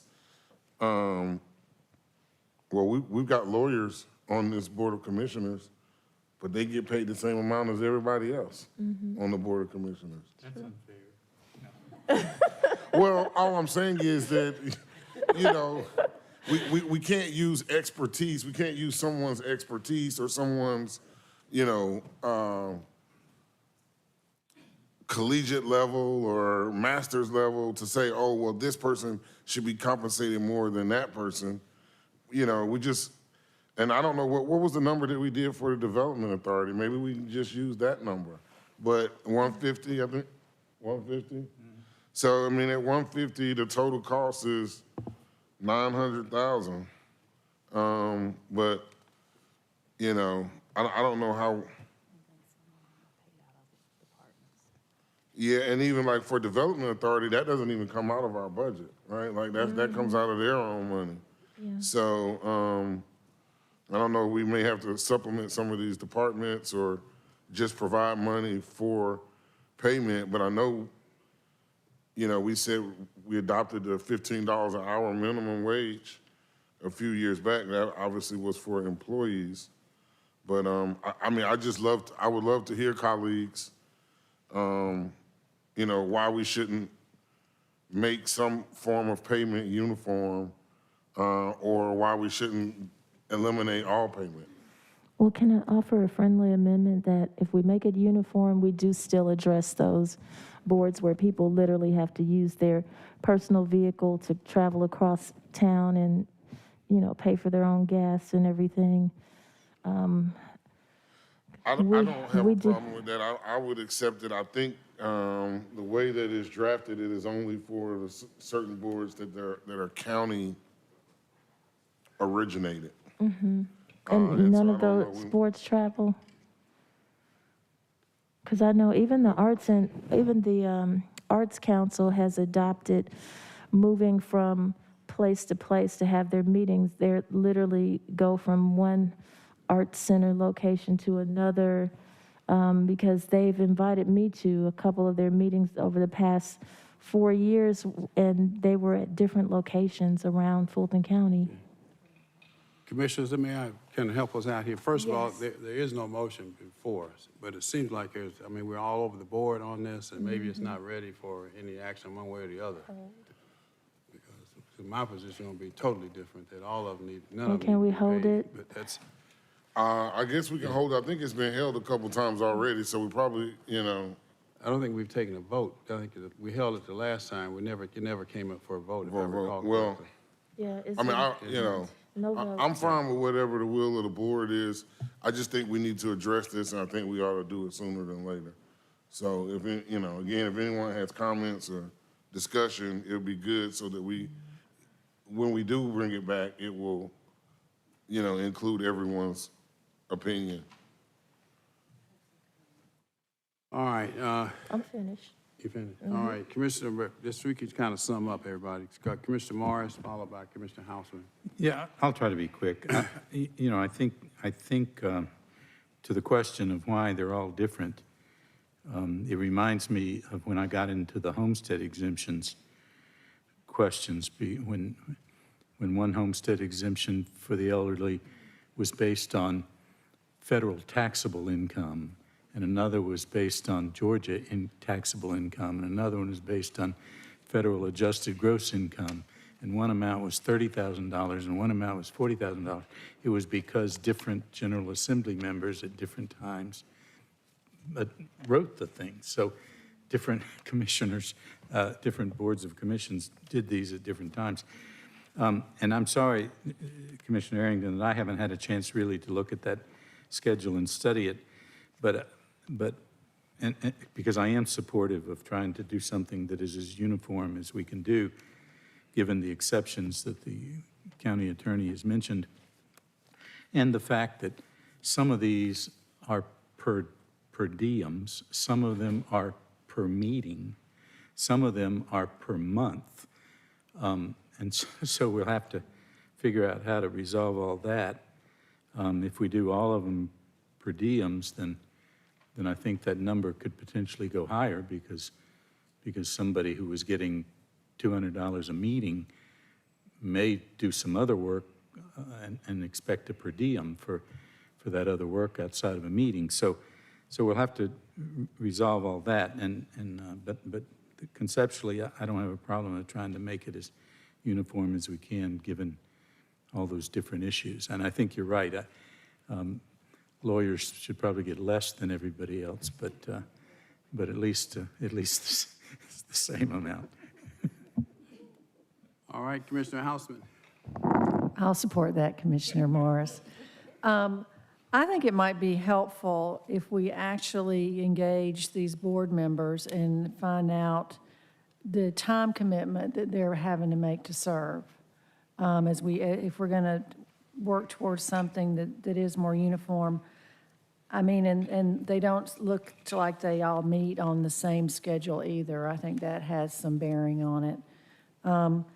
And I know that right now they're paid, I think, based on the actual meeting. And I happened to see some emails in the last few weeks going back and forth from a member of the Board of Registrations and Elections that missed a meeting but pours hours of time into it, but he was sick the day of the meeting. And so I don't know that it's fair that he's not getting anything for that month, even though I know he worked a lot, but he just happened to miss the meeting. And so to me, there's a lot of moving parts here. I'm not in disagreement that it needs to be cleaned up, because I think it does, but maybe we should survey these people that are serving and giving their time to Fulton County and just have an idea of what the commitment level is, because they may be different, especially if they're meeting quarterly versus monthly. Or $15 an hour might be good. All right, so what's your pleasure? There's still no motion. You want to hold it and work on it? Yeah, I guess who's going to survey them? I like Commissioner Hausman's idea, but who's going to take on that responsibility? Madam Clerk, could you Isn't it the handle clerk's something like office? that? They handle boards and authorities. Yes, we can get that surveyed for you. All You right, know, could you perhaps provide a list of potential questions to us, and then if we think that something else should be added before you send it out, rather than having to do it more than once, maybe we could come to some consensus on what to ask. Yes. Thank you. All right, Because Commissioner Board of Ellis.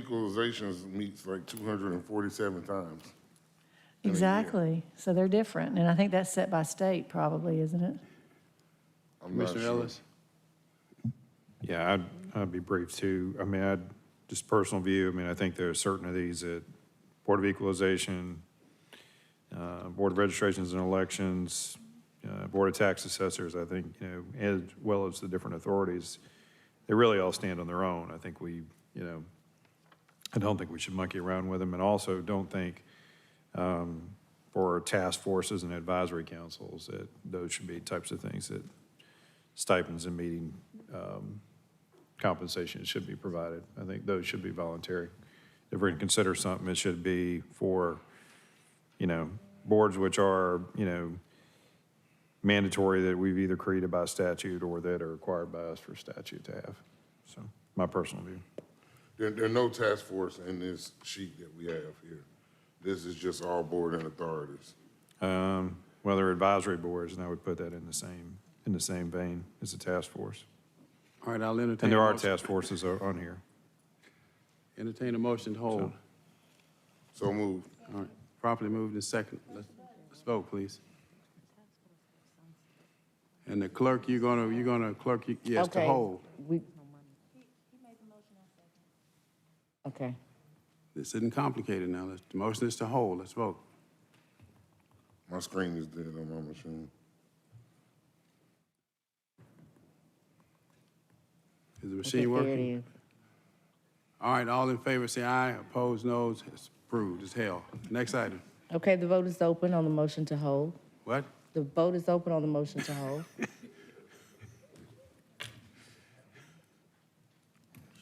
I think the motions to hold mess up the system, Mr. And the Chairman. motion passes, 6 yeas, 0 nays. Vote, put a yes for me. Continue, Madam Clerk. Okay, Commissioner Arrington, it passes unanimously. 21-0580, request approval of resolution requiring the beginning with the fiscal year 2022, the operating budget of revenues and expenditures for Fulton County be submitted to the Board of Commissioners prior to approval of the proposed millage rate and requiring the proposed millage rate be based upon the budget requests of the county departments and for other purposes. Sponsored by Commissioner Arrington. Commissioner? Move approval. My machine's still down. All right, motion is to approve by Commissioner Arrington. Is there a second? Is there a second? All right, fails for lack of a second. Continue, Madam Clerk. 21-0582 requests approval of a resolution to amend the Fulton County Code of Ordinances to make certain provisions therein regarding decorum mandatory and to provide penalties for any violation and for other purposes. Sponsored by Commissioners Hausman, Hall, Ellis, and Morris. All right, motion is to approve by Commissioner Hausman. It is seconded by Commissioner Ellis. Commissioner Hausman, followed by Vice Chair Hall. Yes, thank you. As you know, we have discussed this. This will now be the third time. From the comments at the last meeting, a few changes have been made. One being that any item that should be included in this potential hearing or any sort of penalty would require a supermajority, which would be similar to how we operate on getting something added to the agenda. So it'd be 5 votes. We also clarified the penalties and the structure for that, which is a graduated scale. And it also includes a provision that addresses behavior of staff at our meetings. Everything would be only applicable to conduct during a Board of Commission meeting, not outside of the meeting. And with that, I hope that this now will get your favorable consideration. All right, Vice Chair Hall, followed by Commissioner Arrington. I just want to make sure that we did put in here the supermajority because as of yesterday, when I looked at it, it did not have it in there. Madam County Attorney.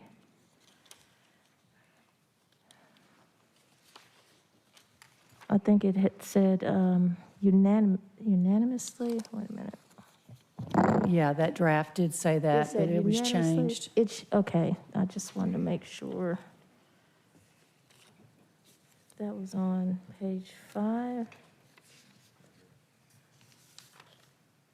Okay, great. Yep, it's there. You okay? Yep, that's it. All right. Thank you. Commissioner Arrington. I'm not going to support this. Again, I believe it's too subjective. What may be offensive to one may not be offensive to another. Again, there's no opportunity for self-correction or for or it doesn't allow for someone to self-correct or doesn't give credit if someone does self-correct. I said that before, but that wasn't added. So, you know, I believe I'm the target of this one, so y'all can do what you want. The people sent me down here, and the people will let me know when it's time for me to go. Vice Chair Hall. Can we address that, please? Because at the last BLC meeting, we had an entire discussion about this, and I know I was one of the main ones that raised that issue. And I thought we actually did address in here about allowing anyone who may have been identified as breaking this policy the opportunity to rectify the situation. Didn't we include something in here like that? Well, I can be happy to weigh in on that. And that's what the purpose of the hearing would be. And there would be no action taken unless you had convinced 5 people on this board that there was a violation. So if whatever the incident is can be explained or apologized or whatever is acceptable to the group, then there would be no penalty. That's the reason for putting in a supermajority. It takes, hopefully, the politics out of it. Yeah, that doesn't do anything for self-correction. It doesn't address it at all. It just establishes a hearing. It does not give any credit for self-correction. So, hey. Okay, Commissioner Morris. Yeah, I think, as I said before, most legislative bodies that I'm aware of have something like this, and of course they don't use it unless there's, you know, a large majority think it's appropriate. So I think the supermajority is a great idea. I think the point of any kind of apology, again, would go to the question of whether the supermajority believes that any kind of punishment is warranted, and the penalties are up to an amount. And so if I threw myself on the mercy of the colleagues and was, to their opinion, sincerely regretful about whatever it is that I did, I would think that they would take that into consideration in setting the penalty, or even, you know, finding any penalty at all. So I think it is appropriate. I think it's a good job, Commissioner Hausman. I'll be supportive of it, obviously, as a sponsor. All right, back to Commissioner Hausman. Yes, my final comment is that it is my sincere hope that we would never have to deal with this. I don't relish having this conversation. I don't relish having this proposal in front of us, but I think, you know, it is warranted. And we've had a decorum policy on the books for a very long time, but it had no teeth. And I think that's necessary, unfortunately. And again, I hope that we never have to use it. All right, Commissioner Arrington. I am who I am. I'm not going to change. And what you might have found offensive at past meetings, I get applause for every day in my neighborhood. All right, the motion before us is to approve. Let's vote, please. And the vote is open.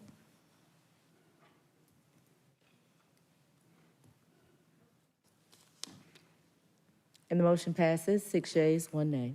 Continue, Madam Clerk. Bottom of page 11, 21-0618. Request approval of a resolution for the development and execution of a feasibility study for the location and construction of a new Fulton County jail, sponsored by Commissioner Abdul-Rahman and Commissioner Arrington. Okay, what's your pleasure here? You have a motion to approve. Now, Mr. Manager and Madam CO, y'all have said you're already doing this, right? So is it necessary? Do you want an official vote on it, or what? There is a motion to approve. Do you want to comment on it? No, sir, other than, yes, we are working with the sheriff now in a preliminary fashion. It would bring back to the board an RFP to secure the professional services to design a feasibility study. All right, the motion before us is to approve. Vice Chair Hall, followed by Commissioner Abdul-Rahman. Thank you. I'm sorry, I'm trying to get to the page.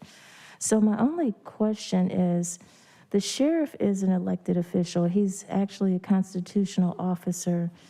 And if you look at line 30 to 34, it says that the Board of Commissioners hereby directs the county manager, which that is part of the job, and the appropriate county staff, that's part of the job, to work in concert with the sheriff's office to execute the best possible feasibility study that meets the aims and goals and full intent of this resolution, and that the county manager and the sheriff shall report back with recommendations for action by the commission within 30 days.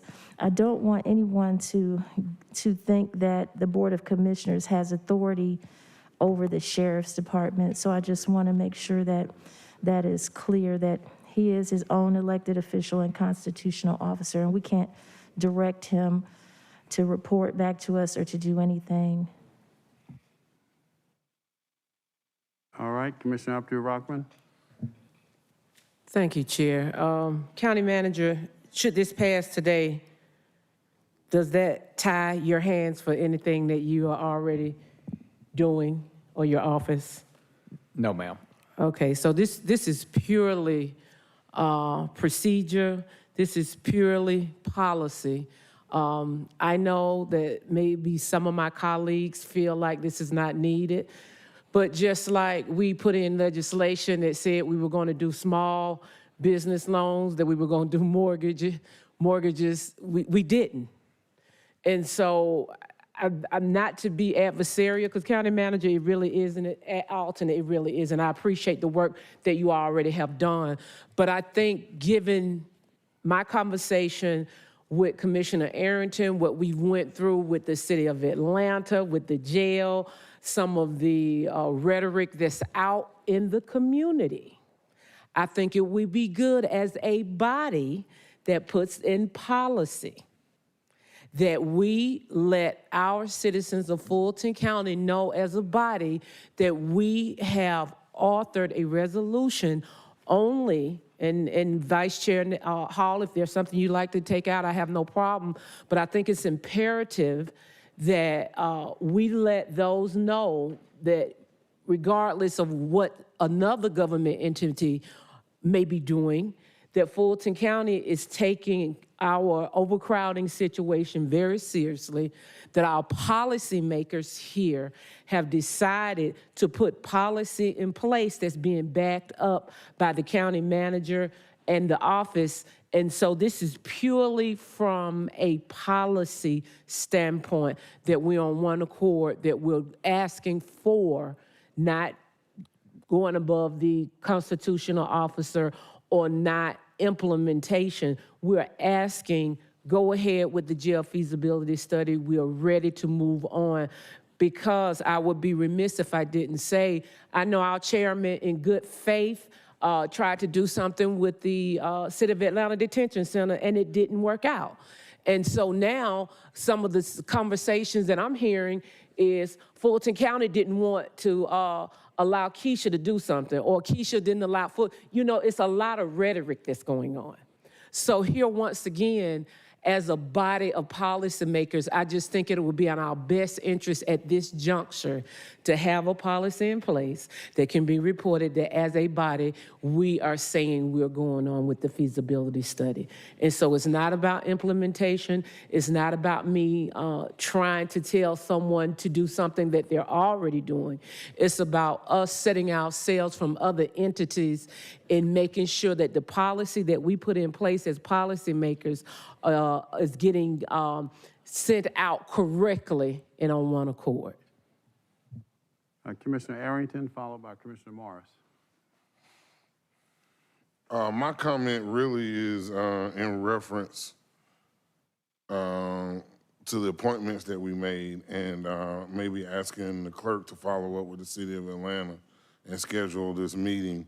The City of Atlanta appointed some people, and we appointed people. And, I knew this was going to happen back in March and April when it came up. That's why I was mad we didn't go ahead and do it then. But here we are 90, 120 days later, people still been sleeping on the floor. But we need to have a meeting ASAP with the City of Atlanta on this task force that Commissioner Khadijah, Commissioner Hall, and I were appointed to. And I believe that the sheriff was also supposed to be in on that meeting. We need to have that meeting ASAP. So noted, Commissioner. Commissioner Morris. Yeah, one question. In the first resolve clause, it says that the county manager and the sheriff shall report back with recommendations for action by the commission within 30 days. Is your intent to have the feasibility study done in 30 days and reported back? Because I don't think that's possible. No, Commissioner, if I can. We're going to come back and present the actual RFP that we're going to be letting to the to the marketplace, basically, and it'll give you a sense for the scope and get your feedback on, excuse me, on making sure it includes all the scope that we'd like to have in there, and then we're going to send it out. We expect that that process will take somewhere in the neighborhood of 2 to 3 months, so we wouldn't be making a recommendation on an actual provider of that of those services until at the end of this year. And then typically a feasibility study, particularly one of this size and scope, takes somewhere between 7 to 9 months to complete. Yeah, I was going to say at least 6 months, but, so, that, and then that phrase also, that clause also says that the county manager and the appropriate county staff will work in concert with the sheriff's office to execute the best possible feasibility study. So again, really, I'm not sure what the right words ought to be, but it probably ought not to be to execute the feasibility study, but. Recommend. Yeah, right. Yeah, maybe recommend instead of execute, and delete that,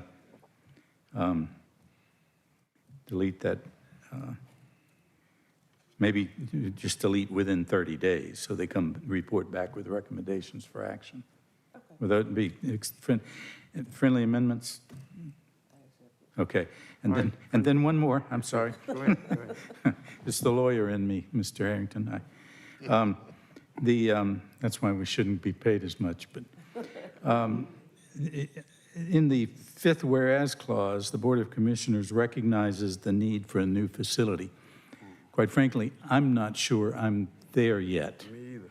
I may be after the feasibility study, I may be with some more study, but I'm not sure. How about recognizes the possible need for a new facility? Would that be okay? All right. Commissioner Arrington, you're good with that? Yeah. Okay. I'm not. Okay. That's it. That's fine. That's accepted. Yeah. Okay, Vice Chair Hall? Thank you, Mr. Chair. Thank you, Commissioner Morris. Those are some great edits. I just want to make sure that our constituents do know that we did meet with City of Atlanta council members, the mayor's office staff, and others as it relates to the county and the will of this body to want the jail. And as Commissioner Arrington said, we have literally appointed 3 members of this board to be a part of the City of Atlanta's jail board, which we have not been, nothing has been communicated to us about whether or not we are going to meet anytime soon. And we've had letters that were sent to the mayor expressing our concern and need and the emergent need for the ACDC. And the sheriff just sent a letter over to all of us that was handed out earlier during this meeting, where he sent a letter to the mayor expressing that on June 2nd, this Board of Commissioners voted unanimously to pass a resolution that authorized him to negotiate with the City of Atlanta on behalf of Fulton County to temporarily use the Atlanta City Detention Center. So we are all doing everything that we can on this Board of Commissioners to try to utilize the Atlanta City Detention Center, and we're just being met with roadblocks. Commissioner Abdul Rahman? Chairman, I do see our sheriff here, so I wanted to see, if you wanted to come to the podium and just make a quick, brief statement, if you could just weigh in just for the listening audience, because we do want our constituents to know that we do take this very seriously and we're trying to move forward. So if you could come up, Sheriff, I really would appreciate it. First of all, good afternoon. And I certainly thank everybody for weighing in. And did you cut it on? Okay. I apologize. Certainly thank each one of you, commissioners, for weighing in on this process. I have repeatedly attempted to have a conversation with the mayor surrounding our desperate need. We're in the middle of a crisis. I remind everyone, I take everybody back just a step further. Before we got elected, Commissioner, there was even conversations around COVID sales and the needs that are happening. This variant, we would have found ourselves on the right side of building additional COVID sales. I've actually reached out to the governor so that we're clear. We are in crisis mode, and we need to figure something out. I did have an opportunity to hear briefly some questioning around the feasibility study. We don't know what we don't know. It's an opportunity for us to get it right this time. Had we gotten it right several months ago, instead of having someone potentially lose their life to COVID, we have had our first death as it relates to COVID, a gentleman being on a ventilator for quite some time, and the numbers are rising. And so had we been on the right side at that time, we may be able to, or might have been able to prevent some of the things that we're looking at. This is serious. It is absolutely an opportune time for us. We can't, if we wait 9 months to do a feasibility study, that means we're 9 months behind the 8 ball. It's an opportunity for us to find out what we need to know. That's where I am. If there are any specific questions, certainly I'm here and welcome any questions. All right, are there questions for the sheriff? Any questions? No. Thank you, Sheriff. No, thank you. All right, the motion before us is to approve. I've heard 2 or 3 things. First of all, Commissioner Morris addressed what, you look at the caption, it talks about the feasibility study for the location and construction.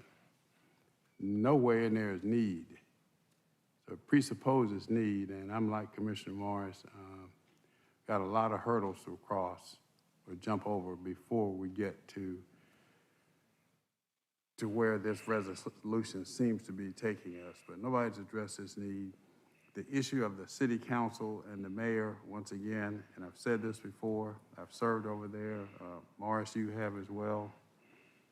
And I've heard many of the city council members say they want to sell or lease that facility to us, but that's real simple. We're complicating something that's simple. If the Atlanta City Council wants to lease some of those beds, whatever the number is, all they have to do is pass an ordinance. It'll go to the mayor. The mayor is not inclined to sign it, she can veto it. If she vetoes it, it comes back to the council. The council simply overrides that veto, and it's done. It only takes 15 of those votes. And I've heard at least 15 of them say that they want to sell or lease that facility to us. So we're just marking time, and we're months away from a new mayor coming in. I certainly respect what the current mayor, her position is, and quite frankly agree with some of what she wants to do. But this issue of another committee looking at it, to me, it's just a waste of time. And I'm not sure where we were a couple of weeks ago, we authorized the sheriff to lease beds from Cobb County. And Commissioner Harrington, you say that there's still folks sleeping in boats over there. So I'm not sure what the status of the Cobb, unless it's hung up in legal. I'm not really sure what the status is, but we authorized that. And then I started with my third point, which is the need for a new jail. This resolution presupposes need when you talk about the feasibility of the location. Location means site, construction means building. I want to hear need. So the motion before us is to approve. Cast your vote, please. Was that? You have a question again? Back to Commissioner House. Yes, I'd like to hear a little more about what's happening now. I know you just stated that you're working on an RFP. I assume that means you're developing a scope of work, and what your plans are at this point, and when would we see something? The plan is to come. I'm sorry. Oh, I thought I knew what you were speaking of, the sheriff. I'm sorry. Either one. Well, I'm working. The sheriff and I are working together on this. I don't Mr. think. Sheriff, come on back up, please. Sir. Yeah. But I thought you asked a question about the RP. Yeah, I'm just curious where we are, when you expect to bring us something back, what your scope is. Is that still under development? And are y'all working together? Just a little update of where we are right now. And so I'll let. So where we are is we've gathered a number of RFP samples, so to speak, of previous feasibility studies that were done for jails. We're in the process of putting together a scope that we would use as our starting point for that RFP. That scope, though, at a high level includes, and to the Chairman Pitts' point, do we need a jail? What types of services would that jail have beyond just incarceration? What's the scale of the jail that we would require based on the demographic trends and the criminal justice trends? What are the options for a jail, i.e., what's the pros and cons associated with expanding the current facility, using the Atlanta Center, City Detention Center, using the federal prison that's just getting ready to close down, or all of the above, or parts of the above. And so a feasibility study, if done right, which is why it takes this long, not only looks at some of the data that's required to answer those questions, we also have the opportunity to have public comment, the interviews with each one of the commissioners. The sheriff and his team are part of developing this overall scope. And so the plan is, Commissioner Hausman, to come back to the Board of Commissioners with a document that says this is the scope of the RFP and the expected expense, and we're prepared to go ahead and let it out into the marketplace based on your feedback. Thank you, and y'all are working together We to are. develop that? Yes, ma'am. Okay, and when should we expect to see that? That's part of this whole process, right? Well, I mean, we're talking about a resolution, so I'm just curious if, you know, Well, we can have it done for you within 30 days. so that's happening regardless of what happens right now with this particular vote, correct? Yeah, I mean, because this is the third meeting that I thought we'd get direction to move ahead and work on the RFP and then come back to you and get feedback and input on the scope of it so that we can then go out and start to get bids. So that is what we should expect within a month or so? That is correct. Okay, thank you. Commissioner Abdul-Rahman? And the beauty of that, my colleague, is that we have something on the table today that we can vote on. So Commissioner Morris, your amendments, Commissioner Arrington and I agree those amendments need to be in there. I think this warrants a vote. I think that we are past the point of determining whether there's a need. With all due respect, Chairman, I'm not trying to be adversarial, but there's a need. And so I think what we need to do as legislators, because there's been a little muddling, so to speak. Like Commissioner Arrington, Vice Chair Hall said, we were appointed to something. Where is that? You know, it's one thing to put a blue ribbon task force somewhere, but it's another thing to actually make movement. And thank you, County Manager and Alton and you all for moving on this. But here again, we've got a motion, we've got a friendly amendment. I think it's time for us to vote. Commissioner, Vice Chair Hall? Okay, so thank you, Mr. Chair. Alton, Mr. County Manager and team, after what you just said, Alton, you literally took this Board of Commissioners directive and you expanded on it, because the detail that you have just provided on what you're working on as far as a feasibility study and an RFP is tremendously greater than this resolution. And I'm afraid that because this language is very limited and what you just said expands what we asked you to do and covers so much more, that if we pass this resolution, we're missing the opportunity of everything that you just said because it's so much more detailed. We would literally be doing a disservice to the sheriff because you're already working in tandem with each other to address his issue, and you're getting the information you need from him on exactly what he needs. And you're gonna bring that before us in an RFP, which is gonna literally create a purchase toward us moving forward with this effort. And so I think that I wanna make sure that we do what is right and good for the sheriff. And no offense to anyone, you know, I'm just a process-oriented person, like I've said, and I like to do things based on the facts. And so with everything that's been said thus far, everything's in motion already. And you're already working toward an even bigger and better opportunity to address your situation. Now, the other things that we're dealing with as far as the board, the City of Atlanta Jail Board, that 3 of us have been appointed to, and those other matters, those are just things we'll have to deal with offline.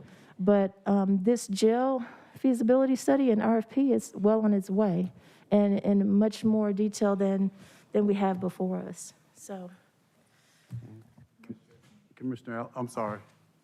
You want to speak? Yes, Vice Chair Hall, to your point, and what I was giving you is what you typically have in what I'd call a comprehensive feasibility study, right? Because it takes into account all the questions that you mentioned and the chairman mentioned and so on. So that's how we had been proceeding, because that's quite frankly, that's what you would expect given the size and scale of what we're talking about. well, I'm very happy to see you captured everything we asked for and everything we questioned, and you're already moving in that direction. Thank you.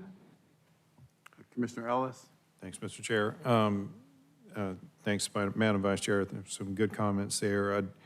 I'm glad you raised the procedural thing, and I just have a procedural question for our county attorneys. I know in terms of the non-commissioners items that all this work is prepared and reviewed by your offices before it reaches up here for us to be voted on.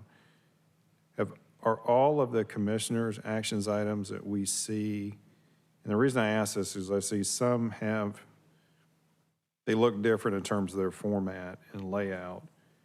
Have you prepared and reviewed all of these particular commissioners' resolutions that come before us, or do some of these come forth without your full review?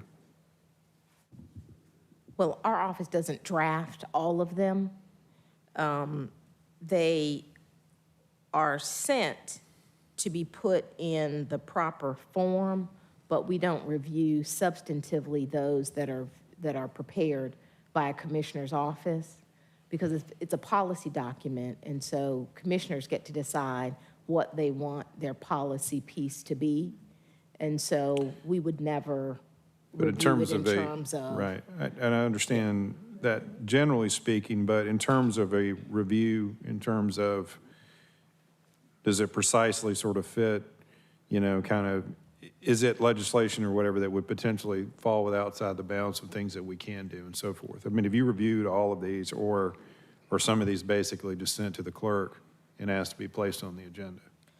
Well, I think most things are sent to us to make sure it's in the proper form, that's on the proper, that's got a heading, that it's got the numbers on the side, those things. But in terms of, again, the substance, we don't review the substance. Okay, I asked this sort of because, every time I brought something, you all have reviewed the substance of it, and you've advised me about, language and our code, et cetera. So, anyway, and I think there's a purpose for that procedurally, so that, we avoid unintended consequences. So, anyway, that was my procedural question. I think you've answered that question about as adequately as you probably can. Not putting you in any more awkward of a situation. And then, the other thing, I think we obviously, we had a very good discussion on this at our work session. I think everybody was sort of in line with direction moving forward to our management team, and obviously they're down that path. So I am a little bit confused about why we're having this conversation again and trying to put words onto something we've already put words around. So this is my opinion.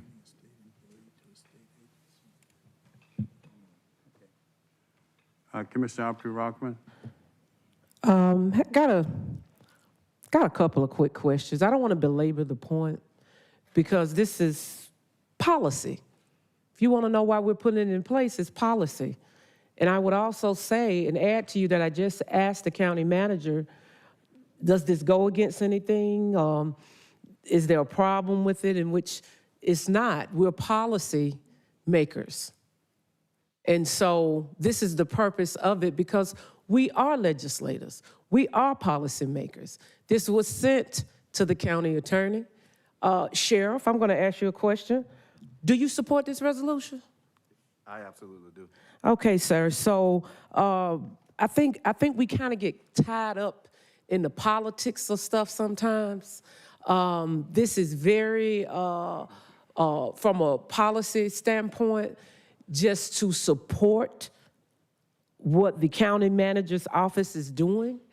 I don't know why the conversations are going all left, right, up and down, because here again, Commissioner Arrington and our sole goal of this was, one, to support something that was in the process, and two, to let the constituents know, hey, we know you're getting a lot of misinformation.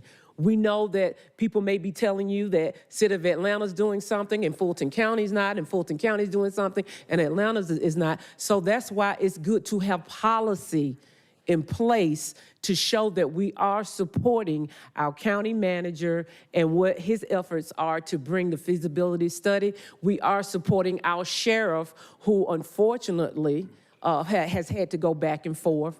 And even with Commissioner Morris and what he stated as a attorney, what he felt like probably would be good to go in. And so here again, it's a big ado about nothing, because this is going to happen. And so why would you have problem as a legislator putting policy in that supports what's going on? Now, I could, if I wanted to, say that we put policy in place before and did the exact opposite of the policy that we put in place. We've done that since I've been here. And so a cautionary tale, not saying that I don't have confidence in our county manager, not saying that I don't have confidence in Mr. Adams.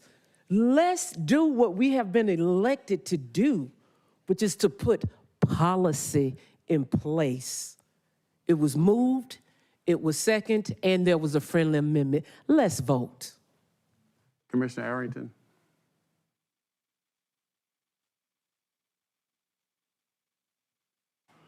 Thank you, Mr. Chair.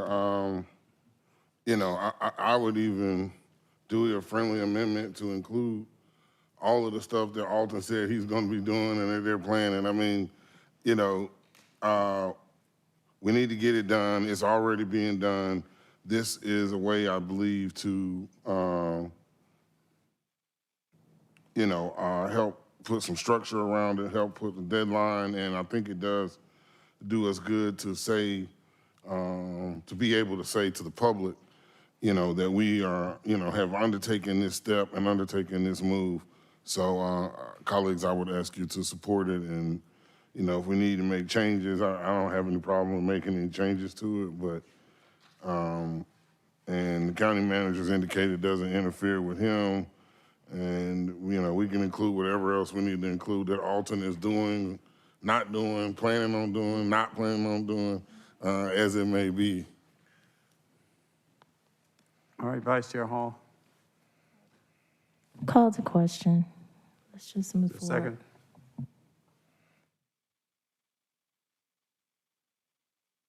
All right, I'll second.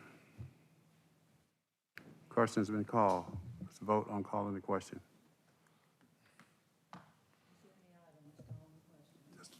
Just a minute. Stop. And the vote is open on call the question.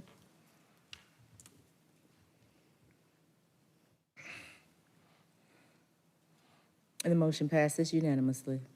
All right, the motion before us to approve. Cast your vote, please.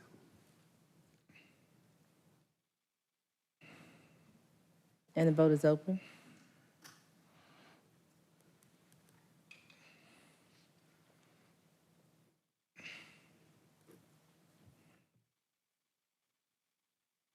And the motion fails, 3 yeas, 2 abstentions. Next item.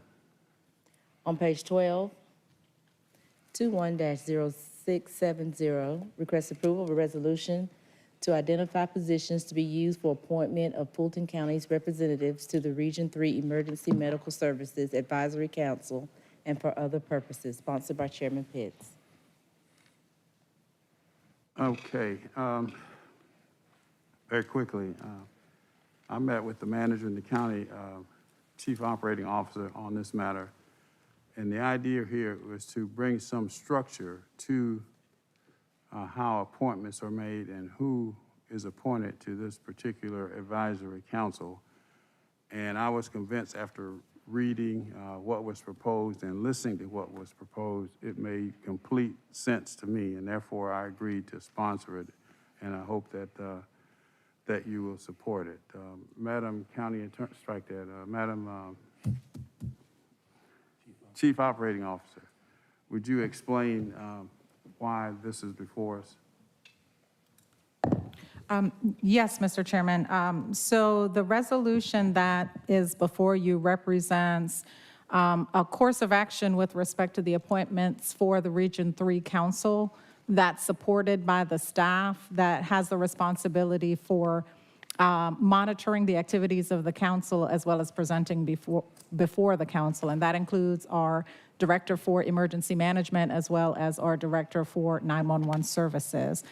The Region 3 Council has 36 members total. It comprises of 8 counties, of which Fulton is one. And Fulton, based on population, is the only one that has 6 seats on the council because we are the largest county with the highest amount of population. Clayton has 2 seats, Cobb and DeKalb have 4, Douglas has 1, Fulton has 6, Gwinnett has 5, and Newton and Rockdale has 1 each. There are 12 additional at-large members that are appointed by the DPH Commissioner. And so the subject of your resolution is to establish a protocol by which we would appoint our nominees to the Region 3 Council because there's not one in place now. The fire chiefs that comprise what we call now the North Fulton Council, I believe, nominated the fire chief. They wanted to represent North Fulton, which was Commissioner Hausman's nomination at the last meeting. The South Fulton fire chiefs have done the same, and then the remainder of the nominations reflect who we feel would represent the county's interest best on the council.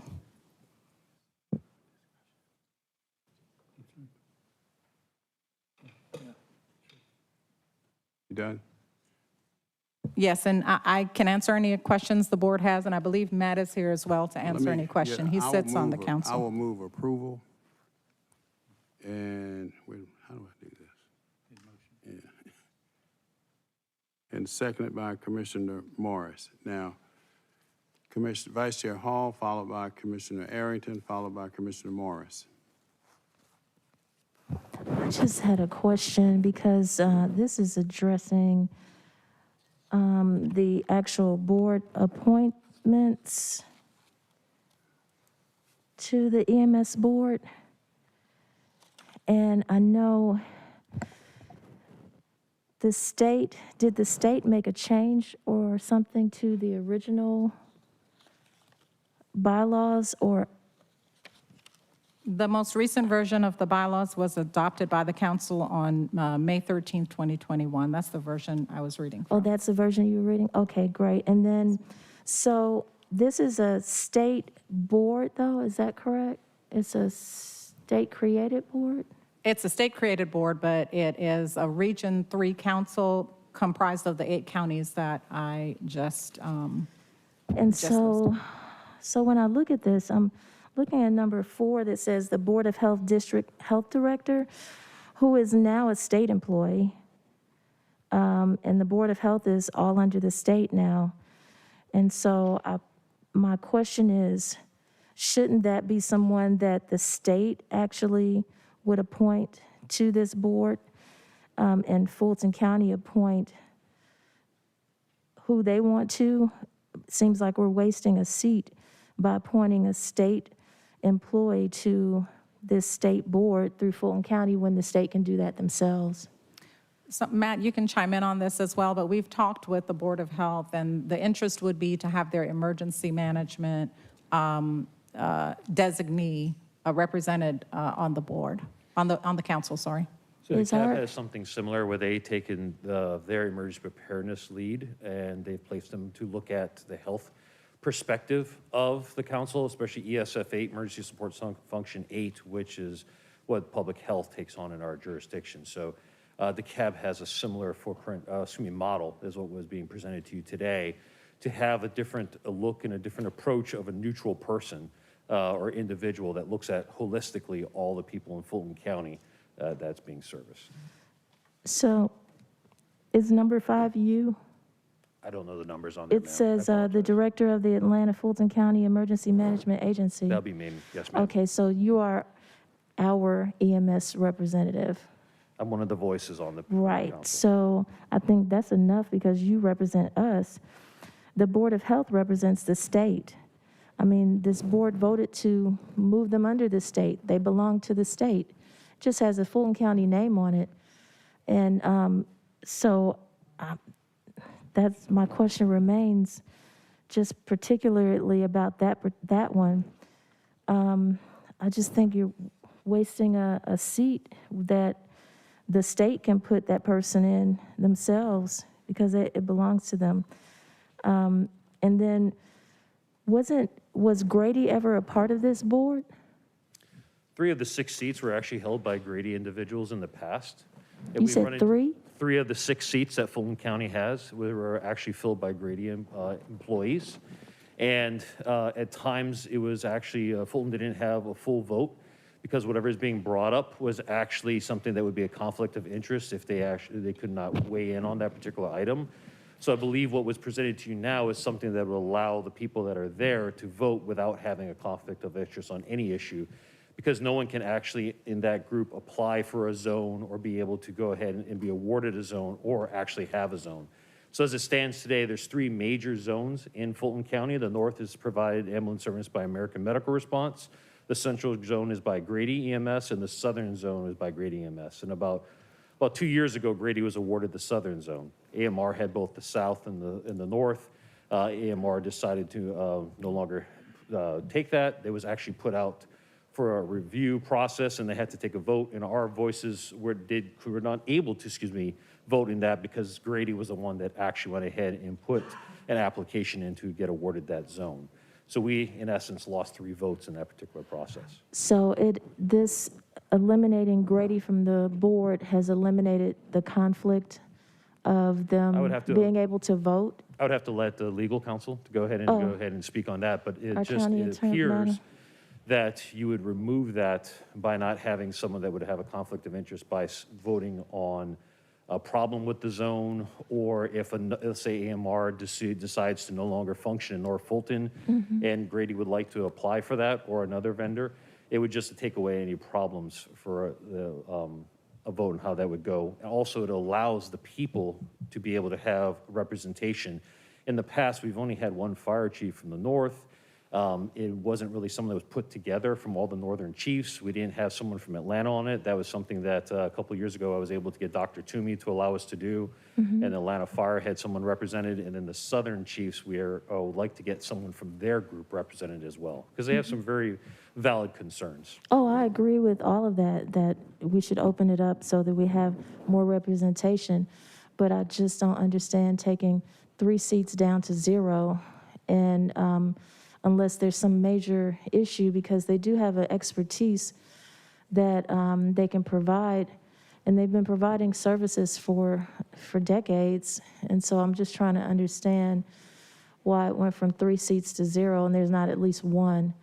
So, Madam County Attorney, can you address what Matt was stating about the conflicts in the voting for Grady being on the board? Well, to my understanding, it wasn't a legal conflict. It was sort of the idea that there may be a conflict of interest in Like terms of voting ethical? on something that affects you directly. Okay. All right, thank you. It's an awkward situation, especially since Yeah. AMR doesn't have representation as well. Yeah, thank you. All right, Commissioner Arrington? I'm trying to understand If the three Grady employees did not vote, yet Grady was still approved. Like Ms. Roach was saying, it's a very large council. It's made up of multiple individuals from different jurisdictions. The whole council votes on a particular matter. So just if something was going on in Gwinnett, Fulton would have 6 votes to be able to go ahead and determine something was going on in Gwinnett, DeKalb, so on and so forth, for every zone that this represents. So it was, while you are right, there were 3 votes that would have to be, that recused themselves because of want to make sure there's no possibility of conflict of interest. If it was something that was near and dear to our hearts and we needed to go ahead and make sure that all of our voices were heard in that particular situation, that one particular situation, we would not have been able to accomplish that. Yeah, we just had a crazy experience this past weekend. I don't know if you're familiar with it or not, but I don't trust any of the fire chiefs in any of the cities to do what's in the best interest of Fulton County, based on what just happened this past weekend, because their council could direct them to do something different, right? The policymakers in those cities could direct them to make a decision that may not be in the best interest of the county. It might be in the best interest of their city. So I'm not willing to, I'm not gonna be able to support this.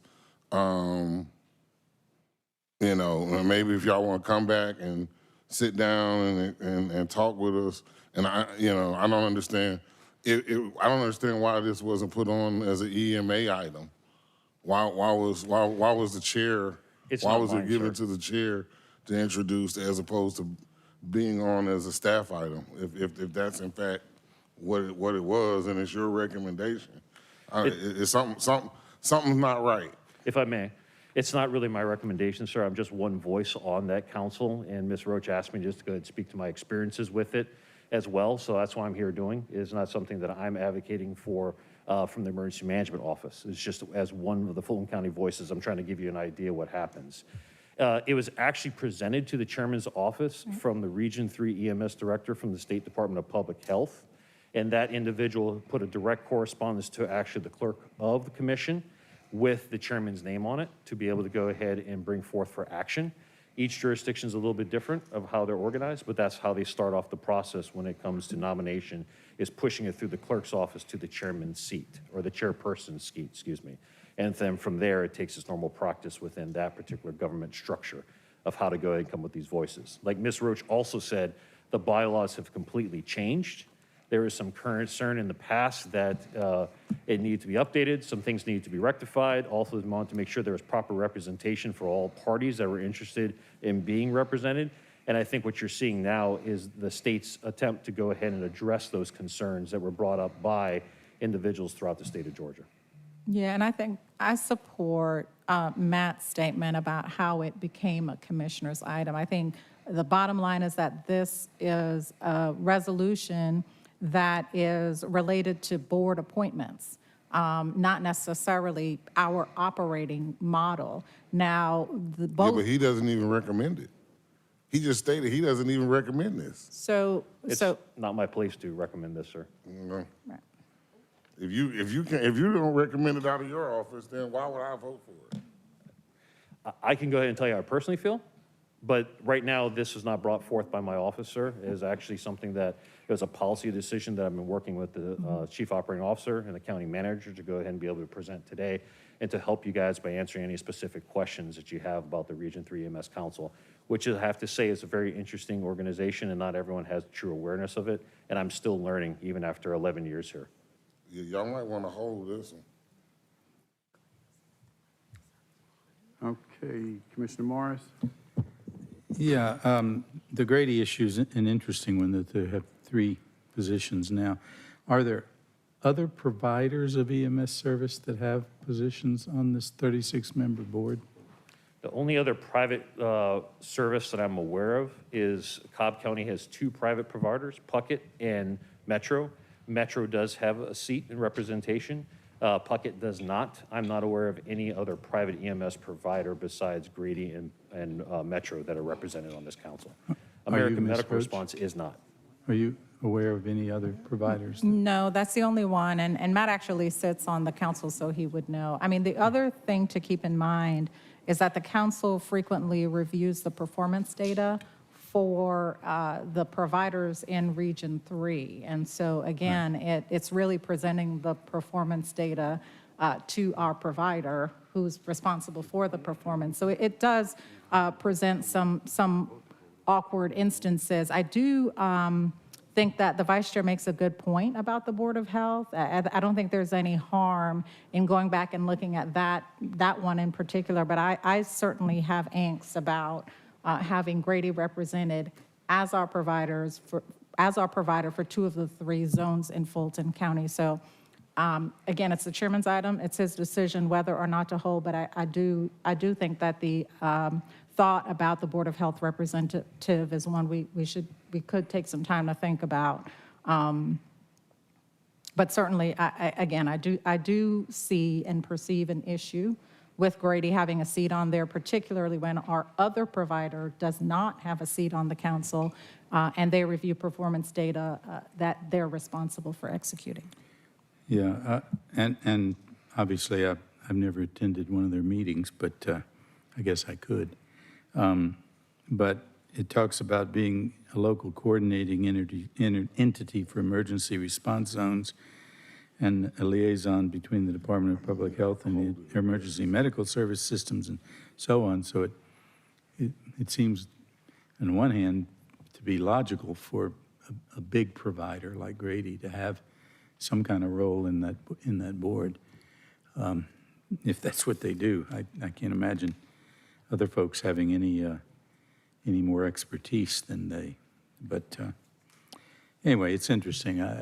They've got 3. This would cut it down to 0 unless we made that position for the Grady CEO or his or her designee, but which I would not be opposed to. Okay, Commissioner Arrington? So just briefly, one of the people that I appointed in the past was Michael Charles, who works at Grady, but I appointed him because of his nonprofit, and the fact that he worked at Grady as a EMT is, coincidental to his appointment. I think Commissioner Ellis also appointed him at one time as well.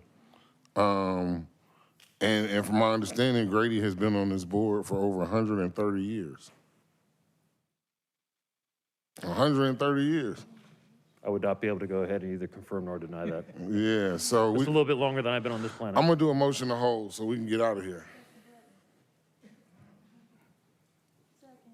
All right, substitute motion to hold by Commissioner Arrington, seconded by Vice Chair Hall. So let's dispose of that motion before we hear any other discussion. So let's vote on the motion to hold, substitute motion to hold. And I have no pride of authorship in this. I just want to get it right. So holding it is not a problem for me. Madam Clerk, motion to hold. Okay, the vote is open on the motion to hold.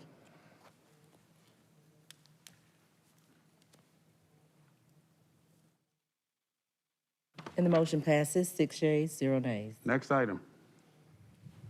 21-0671, request approval of a resolution by the Fulton County Board of Commissioners in observance of Patriot Day and National Day of Service in remembrance of souls lost in the 2001-9/11 terrorist attacks on America and for other purposes, sponsored by Commissioner Khadijah. All right, motion to approve by Commissioner Abdul-Rahman, seconded by Commissioner Arrington.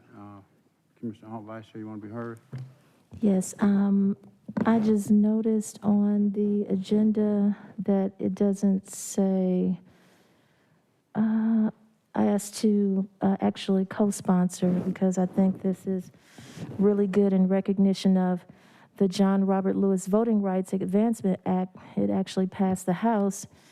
And I just want to, I did send word to Commissioner Abdul-Rahman through her Chief of Staff that the only thing that I would like is to have some of the language from H.R. 4 in the resolution, because this language is very significant, and we can see that by what happened this morning when we had constituents who came here in opposition of this resolution, and they stated negative language, but there is quite a bit of positive language in H.R. 4 that, I'm sorry. Are you Yes. speaking of? Oh, my gosh, I'm sorry. Wrong resolution. Look, I'm sorry, yeah. Okay, you're on the wrong one, right? Yes, sir, I'm Okay, on the all wrong right. one. I'll come back to it Okay, when we so- get to it. Commissioner Abdul Rahman, you want to be heard? Motion to approve. I'll make it quick in reference of time. Yes, clerks, the vice chair should be added to this as a co-sponsor, as well as Commissioner Liz Hausman should be added, and anyone else that would like to be added. So noted. All right, let's vote. Motion to, Commissioner Arrington, please add him as a co-sponsor as well, please. So motion noted. is to approve. Cast your vote. And the vote is open.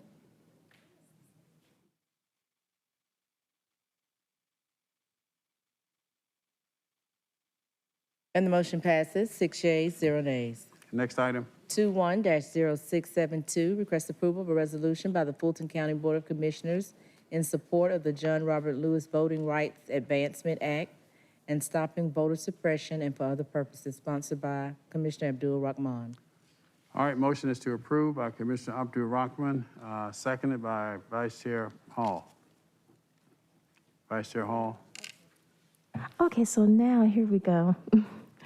It looks like Commissioner Abdul Rahman's staff just passed out some language from the H.R. 4, but I don't see exactly, I actually printed some of H.R. 4 because there is significant language in here. And, you know, this morning there was someone who quoted what they said was language and it was negative. But this is really about specifically what this says: to assure that the right of citizens of the United States to vote is not denied or abridged on account of race, color, or membership in a language minority group as a result of the implementation of certain qualifications or prerequisites to voting or standards, practices, or procedures with respect to voting newly adopted in a state or political subdivision. Also, any change or series of changes within a year to the boundaries of a jurisdiction that reduces by 3 or more percentage points the proportion of the jurisdiction's voting age population that is comprised of members of a single racial group or language minority group in a state or political subdivision. Also, any change to the boundaries of election districts in a state or political subdivision where any racial group or language minority group experiences a population increase over the preceding decade as calculated by the Bureau of the Census under the most recent decennial census, or of at least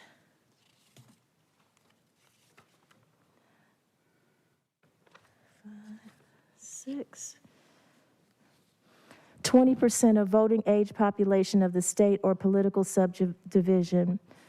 Any change to requirements for documentation or proof of identity to vote such that the requirements will exceed or more than stringent than the requirements for voting that are described in Section 303B of the Help America Vote Act of 2002, or any changes to the requirements for documentation or proof of identity to register to vote that will exceed or be more stringent than such requirements under state law on the day before the date of enactment of the Voting Rights Advancement Act of 2019. It also says any change that reduces multilingual voting materials or alters the manner in which such materials are provided or distributed where no similar reduction or altercation occurs in materials provided in English for such election. and any changes that reduce, consolidates, or relocates voting locations, including early absentee and election day voting locations, or reduces days or hours of in-person voting on any Sunday during a period occurring prior to the date of an election during which voters may cast ballots in such election. And there's more, and this gives you the gist of what H.R. 4 is about. It is really protection of people's rights, and that's all. Thank you. Commissioner Abdul-Rahman. Vice Chair, you're asking for that to be added as a friendly amendment. I accept it. All right, the motion is to approve. Any other question, discussion, or comment? Not, cast your vote, please. And the vote is open.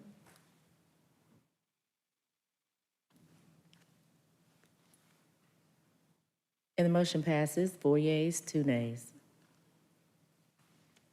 Commissioners' full board appointments, 21-0673, Board of Registration and Elections. Commissioner Abdul-Rahman has nominated Alicia M. Ivy for a full board appointment to serve as chairperson, filling the unexpired term of Alex Wan to a term ending June 30th, 2023. Motion to approve by Commissioner Abdul-Rahman, seconded by Commissioner Arrington. Commissioner? I just want to speak to something quickly on this.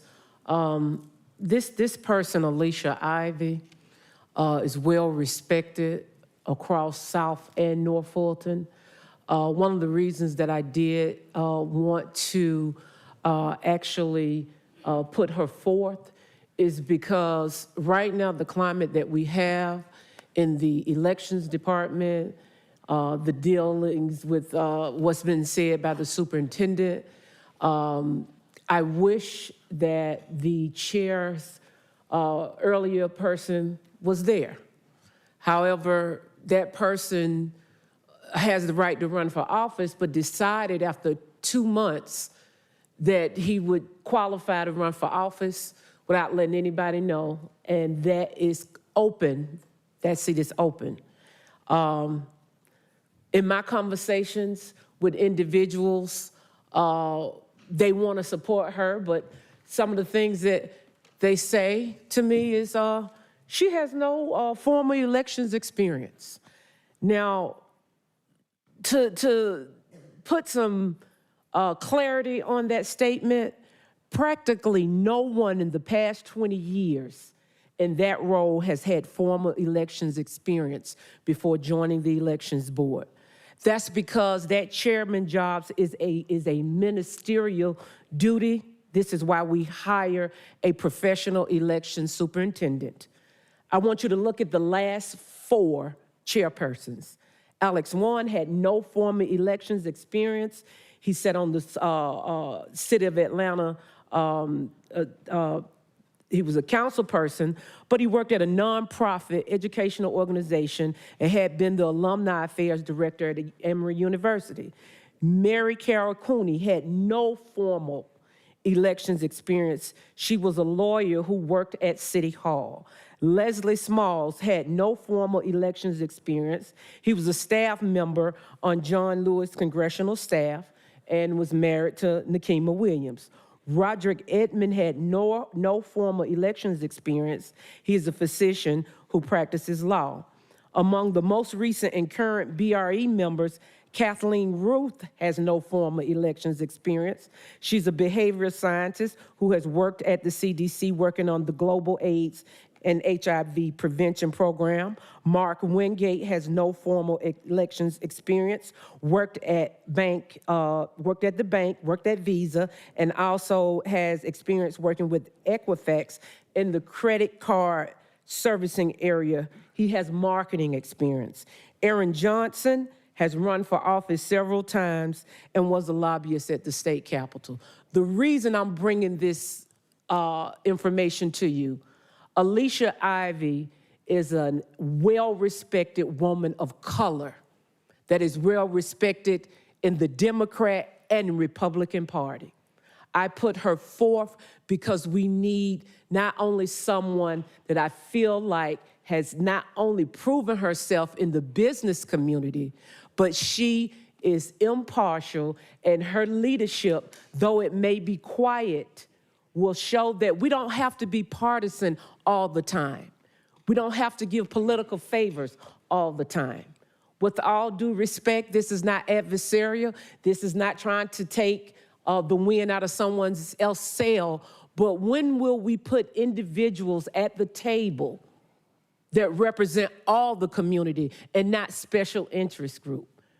We said all we needed to say about Fulton County being the epicenter of fraud, or we don't know how to do elections, and blase, blase, blase. But when it's time for us to put a reputable member of our community, Alicia Ivy, who has supported campaigns across the board, who has supported so many communities of color and non-color communities, then we want to say what experience she don't have? Well, let me know what, I just let you know the experience that the other ones don't have. So let's not make this political. Fulton County, let's do right by one of our good citizens that always has put what is right above party. So I will ask my colleagues to please support her nomination. Anyone else at this time? Well, let me just say this, that Senate Bill 202 has changed a lot with respect to elections in the state of Georgia, but Fulton County in particular. And there's no doubt that there's an effort underway at the state level to conduct a hostile takeover of Fulton County's Board of Registration and Election. That's just a fact. Now, while Ms. Ivy, I consider to be a friend, has many admirable traits, past experience on the MARTA board, City of South Fulton's Development Authority, and other organizations that she's served very well. But this position, at this point in time, is different than it ever has been historically. So going forward, I think that the eyes and ears of not only the state of Georgia, but the United States of America, and indeed the world, is going to be focused on Georgia and specifically on Fulton County. And the person who heads that organization is going to have to be one with considerable experience. I'm simply asking that we be deliberative in our approach and to choose the best possible person who has been under fire, who has some legal training, who understands public policy, who may or may not be a political person or even an elected official, but who can stand the scrutiny that is going to be coming, because I can tell you beyond a shadow of a doubt that the 2022 election is around the corner, and whoever gets this position is going to be representing Fulton County and the voters of Fulton County, and we need our best possible person. So I'm asking you to allow us some time to put a short list of people together that we can bring back to this body and choose the best possible person for this position. Thank you. The motion before us is... Chair, can I please have the floor for a moment? Thank you. With all due respect, Chair, a concessionaire, a minority-owned concessionaire who is in a field that's heavily dominated by men and does very well and would make history being our first chair of color that's female, she is up to the task. She is up to the task. With all due respect, Chairman, this SB 202 was at hand when you nominated Alex Warren, and he stayed there 60 days, and he didn't give you the respect to even tell you he was running for office and stepped down. He left the seat open. So if we are really talking about election reform, if we're really talking about making sure that Fulton County is doing what it needs to do, that seat needs to be occupied. It needs to be occupied by someone who has business acumen, but also knows how to work on both sides of the aisle. She is a known in North and South Fulton. She supports all over, whether you're Republican, whether you're Democrat, whether you're white or black. She doesn't care as long as you're right. And so I think, sir, with all due respect, you do a disservice because you're painting her as weak. And no woman I know can be a concessionaire and come up under the ivies like I have seen them work toe-to-toe to get not only others elected, but you elected when people told them not to. And so she was strong enough to help get you elected, but she's not strong enough to sit on the board in a ministerial role. Let's stop playing politics. She deserves it. Fulton can make history today. Let's vote this impartial citizen of Fulton County who will say a word to the right. She will do what is right for the county on both ends. Thank you. Well, I'll only respond to one part of what you just said, and that is that Mr. Alex Wan did inform me in writing. I was aware. I just chose not to publicize it at the time. Timing is important in politics. Well, that means that you didn't tell me the truth, sir, because when we were standing there, you said you didn't know, because I didn't know either. So either you were not honest then or you're not honest now. With all due respect, let's not politicize this. Let's put this person who has done right by her county, who has stood with Republicans and stood with Democrats and have taken heat even when she supported you and people didn't want you in office. She supported you. Let's not make this political. Let's do right, Fulton County. Motion before us is to approve. Cast your vote, please. And the vote is open.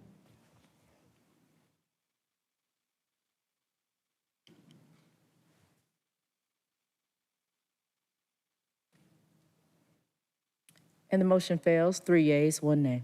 Next item. I have no further items, Mr. Chairman. No further items to come before us. We stand adjourned. Thank you.